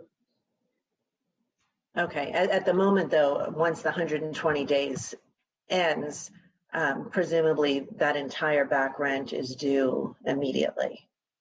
And that's the piece that I'm concerned about, not having tenants be able to spread that out, because it's highly unlikely following a 120-day moratorium that they would suddenly have on hand 4 months back rent to pay back. So I don't want us to just be delaying this and then putting tenants in a really untenable position. But I'm certainly not advocating, on the other hand, for an elimination of any rent due. And I think that's something we can take a look at as this moves forward. And okay. So I'm in support of getting the first step out today and then talking a little bit more about what additional protections we might need to put in place. Thank you. Thank you, Susan. Mike? Thank you, Madam President. I'm in support of it as well. Specifically, I'm seeing this as, and as James has so well said, an urgency ordinance establishing a temporary moratorium on evictions resulting from the COVID, as he said, with the nexus to COVID-19. My hope is, my expectations are, any tenant that is able to pay their rent during the time will pay their rent during the time, to pay a portion of their rent during the time. If after, we have this 4-month, 120-day period afterwards for the person, and they can certainly make payments back over the 4 months. I would hope the lump sum scenario doesn't happen at all, or if at all, to many at all.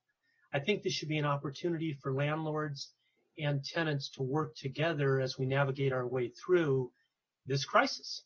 That's what it is. I think what this does is it's a win-win. It allows landlords to still collect rent while still giving the tenants the opportunity to defer payments while they may be unemployed. They may not be receiving as much income, and it gives them time in which to pay it back. I think this is a good first step, and I support it.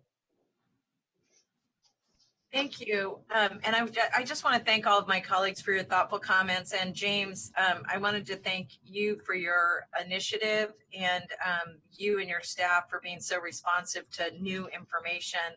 I'll just share with my colleagues that initially this was going to be focused on our unincorporated areas, but we have so many cities in the county that are grappling with this that really James and his team took the leadership to make this county-wide, which I think is important, because I think it's both important that we're consistent with the property owners as well, that having them have 15 different ways of looking at this and processes, I think would have been really challenging for them. So 3 requests that I would like to make.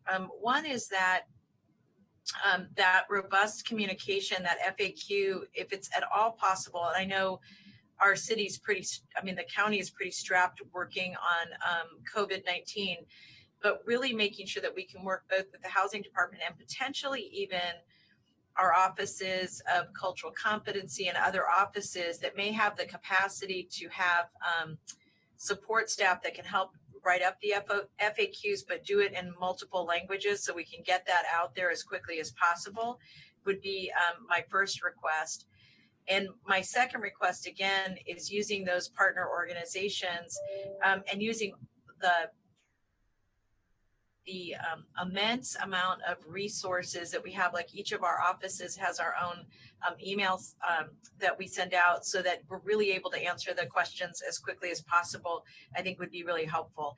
And James, I know your team is just really busy. So, making sure that the person doing the FAQs from your shop is somebody who really understands this field of work. I know you would already do, but maybe connecting them with these other people who can do this multilingual work would be beneficial. Is that something you were already planning to do?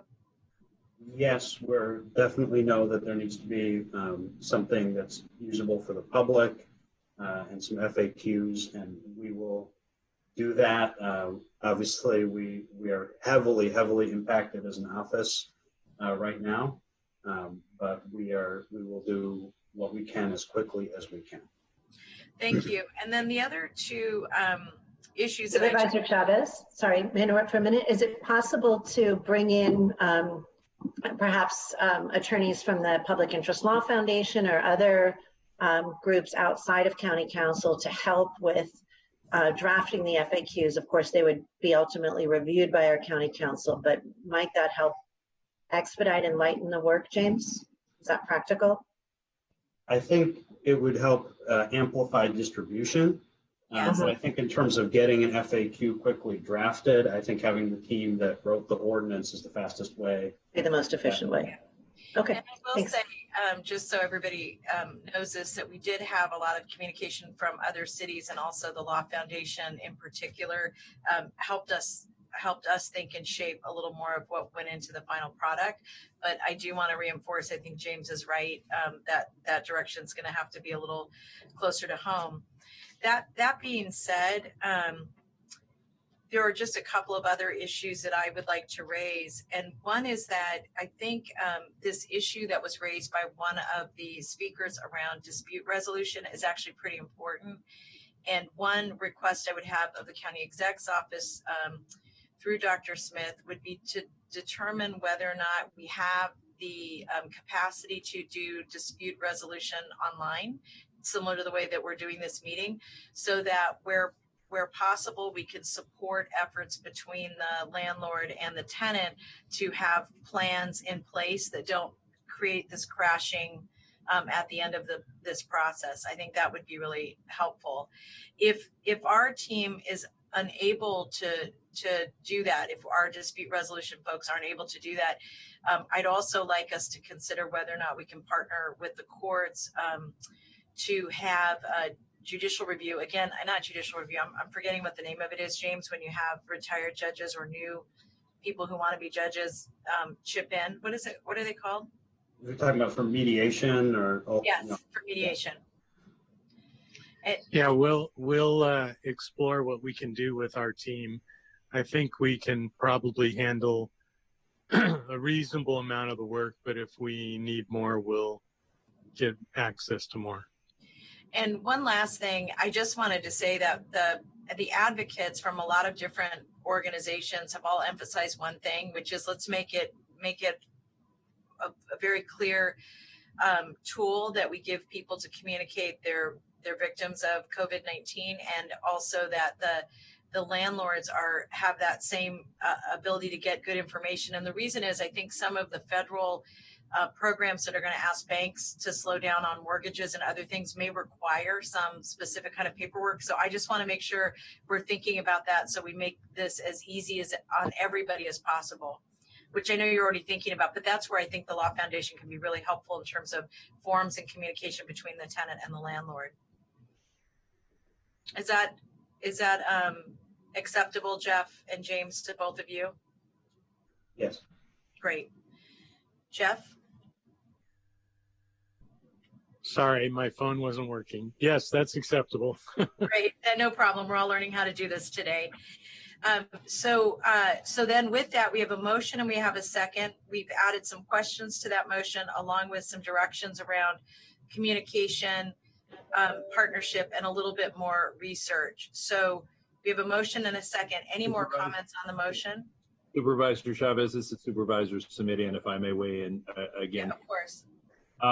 I do think it would be worth spending just a moment, because this measure uncharacteristically, as we've discussed, applies to the 15 cities and towns, the incorporated communities in our county, to talk about how differences between the relatively small number of ordinances that have been adopted by other municipalities and our own ordinance will be reconciled. There's some mention of that in the ordinance, but I do think, particularly since I know the city of San Jose has taken action, and that's, a million plus folks, talking a little bit about which ordinance applies and how is going to be important, not only to folks in those 15 cities and towns, but to residents, renters, and property owners in those communities as well. If Mr. Williams could spend a moment on that. Great, thank you. James? Sure. This ordinance applies countywide. It does not preempt cities from taking separate action, but would apply in lieu of any city measure unless the city measure is more protective of tenants. This measure in aggregate is more protective of tenants than anything that we have seen so far. Thank you. That being said, if and I saw the severability clause in the language, but if there was, if this measure is stronger, for lack of a better word, than other measures, but a particular provision of another ordinance was deemed to be stronger. Does that particular provision apply in those jurisdictions, or is that an issue you'll want to provide clarity on in the next few days or weeks? The intent is that that provision would apply. All right. So even if we said such and such a jurisdiction has what we think of as a weaker ordinance, if there was a more protective component to that ordinance, the more protective component would apply. Yes? Yes. Thank you. I think that's helpful and important so they know what they can rely on. And thank you, Madam President and board members. I think it's been a helpful discussion. I do think, we, to the extent that many of us have raised what about this and what about that kinds of questions that are entirely understandable, as well as members of the public who raised similar type questions. I think we ought to try and get those into County Counsel's office at the earliest opportunity so that if we revisit this issue, they've already had a chance to address the many questions that would be part of any subsequent possible action. I'll let it go at that. Thank you again. Thank you. Are there any other comments on the motion? The only other thing I would like to add to what Supervisor Simidian said is that if there are issues that you think we should be advocating at a state level about, because my guess is that everybody's moving so quickly that there will be cleanup action at the state as well, that if, and I think Susan, some of the ideas you raised and Supervisor Cortese, some of the concerns that you raised might be able to be addressed at that level. I would just recommend that everybody get your thoughts as you've been able to digest this today to County Council so that we're speaking in one voice as we talk to the state about changes that may need to be made. With that, I think we have literally rode that horse to the fence. So, and maybe back. And I really appreciate it. It's very complex. I'm going to ask for the vote to be taken by roll call. Supervisor Ellenberg? Yes. Supervisor Simidian? Aye. Supervisor Cortese? Aye. Vice President Wasserman? Aye. And President Chavez? Yes. And thank you, everybody. That was very complex. It was difficult to do online. And I just really appreciate all you weighing in on this. Thank you, Supervisor Simidian, for helping us with that as well. With that, we're going to go to item 17. This is our revised budget process. On this item, I would like to ask staff through Dr. Smith to make a brief presentation. I will then go to the public and then back to my board colleagues for a motion and or discussion. Okay, Supervisor Chavez, I will take it from here. Because of the extremely unique situation that's facing us with the COVID-19 crisis, we are recommending to the board a change in your budget process for this year. As the board knows, we've, from staff's perspective, been telling the board that our estimates for revenue and expenditures for next year indicate a $160 to $170 million ongoing deficit, as well as a $140 million one-time deficit. This was all before COVID-19 and was based on a lot of presumptions that have now suddenly been thrown to the wind with COVID. We know now that we're spending much more than we thought we were going to be spending in overtime and other areas to try to deal with COVID. We also know that there is a potential for new revenue coming down from the state. We've also seen changes in the Fed's approach to Medi-Cal, Medicare. And so all of the pieces of a normal budget are moving again in various directions, and really at this point haven't settled down to a point where we can actually develop a recommended budget that we have confidence in.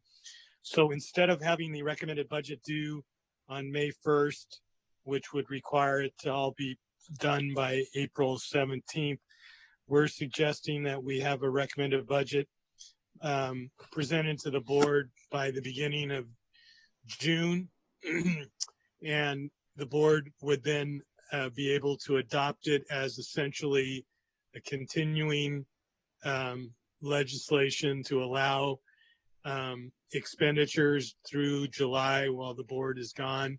And when we come back from July recess, that we would start the hearing and workshop process in an abbreviated way so that the budget could be modified at that point to for the board to finally adopt a final budget before September, all of this being consistent with state law.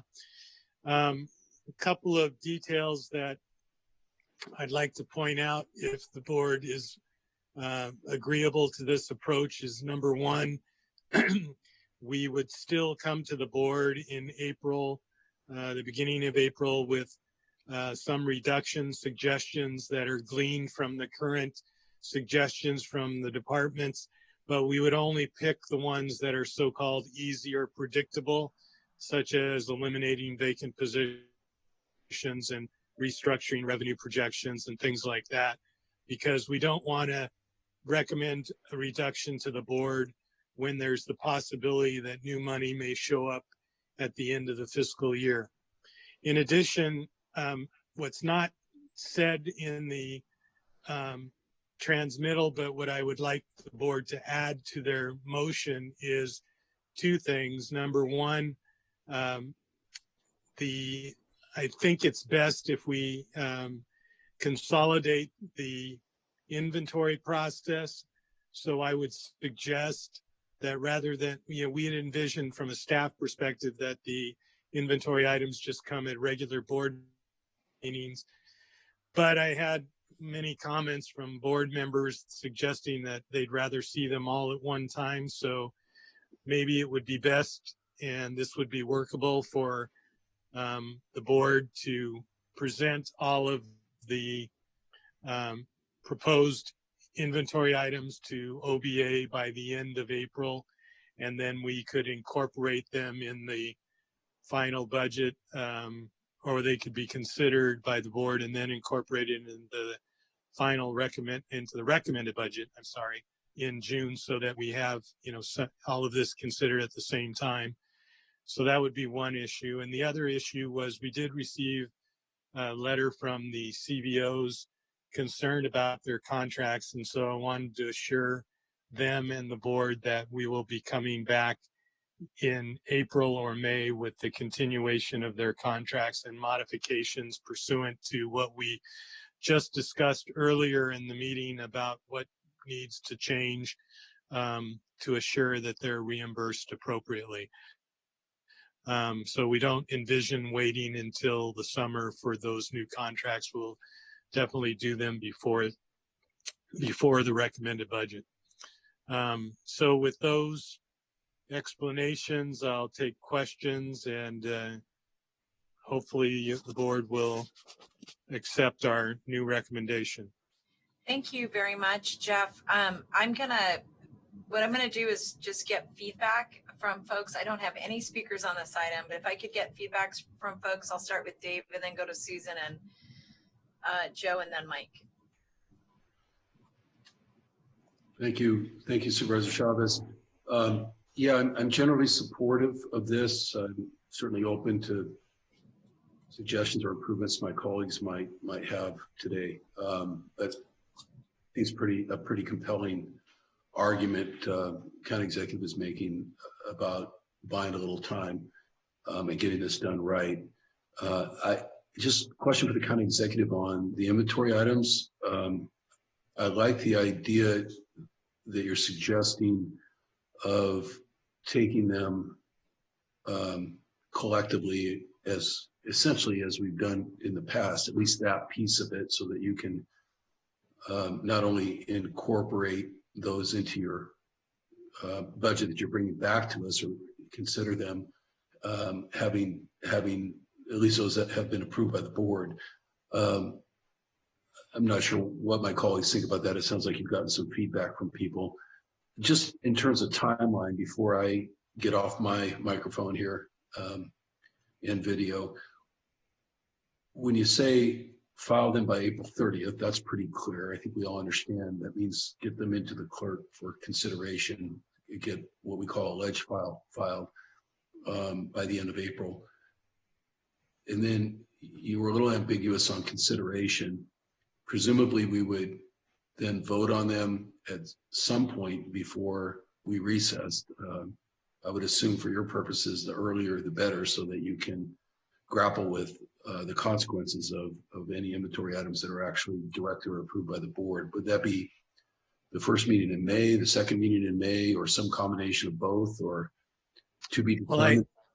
Well, I think we would try, just from the sake of getting everything into the budget appropriately, we tried to ask the board to consider them all the first meeting of May.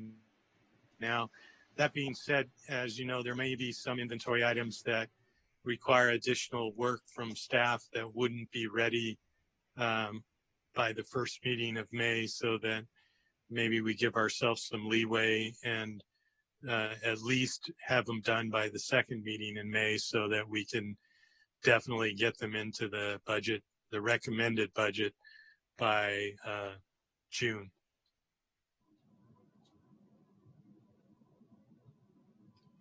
Did that respond to your question, Dave?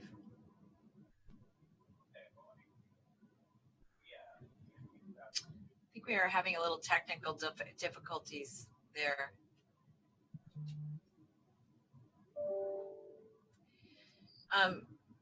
So Dave, I'm going to come back to you. We'll go to Susan and then come back to you and see if that responded to your question once we reconnect with you properly. Thank you. I want to raise a couple of points. The first, with regard to inventory, at some step along the way, there had been talk of maybe putting a moratorium on inventory items this year. It sounds like that's not the direction that we're going. I would like to really sincerely ask my colleagues, though, if we could self-impose on all of us a maximum amount for this year, really keeping in mind the dire need that is so broad across our community. I'm certain that we'll all be inundated with requests because the need is so incredibly high.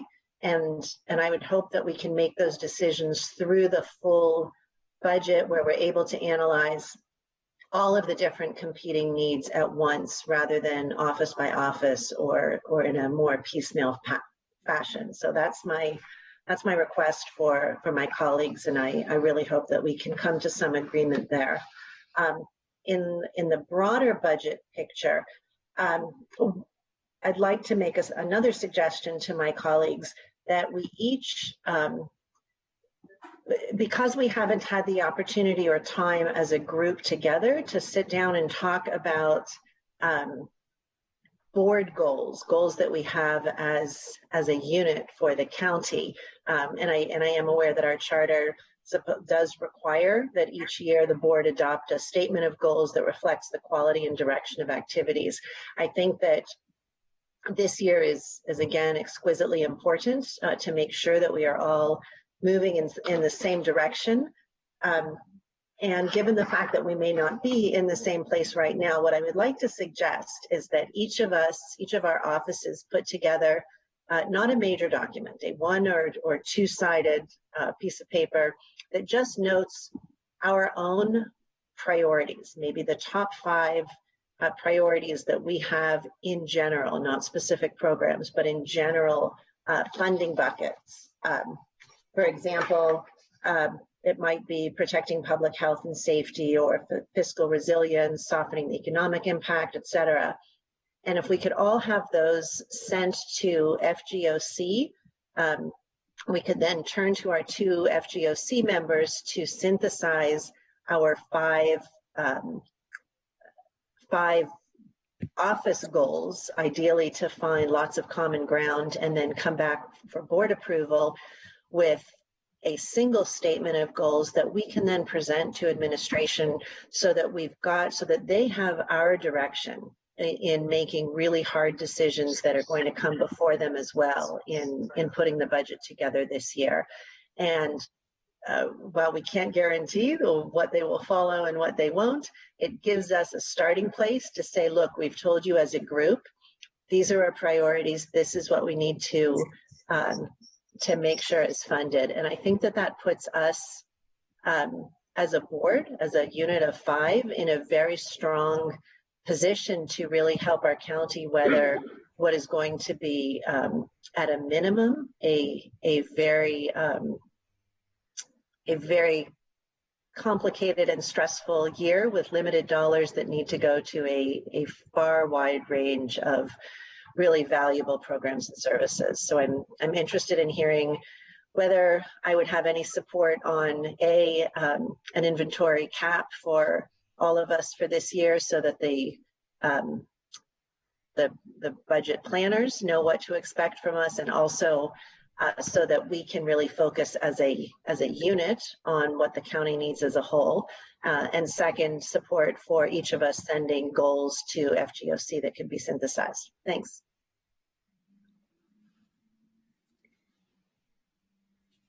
Glad to hear support or objection, of course.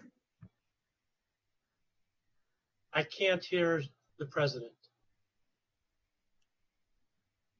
Thank you for catching that. What I was saying is I'd like to go to Supervisor Simitian and then Supervisor Wasserman. Thank you. Thank you, Madam President. I think at various times we've all weighed in on the inventory process as we have this morning, but I think it's like 1/10 of 1% of the amount of money that gets spent, or some relatively small fraction, and it doesn't obviate the need, obviously, to look at it carefully. But I frankly am concerned that under the circumstances and this revised process, we've got some larger challenges to address.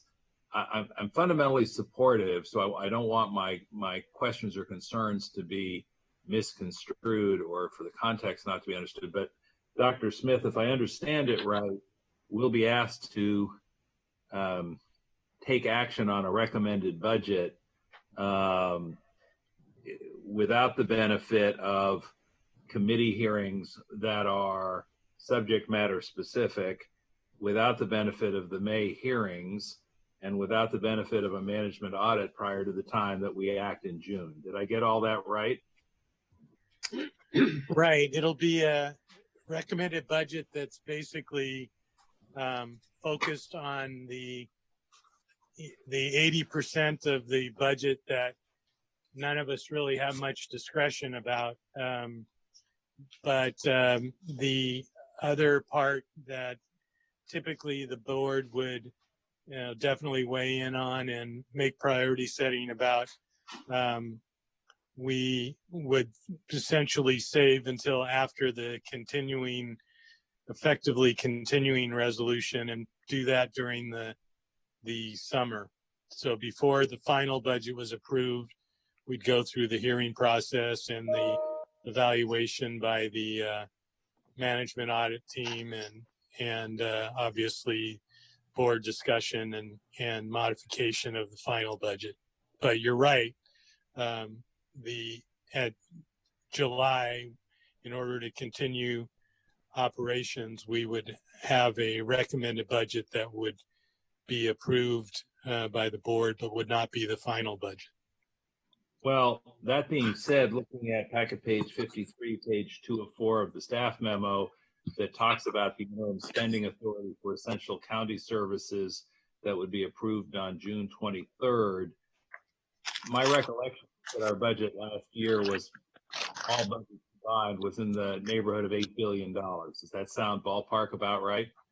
Yeah, it's going to be a little bit above $8 billion this year total. So my question is, are we taking action as a matter of legal necessity or otherwise on June 23rd to approve that total amount, or is it some lesser portion of that? Well, again, I'm okay with it. I just want to be very clear about what we are or are not doing, because I think that then has some impact on some of the things that we need to ask for in the way of process. Well, I guess I would have to answer that with my intention, based on the fact that, there's so many moving parts. Realizing that the board would like to have, as much discretion as possible, I would prefer when I deliver the recommended budget that there be some reserves set aside for board issues that, have been typically identified. That being said, given the unpredictability of the revenue and expenditures at this point, I can't guarantee that there will be space to do that. But we'll try as best we can to find some way to make sure that there's significant flexibility in the recommended budget so that when the board comes back, there be ability to move things around without doing major damage to any problem. I mean, I'm not use the interruption, and forgive me, Madam President, the system here makes it a little hard to catch somebody's eye, particularly when I'm not visible. But Dr. Smith, I'm not even concerned yet at this point about, quote, board flexibility. I'm just saying, just to be clear, we're going to vote on the entire budget on June 23rd, not just for essential services, not just 80%, but the whole budget document, yes? Yes. Okay. That, forgive me, but that was not clearly articulated either orally or in the document that we have for the enclosure. And as I say, that particularly in the absence of the typical committee hearings, the May budget hearings, and the management audit, means that there are, to the point you were making, going to be some limitations on the board's ability on June the 23rd to exercise what I believe is the single most important responsibility, which is the budget of $8 billion to serve 2 million people. I mean, that's a concern. Where I'm still prepared to support it, but what I want to say is that requires absolute transparency on the part of you and your staff. There cannot be any surprises. Everything has to be, particularly if I'm understanding that, the document could be released as June the 15th, but acted on by the 23rd. That means, again, without committee hearings, without a public hearing process in May, and without the management audit, our board and the public could have as little as 8 days to peruse $8 billion worth of expenditures and then weigh in what we hope was a thoughtful way. Now, I understand you're saying we can always come back later in the summer, but at that point, by a vote of at least 3 members of our board, a majority will have approved the recommended budget, and it will take 3 votes to undo anything that we did that we thought was a placeholder. So that is the source of concern that I'm expressing. And I just, as I say, I think, it means that you really are going to have to work very hard to be fully transparent with the board and with the public about what's in the $8 billion budget in June and what changes, if any, have been made, and what decisions, if any, are inherent in that can't be undone as a practical matter when we revisit this a month or 2 later.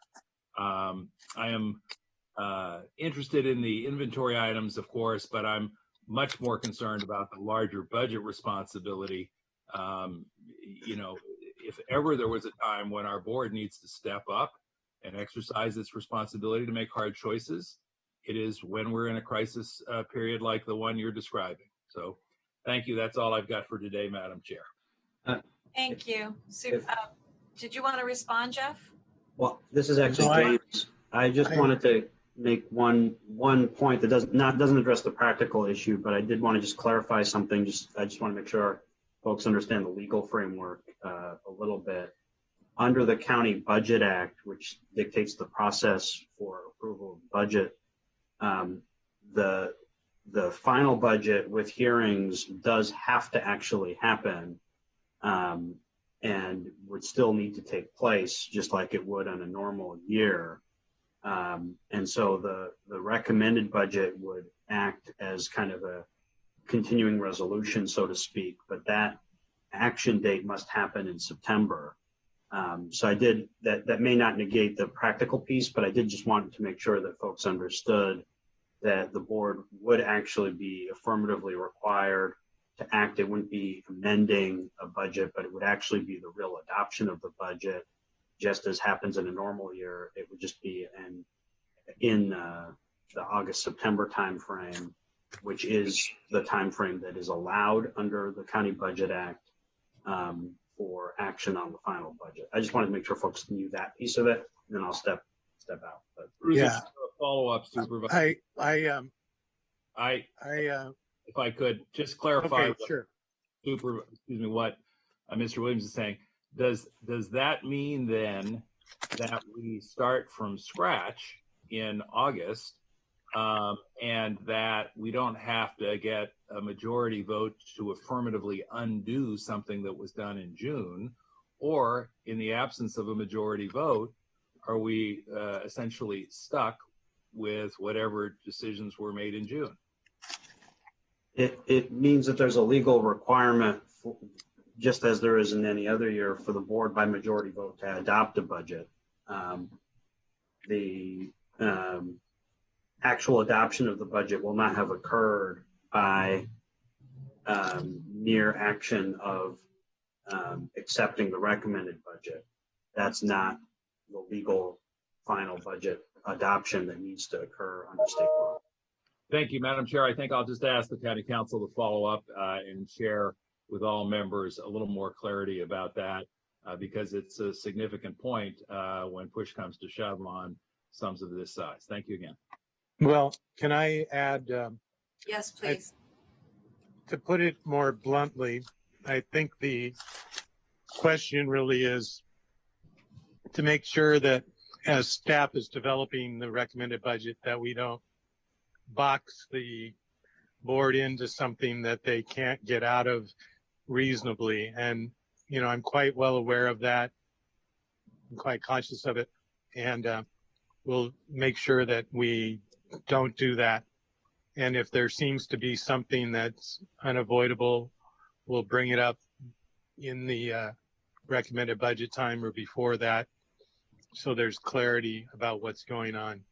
Because I understand, you know, there could be issues that, you know, make the board feel, at least politically, like they're boxed in.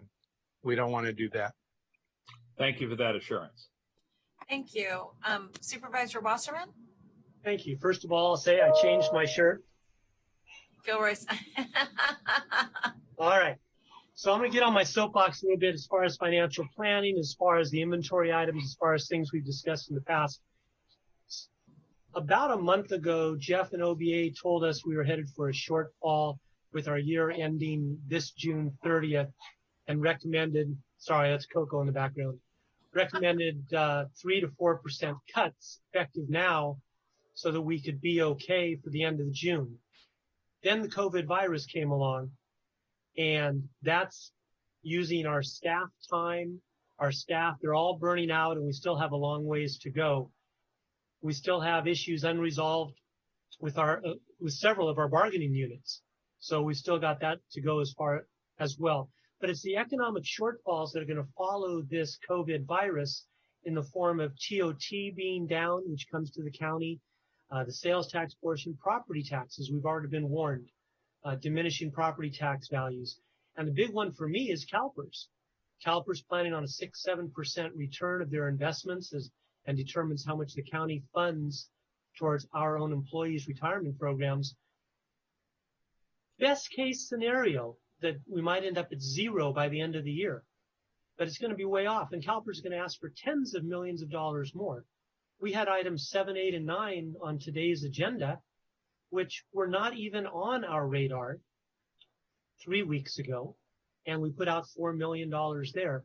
And I agree with Supervisor Simitian, where budget items are very, very small, percentage-wise compared to the whole budget, but we are already eating into a reserve that none of us wanted to eat into. We are already asking our departments to cut back 4% while they're being maxed out 24/7 now because the COVID virus has come along. We need to be very, very careful each and every time. Do we need to spend this money? And I would suggest on the inventory items, and even if it's just optics, that we take a year off. We can consider those $4 million we spent 3 hours ago, as part of an inventory item that came up, whatever you want to say. I see Supervisor Ellenberg holding 3 fingers. 3 million. I think it's 2 million, 1 and 1, but it may well be 3 million, 4 million. Well, we're not done with the agenda yet. So No, you we're go not on. done. Exactly. We're not done with the agenda yet. But what I'm saying is, friends, is that we're already into our reserve. We're asking departments to cut 3 to 4% over the next 3 to 4 months. That was before we knew our TOT is going to be down, our property tax is going to be down, our CalPERS contribution is going to be up, and we still have some contracts to settle. So I really suggest that I'll just go out there. I think this year we should have an inventory moratorium. If not, I think that we should have a reasonable cap. And Supervisor Ellenberg, I know you and I have talked about it previously, but I think this crisis has brought us to a head. And yes, Supervisor Simidian, it's an extremely small amount of money, 0.0001 in the overall picture. But I think we got to start somewhere, and this is a reason to do it. Thank you. Thank you for that. Can I respond to Mike? Okay. And then what I'd like to do, you guys, I know it's a little hard. We want to be conversational. I'm going to take 2 more comments, and then I would like to actually get to weigh in. So go ahead, Susan. Thank you. I appreciate, Mike, your comments very much. Thank you. And of course, I understand that inventory is percentage-wise a very small piece, but it represents personal choices, personal single supervisor decisions. And that's what I think is really important, particularly this year, to get away from and to make decisions as a group. So thank you for that. We're at least 2 votes in. And I just don't want my comment about the value statements to get lost in this, because when we're focused on the big number, the 8 billion or whatever it's going to be this year, I think it's really important that we are aligned on what our goals and values are. So I'm hoping that that my suggestion of each of our offices submitting a statement of priorities, goals, or values to FGOC to be synthesized into one document to guide us through the budget process will be accepted by my colleagues. I just didn't want that piece to get lost as well. Thanks. Thank you. So just for my colleagues, let me just tell you what my thinking is on this. I think that any action we take on June 23rd by necessity locks us into a framework of spending for the following year. And I don't think that's a bad thing necessarily. I'm just saying I think that is what it is. I think the point, Supervisor Simidian, that you raised is a really good one, which is by a vote of 3, we could always decide to do something else. It won't undo what we've done necessarily, but it may redirect where we go. That all being said, I just want to remind my colleagues that one of the things that we had talked about doing was sitting together and having a priority setting session that allowed us to have a much bigger conversation with our senior staff and our line staff in terms of how we're thinking about the county in the future. I think there is no way that what we're experiencing right now doesn't dramatically change our approach. I just think that it is a real thing that we're dealing with. We don't know when we're going to be through dealing with it. So it's going to be even more critical that we as a board have a meaningful conversation about the budget, because it is a reflection entirely of our values, A, and B, it is also going to be a reflection of the emergency we find ourselves in today. Now, I think what Dr. Smith is right about, and why I think it was important that he put this framework together, is there are a lot of things that are unknown. It's unknown what the federal government is going to do in terms of how they do or don't interact with us at a local level long term. It's unknown what the implications are going to be from the state. And now what is unknown is that we're going to have a lot of bills to pay. That's unknown. What is also unknown is that the needs as the county writ large sees them are often different than the way the board sees them. And that's part of the reason we end up with this inventory process. And it's also part of the reason that on an ongoing basis, all of us bring forward what we deem are the priorities, right? On any given day, we're going to have, you know, Susan's going to be focused on children, as is Dave. I'm going to be focused on violence. Mike's going to be focused on that beautiful wine country, wine trail. You know, Supervisor Simidian spent a lot of given us a lot of perspective on what needs to happen in North County, just given the locus of where all of our work is. So that being said, let me just share, Dr. Smith, what I would like to see us figure out how to do.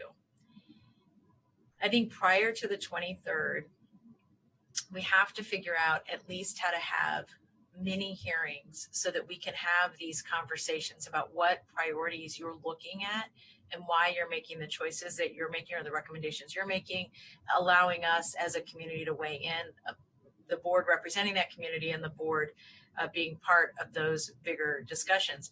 The reason I think that's going to be critical is that even if what we're using the 23rd for is a touch point of where we're going at that time, that what is going to happen between now and then is so uncertain that our ability to have a conversation that then lays the groundwork for the fall, because as you know, Dr. Smith, that's when you start preparing the budget for the whole next year. So here would be my requests.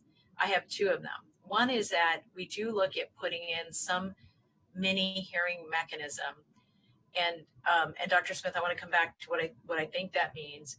Two, that irrespective of how we're doing through this COVID virus, that even if we have to do our priority setting session like this on a screen with the public getting a chance to weigh in, that we schedule doing that in the August-September timeframe. And that we do include, I think, Ms. Ellenberg's point about having us each start to hone in on what are those top 3 or 4 things that we're really going to want the organization to be doing in the near future. And the importance, I think, of that opportunity is really for us to take a look at bigger directional changes that we want to make as a group relative to where Santa Clara County is going to be in the next 3, 5, and 10 years. And we've really never had that kind of discussion. So I'm interested in some sort of mini hearings before the 23rd.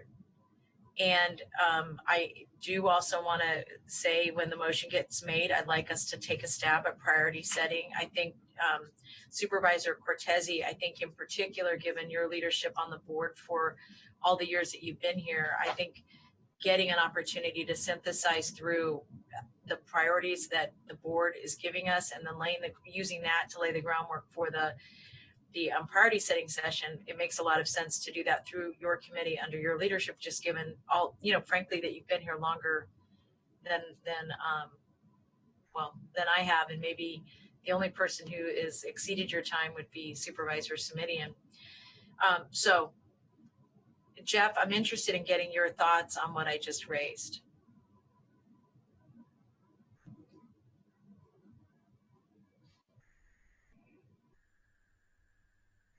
I'm having trouble with my phone, sorry. No problem. You mean the 23rd of June?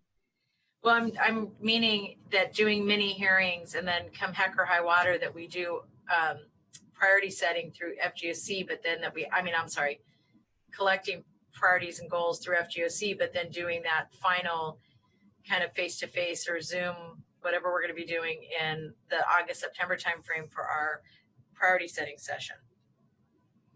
Yeah, I was just trying to clarify, you wanted the mini hearings before June 23rd. Yeah. Well, with this proposal, we'll basically have some idea, or we'll have to have some idea of what the recommended budget will look like by the end of May, so we can schedule some mini hearings in the middle and end of May to try to give the board some idea of what we're thinking and what's going on with the projections for the revenue and expenditures, that would be fine. And then let me just make one, thank you. Let me make one comment about whether we're calling them inventory items or the referrals, because for me, they're the same thing, just with different names on them and slightly different approaches and timings, but very similar in some ways, which is that I think we can't, like, all of the actions that were taken have to be taken now under this this COVID-19 rubric. And part of the reason I'm so interested in us having a conversation about priorities is that I think it's COVID-19, but it's also taking a look at very macro issues like climate change and how that impacts what we're going to be doing over the next few years. So that being said, Dr. Smith, and I'll ask my colleagues, is that whoever the maker of this motion is, that we ask the staff to consider the discussion today, that we're including a mechanism for the board to have conversations prior to the June 23rd vote, that we do have a goal setting or priority setting request that we send out to our colleagues so that they can give feedback to FGOC, that information lay the groundwork for the priority setting and goal setting session that we're going to have in the August-September timeframe. So is that clear to everybody about how we would proceed? Are there any? It's clear to me. I'm presuming you're including the change in the proposal related to inventory items and CBO contracts that I mentioned earlier, right? Yes. Okay, just wanted to be sure. Are there any questions from my colleagues or feedback? If not, may I get a motion? So moved. We have a motion from I'll be the second. a motion from Susan, a second from Supervisor Cortese. And now he's using signs. Awesome, you're our second. If we could then get a roll call vote. Supervisor Ellenberg? Yes. Supervisor Simidian? Simidian, aye. Supervisor Cortese? Aye. Vice President Wasserman? Yes. And President Chavez? Yes. And I do want to just, that passes unanimously. And I want to thank my board for a very, my board colleagues for a very thoughtful conversation. Thank you for that. We're going to now go to item 18, and this is Julian Street tenant improvements and surveillance. And Supervisor, I think this was held actually by Supervisor Simidian and brought back today. Is that accurate?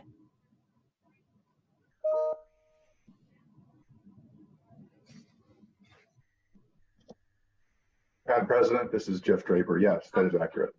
All right.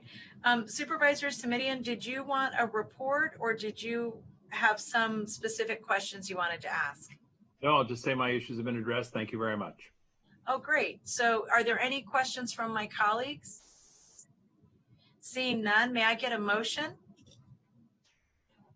to approve? So moved. We have a motion from Supervisor Cortese, a second from? Second. Second from Supervisor Ellenberg. I have no comments on this item, so I will then ask the clerk to take roll. Supervisor Ellenberg? Yes. Supervisor Simidian? Simidian, aye. Supervisor Cortese? Aye. Vice President Wasserman? Aye. And President Chavez? Yes, that passes unanimously. We're now moving to item 19, and this is to consider items removed from consent. We have two. Item 50 was removed at my request, and item 55, which was also removed at my request. On item 50, this is the Office of Labor Standards Enforcement Status Report. And to my colleagues, the reason I requested that this be pulled off consent is there are recommendations for completing the funding for staffing for the Office of Labor Standards and Enforcement. And the reason I pulled it off is I wanted to make sure that by voting on this, we were actually asking the staff to come back with the funding that is identified in this, the Office of Labor Standards. two things I'll just say to my colleagues. This goes in the category of what we know about our new reality relative to COVID-19. The number of complaints that these hotlines are receiving and that our nonprofit hotlines are receiving for being forced to go to work, and I mean, just all kinds of terrible things. This just reinforces to me that we need to take this action and have the funding attached to it. So to staff, if we vote on this today, are we also voting to have staff come back with the budget and the positions? Or does that need to be part of the motion? We would we would come back in April with a proposal for this funding. Okay, so the funding will come back in April along with the positions. Yeah. Great. With that, are there any other questions from my colleagues? If not, may I get a motion to approve with the requested coming back in April with the funding and the positions? So Madam President, pardon me, you have a speaker on this item. Oh, thank you for catching that. I have a motion on the floor from Supervisor Cortese. I'll come back for a second after our speaker. Thank you. Sorry about that.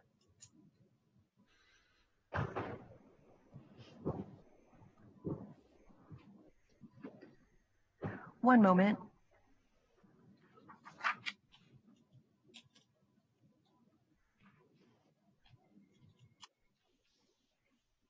President Chavez, we just got another speaker, so there are two speakers for this item currently. Thank you. They will each get, today I've given everybody 1 minute. Now we have 3. So 1 minute, and we have a motion on the, well, we don't have a motion. So 1 minute for all speakers.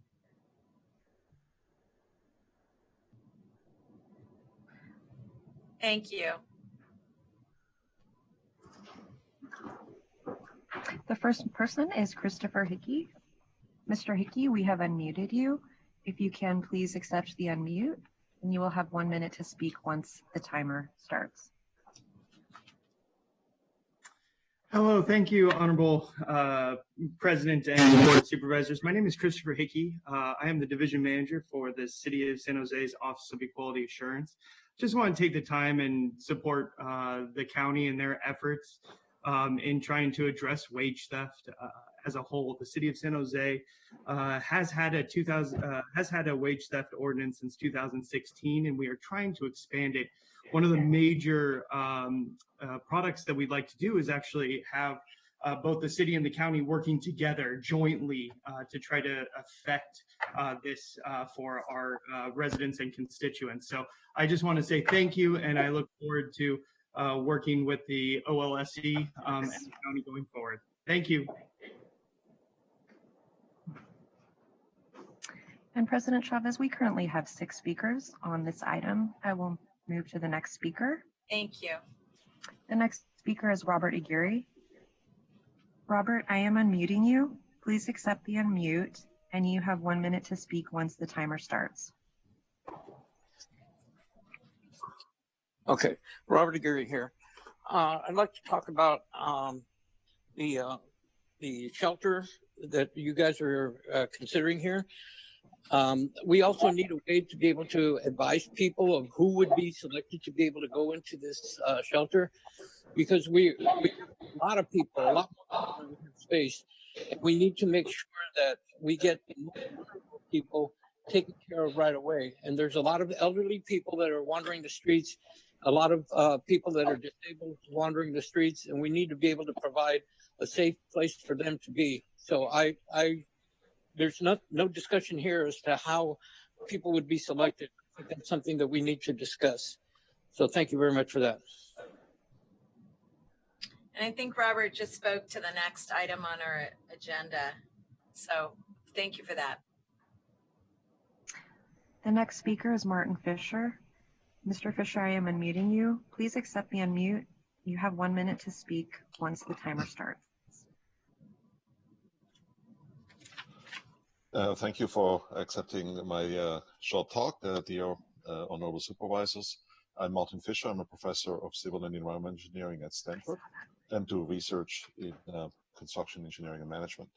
I'm very much in support of this proposed budget for the OS OLSE, because it doesn't only make sure that workers get paid, it also makes sure that they get rights, and that there is an office that can get the law enforced proactively through modern data science method and education.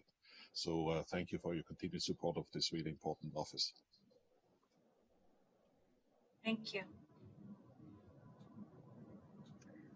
The next speaker is Sebastian Green. We are unmuting you. Please accept the unmute. You have 1 minute to speak once the timer starts.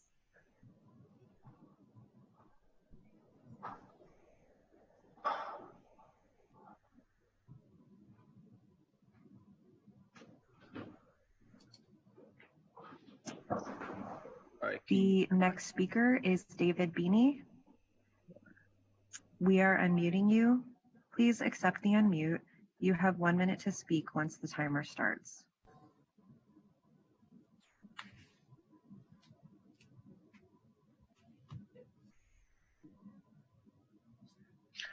Yes, good afternoon, President Chavez and members of the board. I'm David Beanie, and I'm speaking on behalf of over 35,000 members of the Santa Clara and San Benito Counties Building and Construction Trades Council. The council is a nonprofit organization, one of many that expend a great deal of resources uncovering exploitation and assisting workers in recovering their losses. Although our council is focused on construction, we recognize that we're part of a larger family of people and organization that fights employee exploitation. The Office of Labor Standards Enforcement has hit the ground running and is well on its way to providing a framework for all those who protect workers. The OLSE can only do this if it can expand programs and hire additional staff. The establishment of the county OLSE was one of the largest steps forward in protecting the workers of our county, and the Building Trades Council strongly supports an increase in funding. Let's see what this office is capable of achieving. Thank you. The next speaker is Joshua Garcia. We are unmuting you. Please accept the unmute, and you have 1 minute to speak once the timer starts. Good afternoon, Supervisors, President Chavez, and members of the board. My name is Josue Garcia, and I represent Silicon Valley MEPS, an organization that represents over 7,000 construction workers in Santa Clara County. And my reason for my call is to urge you to support the recommendation for the Office of OLSE. Right now, because of the current situation, contractors and companies, restaurants, and everybody are going to be losing money. And when it comes to losing money, they will try to recover the money as soon as possible. And one easy way of recovering money is by worker exploitation. So I'm sure the Office of OLSE is going to be flooded with cases after these circumstances end. So please, I urge you to support the Office of OLSE. Thank you so much.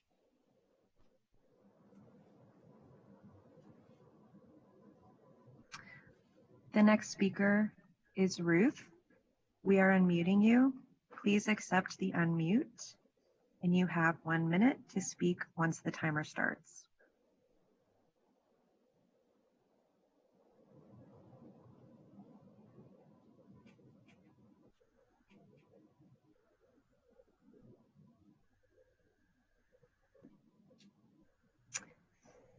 The next speaker is DWCMV. We are unmuting you. Please accept the unmute. You have 1 minute to speak once the timer starts. Thank you. My name is Carlos Ariola, and I'm from the Day Worker Center of Mountain View. I'm the Outreach and Education Initiative Coordinator here at the center. We, during the last couple of months, have been helping folks in the community with their the questions in regards to their rights and their labor place. We have helped numerous of folks that are from the hard-to-reach communities that have told us that they have not, if it wasn't for the Office of Labor Standards Enforcement, they wouldn't have gotten help from answering the questions that they have. We at the center are more than happy to assist those that are in need, and we're more than happy to do this as long as there is continuous funding. We at the center urge you, supervisors, to please to give continuous funding to this program to help assist those that are in need and help those workers that are thinking that they are they have no place to turn. Thank you. Our second to last speaker is Mimi Hernandez. We are unmuting you. Please accept the unmute. You have 1 minute to speak once the timer starts. Hi, good afternoon. This is Mimi Hernandez from the Latino Business Council of Silicon Valley. We are part of the Fair Workplace Collaborative, along with a great group of nonprofit organizations and individuals who are rallying for worker rights. On our part, we are doing our best to train businesses so that they come into compliance and so that we can collaboratively stop and reduce wage theft. Most recently, we have been pivoting over to a dissemination service. So we are receiving phone calls from businesses that want to be in compliance. They're scared about going out of business, but they also want to be able to understand what they need to do in order to comply and to protect their employees. Today, I urge you to continue this program. As a group, we work really well together. There is some amazing champions and folks that are in their residents. Thank you. And our last speaker on this item is Ruth. We are unmuting you. Please accept the unmute. You have 1 minute to speak once the timer starts. My name's Ruth Silvertobe. I am talking on behalf of the Fair Workplace Collaborative and in support of the OLSC. I coordinate the English line and through Step Forward, and I work with some excellent attorneys that have answered 1,854 calls in the last week. Before that, we also have calls. We've also conducted trainings, legal trainings and workshops.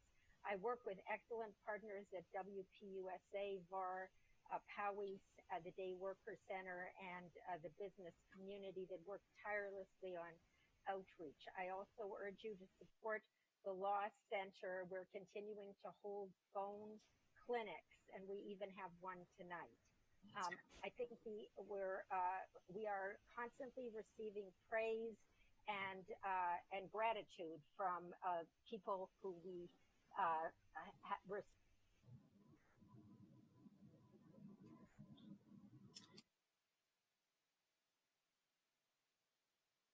You're muted, Madam President.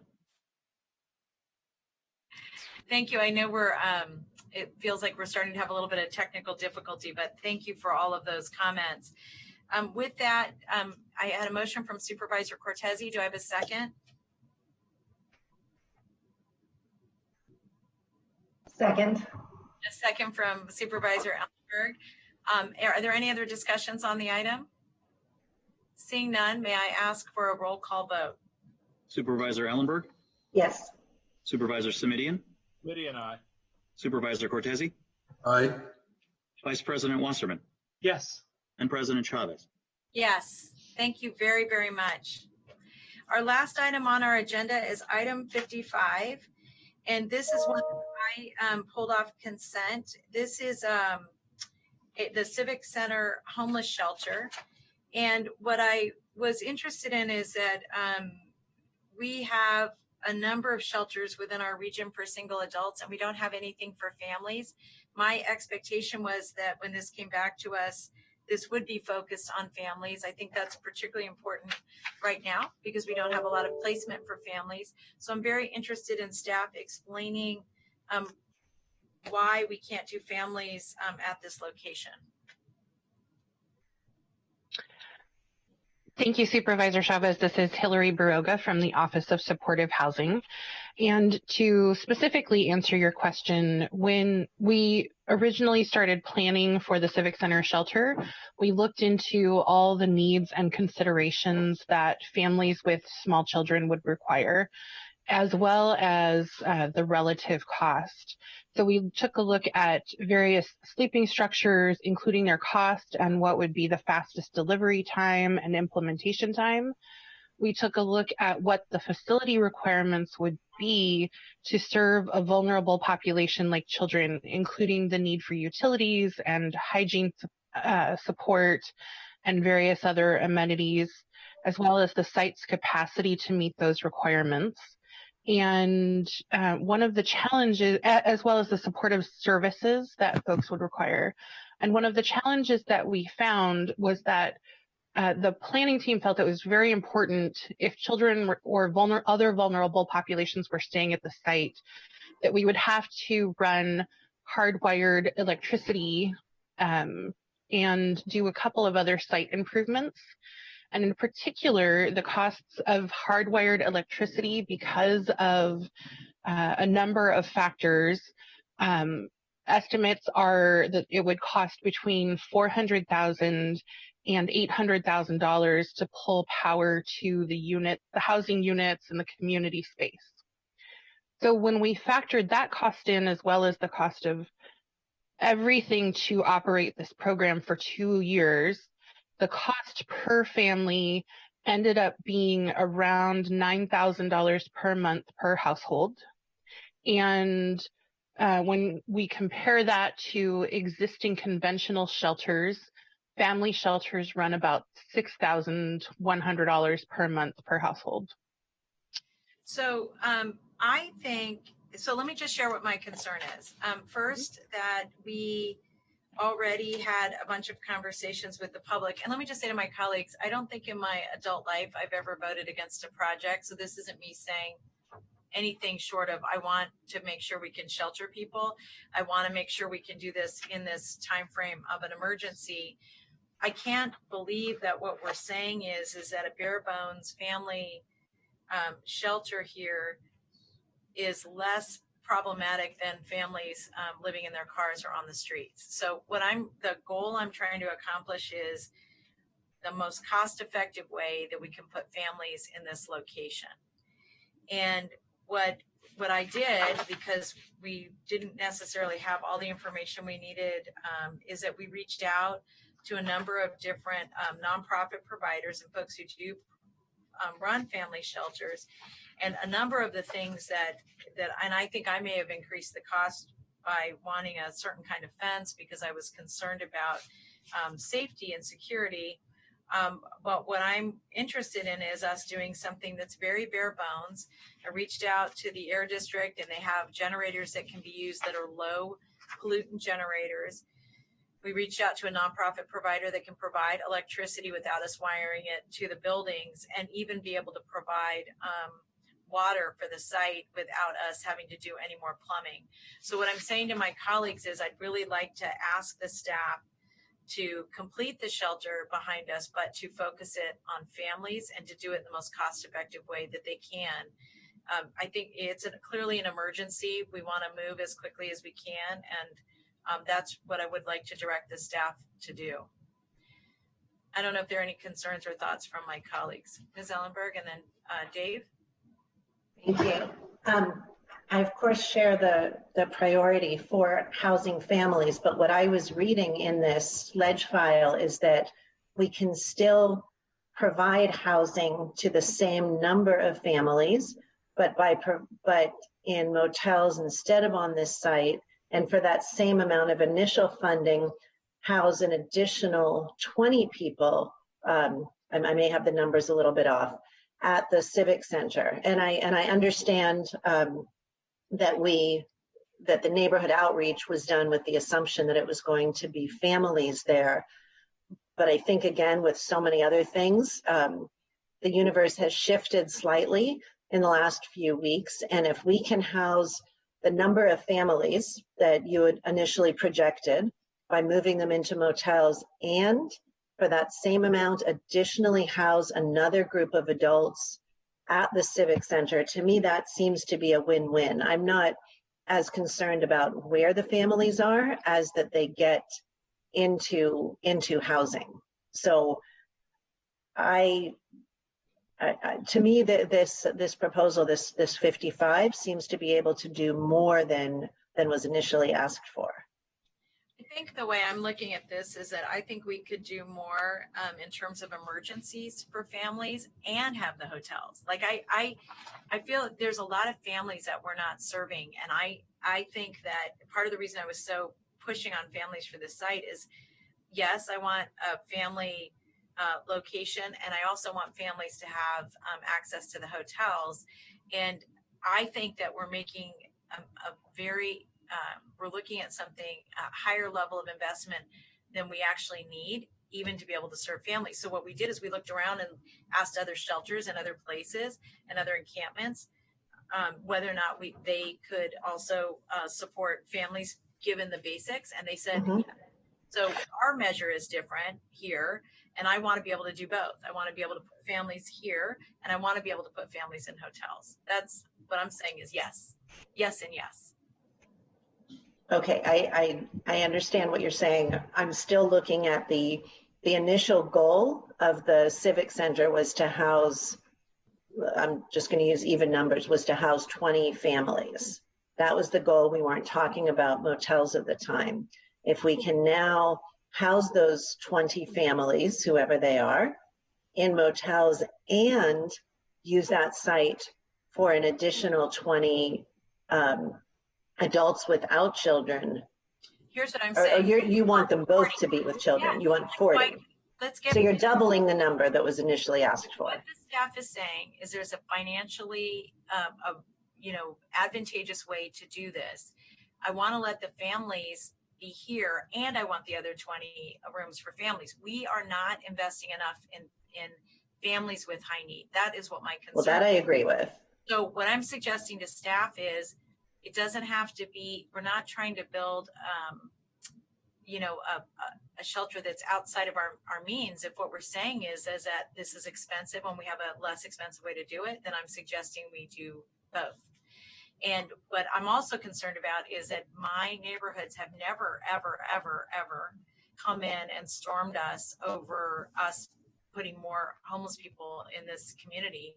And we're going to be opening the Ritchie site for single folks, I think, is what the plan is from staff, which I'm fine with. I think we have to do that. It's public property. We should take advantage of it. Then I also think we need to have a good mix with the neighborhood. And I feel like this isn't respectful of the neighborhood or the people that we're trying to help. And I know Hillary, let me just say this, everybody's doing their best. I'm not saying that was intentional.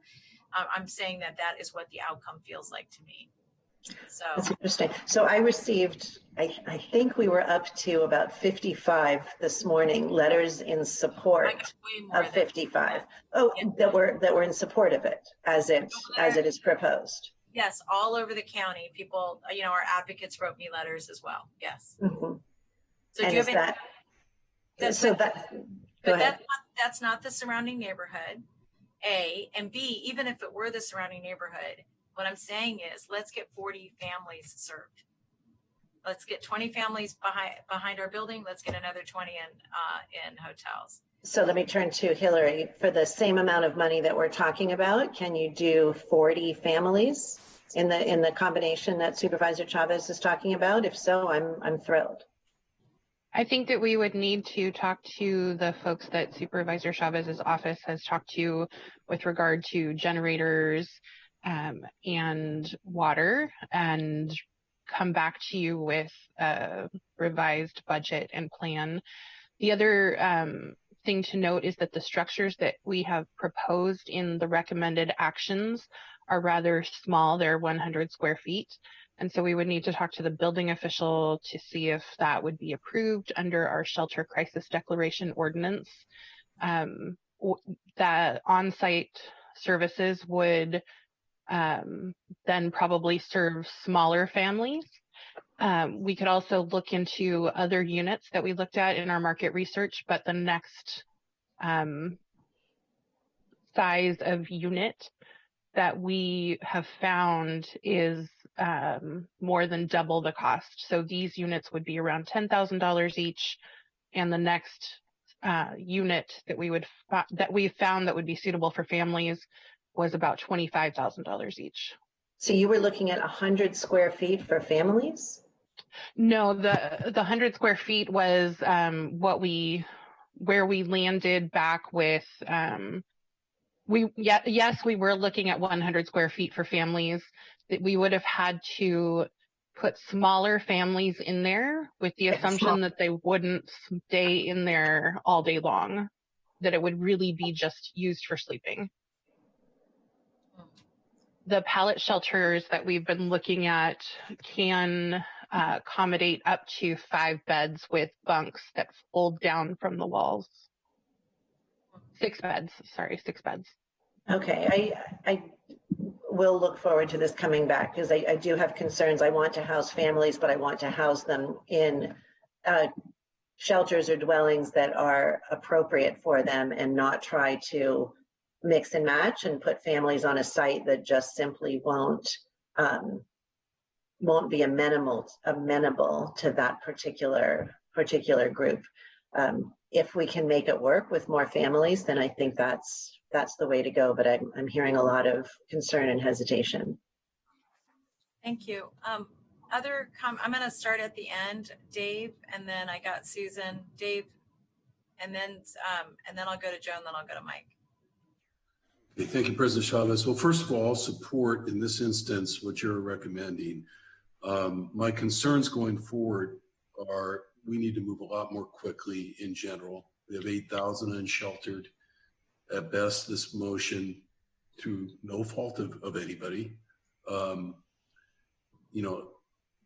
won't even add to that, just through no fault of anybody, gets 40 plus people out of 8,000 sheltered, but we need to do something. And we're under extreme overwhelm, both on the homelessness side and the COVID-19 side right now. And I think just to start doing what we can do is important. I'm extremely supportive of Supervisor Chavez of your modifications, if you will, to the recommendation to essentially value engineer down the cost, not at the expense of space, but at the expense of infrastructure that isn't really necessary to be, sort of this Cadillac version of infrastructure. In my humble opinion, we've had that be an obstacle to this kind of work for at least 3 years now or more, that we look at too many options, we look at too many Cadillac options, we look at too many expensive options, and we're getting very little output against what we need to do. So it's really a support for the motion on my part with a call to action to start moving a lot more quickly. I would like to incorporate, if you're willing, if you're making the motion yourself, to incorporate into the motion, resurrecting our interest as a board in the site adjacent to Elmwood and Piercy Toyota, which could be another site that could be utilized once this, we get this item today moved forward somehow, some way, that we immediately start looking to the next possible site. And I think that site could be a pallet shelter site, it could be an RV site, it could be a combination of the both, or whatever. I think again, with all due respect, it's not a criticism of the motion, I'm supporting the motion, but I just think we need to get away from a modality where we're accepting the use of motel vouchers as sort of a fallback position to not being able to get enough shelter done. You talked about my longevity on the board earlier. There's been a common denominator throughout our housing efforts. It's been this idea that, well, that's hard, let's use motel vouchers. And I'm not talking about you, Supervisor Chavez, or your motion. I'm talking about our housing philosophy when it comes to shelter, which is why a few weeks ago, I asked all of you to support an item which you did support, which was directing the county executive to start working on setting up a division under housing that's nimble, that's really dedicated not to the permanent supportive side, but to the shelter side, so we can move a lot more quickly. So I just felt the need to make those comments. One last comment on the issue that one of the speakers raised, I think it was Robert Aguirre, and I didn't speak with him before this, but I know where he's coming from. It's been mentioned in the past that I went to Portland with Robert once upon a time and spent the night in a shelter up there. What's really, really important in the future, if we can't do it at this site, but in future sites, is we have to have the ability, when people come walking in off the streets and say, I need shelter now, I was told this is a shelter facility, please help me. we need a way to take care of them on a 24-hour by 24-hour basis and not turn them away. And the only reason I say that is because perhaps Robert saw the same language in the staff report. The staff report basically says that the occupants of the site will be on a referral basis. And I understand there's probably some good reasons for that, but that shouldn't preclude us from also having a programmatic function at the site that takes care of the people who walk up who weren't referred, rather than turn them away and say, well, just go find a creek or an underpass again, especially under today's circumstances. So, you know, those are things. I guess that last one is something I'd like to see incorporated in the motion. I'd like to just use this opportunity rather than issue a referral, just to do an off the dais referral here, on video referral, and ask that the good staff work that was done on that Milpitas site be brought back to the board for consideration. I'm happy to work with the housing department on refining that a little bit. And the rest of it was just my comments, you know, on great, let's do this, but let's not for a moment be satisfied with taking kind of a fractional, incremental approach right now to the houseless problem. Thank you. Thank you. And I understand that meaning to include the Pure C Toyota site. And I will give, just for my colleagues, so you know this, I will share with Hillary the 3 locations that we found that do use mobile hygiene units as part of the facility, and there are a number of them. Are there any other comments from my colleagues? If not, Yes. Oh, go ahead, Mr. Wasserman. Sorry, I thought it was Joe next, and I. Oh, that's right. I was looking. I apologize. There are 3 speakers, and I didn't get a chance to. Oh, if there's speakers, please go ahead. No. I'm going to have us go first because the speakers popped up second. But if you could go ahead, Mike. Okay, me now. Yes. Okay, thank you. Hillary, through the chair, if I may, to Hillary. You know, I've been talking for years about having homeless housing at the Civic Center. We seem to be getting closer. Yes, I think it's an appropriate place to have because we have services there, we have transportation there. I think all that makes sense. On the other hand, and Joe, I don't even know if you can see that because it may or may not have video, but on the other hand, I want to get the most housing now for the buck. And the idea of hotels, because this crisis happened and the hotels being empty, and I'm sure rates way down, seems like an immediate answer to house more homeless people at this time than building. Ultimately, I would love to have homeless housing, family, individual, whatever form it takes, at our Civic Center in perpetuity, not just phase 1, 2, 3, 4, or 5 of our Civic Center master plan, but actually be one of the buildings at our Civic Center. I don't know how that'll happen. I don't know when that'll happen. I know we were going down one road and then this crisis hit and hotels and apartments and things were not available 30 days ago, or if they were very, very expensive. So Hillary, my question to you is, can we house more people right now using hotels and still move forward with the idea of having homeless housing on the Civic Center site? And to your knowledge, is any of the Measure A money allowed to be used? Is there any exception, and maybe James, this is to you as well, is there any exception given what we're experiencing has actually been declared a natural disaster, emergency, if you will, by our governor and our president? Is there any provisions within Measure A to allow for expenditure of that money now? Regarding the emergency situation and Measure A, the emergency proclamations don't affect the utilization of Measure A money. However, they do make available funds for certain kinds of emergency shelter that are needed to respond to the emergency. So James, if I may, if for instance we put people now into hotels, we would in all likelihood be able to make a claim for reimbursement of that as emergency shelter? For certain kinds of groups, certain kinds of issues, yes. Okay.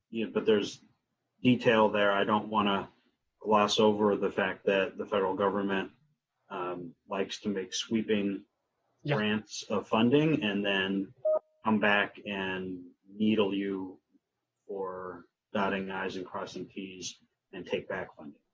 Okay. And Madam Chair, I was asking my question to Hillary and then I just kept going on. Again, if I may, Hillary, can you give a response, please? What my big concern is housing the most amount of people we can as least expensively, as fast as we can right now. Yes, Supervisor, I believe that it would be actually a better time now to secure hotel rooms, you're correct, than it was 30 days ago. So I think that the motel portion could get up and running as quickly as possible. And in terms of funding that, the Office of Supportive Housing has money from state HEAP funds, Homeless Emergency Assistance Program funds, that we had planned to use for this project that we could use for the motel portion of the project. So if you all were to approve the recommended action relating to the motels today, we could begin implementing that portion of this as quickly as possible and return with the Civic Center specific portion at the next board meeting. Super. Thank you, Madam President. Thank you. Joe, did you have anything you wanted to add?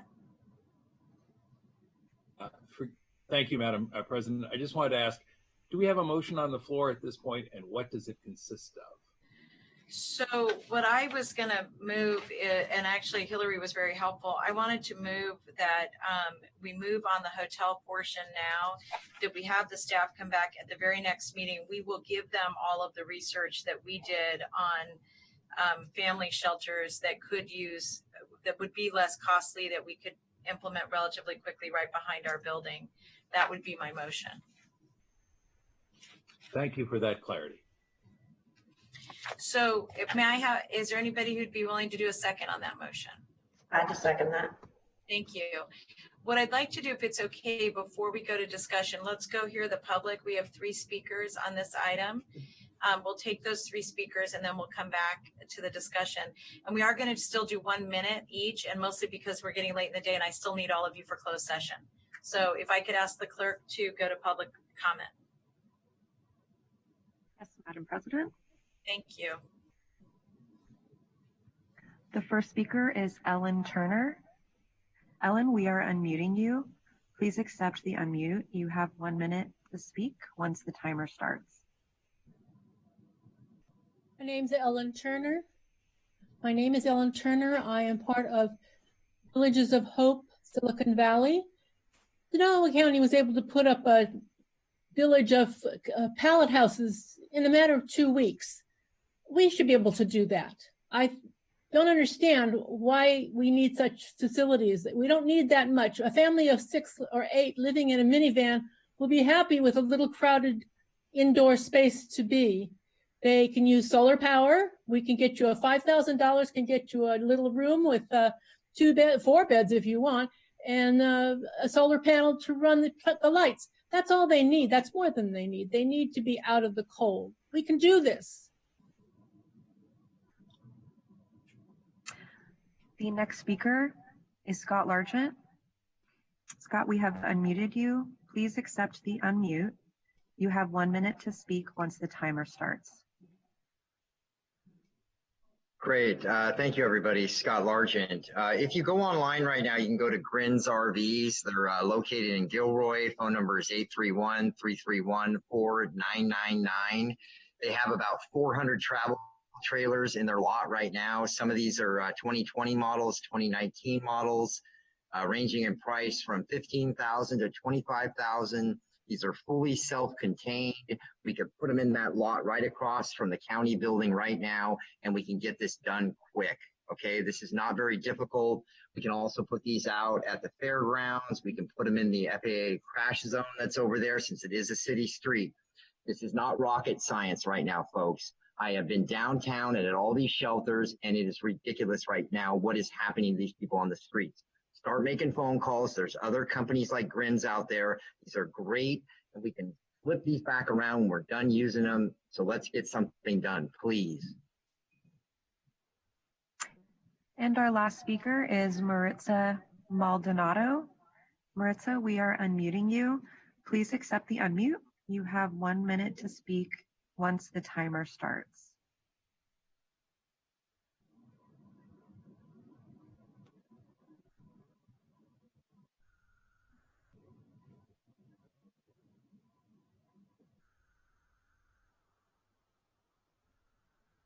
Maritza? Hi, can you hear me now? Yes, there you go. My apologies. Thank you, staff and board. I'm here to answer any questions that you may have, and also our unwavering commitment to families that we see coming through our doors every single day. And we will, you have my commitment that we will continue to serve families. That is our core competency, and is something that we do really well. And I'm here again to answer any questions that you may have. Thank you. Thank you. So with that, we have a motion and a second. Is there any more discussion on the motion? If not, may I ask for a roll call vote? Supervisor Ellenberg. She's on. You're muted. You're muted, Susan. She's trying to unmute herself. Give a thumbs up. In the bottom left-hand corner, Supervisor. There you go. She's having a hard time unsticking it. Can we give her a thumbs up as a vote? Okay, James? Supervisor Simidian. Simidian, aye. Supervisor Cortese. Aye. Vice President Wasserman. Aye. And I'm a President yes, I Chavez. fixed it. Susan fixed it. So We proud. got a yes from Susan and a yes from me, and that passes unanimously. I want to thank everybody who participated in this meeting, particularly the clerk's office for making us all look like the Brady Bunch at least a few times today on our squares. You have to be a little bit older to know that joke. But anyway, I do want to thank everybody, and particularly my colleagues, for being so patient with the pace and the like. So with that, we're going to move to closed session. I'm going to give everybody 15 minutes, and then we all have a dial-in number from Mr. Williams that we can Supervisor? call into. Yes? Before you recess, before into closed session, we need to both see if there's any public comment, and then I have an announcement. Public comment on closed session. Oh, that's right. Is there any public comment on closed session? We do have one speaker, Madam President. I'm sorry, two speakers. Great. Thank you.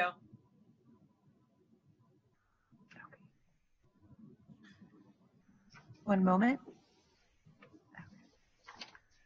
Like Hollywood Squares. Yeah, there you go. That's even older than the Brady Bunch. Yeah. Okay. The first speaker is Scott Largent. Mr. Largent, we are unmuting you. Please accept the unmute, and you have 1 minute to speak once the timer starts.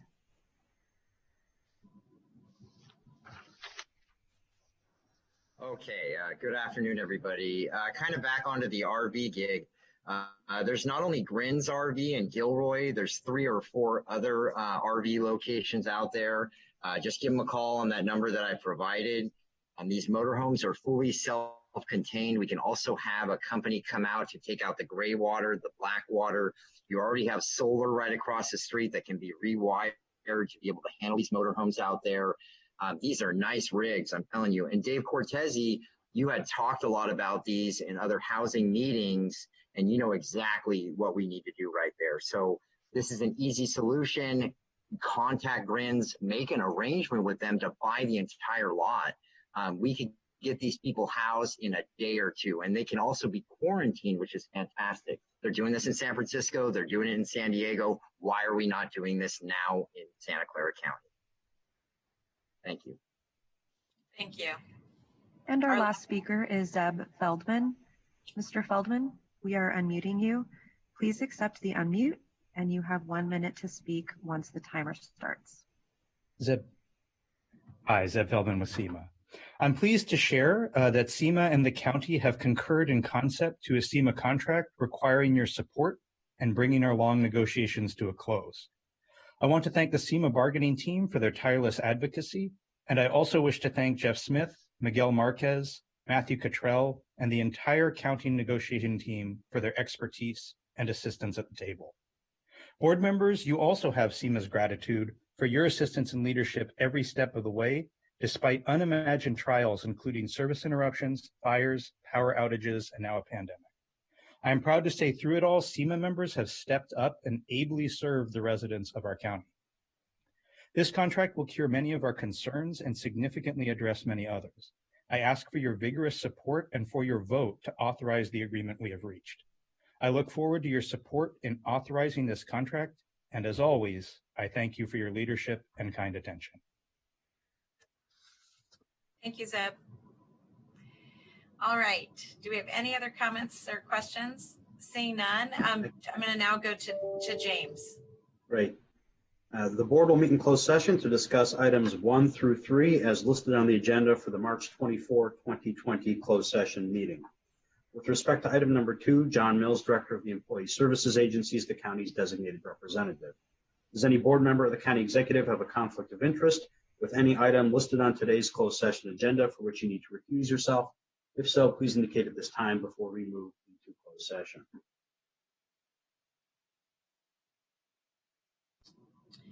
Does anybody have any conflict? Seeing none, we are, so we're recessing to closed session, and then we will have to come back out after closed session. Is that accurate? That is correct. Great, thank you. Thank you. So we'll start in 15 minutes. 3:45. Okay, thank you. Thanks.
Sorry, there I am.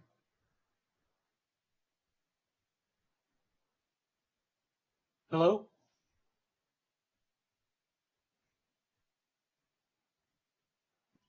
Hello, Supervisor Wasserman. Hello there. Hey, Mike, Yes. you're on the wrong thing. For closed session, it's a call. James texted us the phone number. It's not this. Thank you. I'll call that number right now. I forgot about that part. No worries. Bye-bye.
Thank you very much, Susan. I'm just going to wait for Mike, and then I need James. I think James is maybe I should let James know we're done. Madam President, are we back from closed session? We are. Yes. The fastest we ever made it.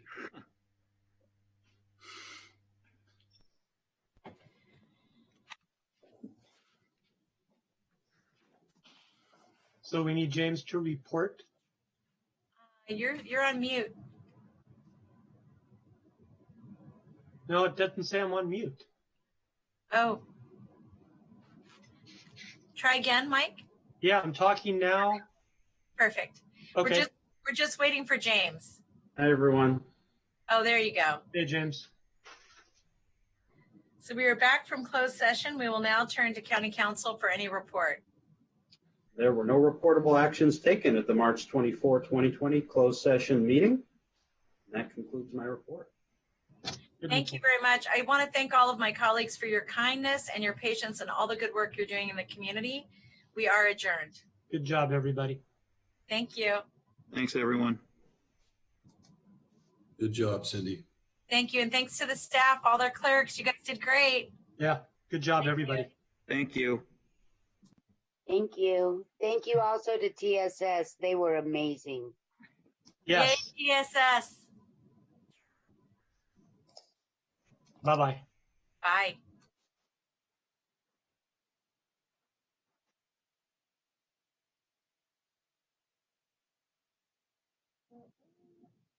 This is the ordinance list report for the Board of Supervisors meeting of Tuesday, March 24th, 2020. Item number 35, introduction and preliminary adoption of salary ordinance number NS-5.20.98, amending Santa Clara County salary ordinance number NS-5.20 relating to compensation of employees, amending the salary schedule to increase the salary of the communicable disease investigator by 10% and to add the classification of senior communicable disease investigator. Item number 36, introduction and preliminary adoption of salary ordinance number NS-5.20.99, amending Santa Clara County salary ordinance number NS-5.20 relating to compensation of employees, adjusting the salaries of unrepresented confidential clerical classifications, providing for various salary realignments. Item number 38, introduction and preliminary adoption of salary ordinance number NS-5.20.104, amending Santa Clara County salary ordinance number NS-5.20 relating to compensation of employees, adjusting salaries for employees represented by the Santa Clara County Engineers and Architects Association, IFPTE Local 21, AFL-CIO, SCCEAA, providing for a 3% general wage increase, a 1.5% realignment for all classifications represented by SCCEAA, and an additional 4% realignment for the classification of architectural plans examiner. Item number 59, introduction and preliminary adoption of salary ordinance number NS-5.20.100, amending Santa Clara County salary ordinance number NS-5.20, relating to compensation of employees, adding one attorney 4 county council or attorney 3 county council or attorney 2 county council or attorney 1 county council position, one program manager 2 position, and one senior paralegal or paralegal position in the office of the county council. Item number 64, introduction and preliminary adoption of salary ordinance number NS-300.940, adding section A20-2.1 of chapter 1 of division A20 of the Santa Clara County Ordinance Code relating to sheriff's authority to appoint reserve deputy sheriffs. Item number 71, introduction and preliminary adoption of salary ordinance number NS-5.20.101, amending Santa Clara County salary ordinance number NS-5.20 relating to compensation of employees, adding one attorney 4 district attorney or attorney 3 district attorney or attorney 2 district attorney or attorney 1 district attorney position, and one criminal investigator 2 or criminal investigator 1 position in the office of the district attorney. This concludes the ordinance record list report for the Board of Supervisors meeting of Tuesday, March 24th, 2020.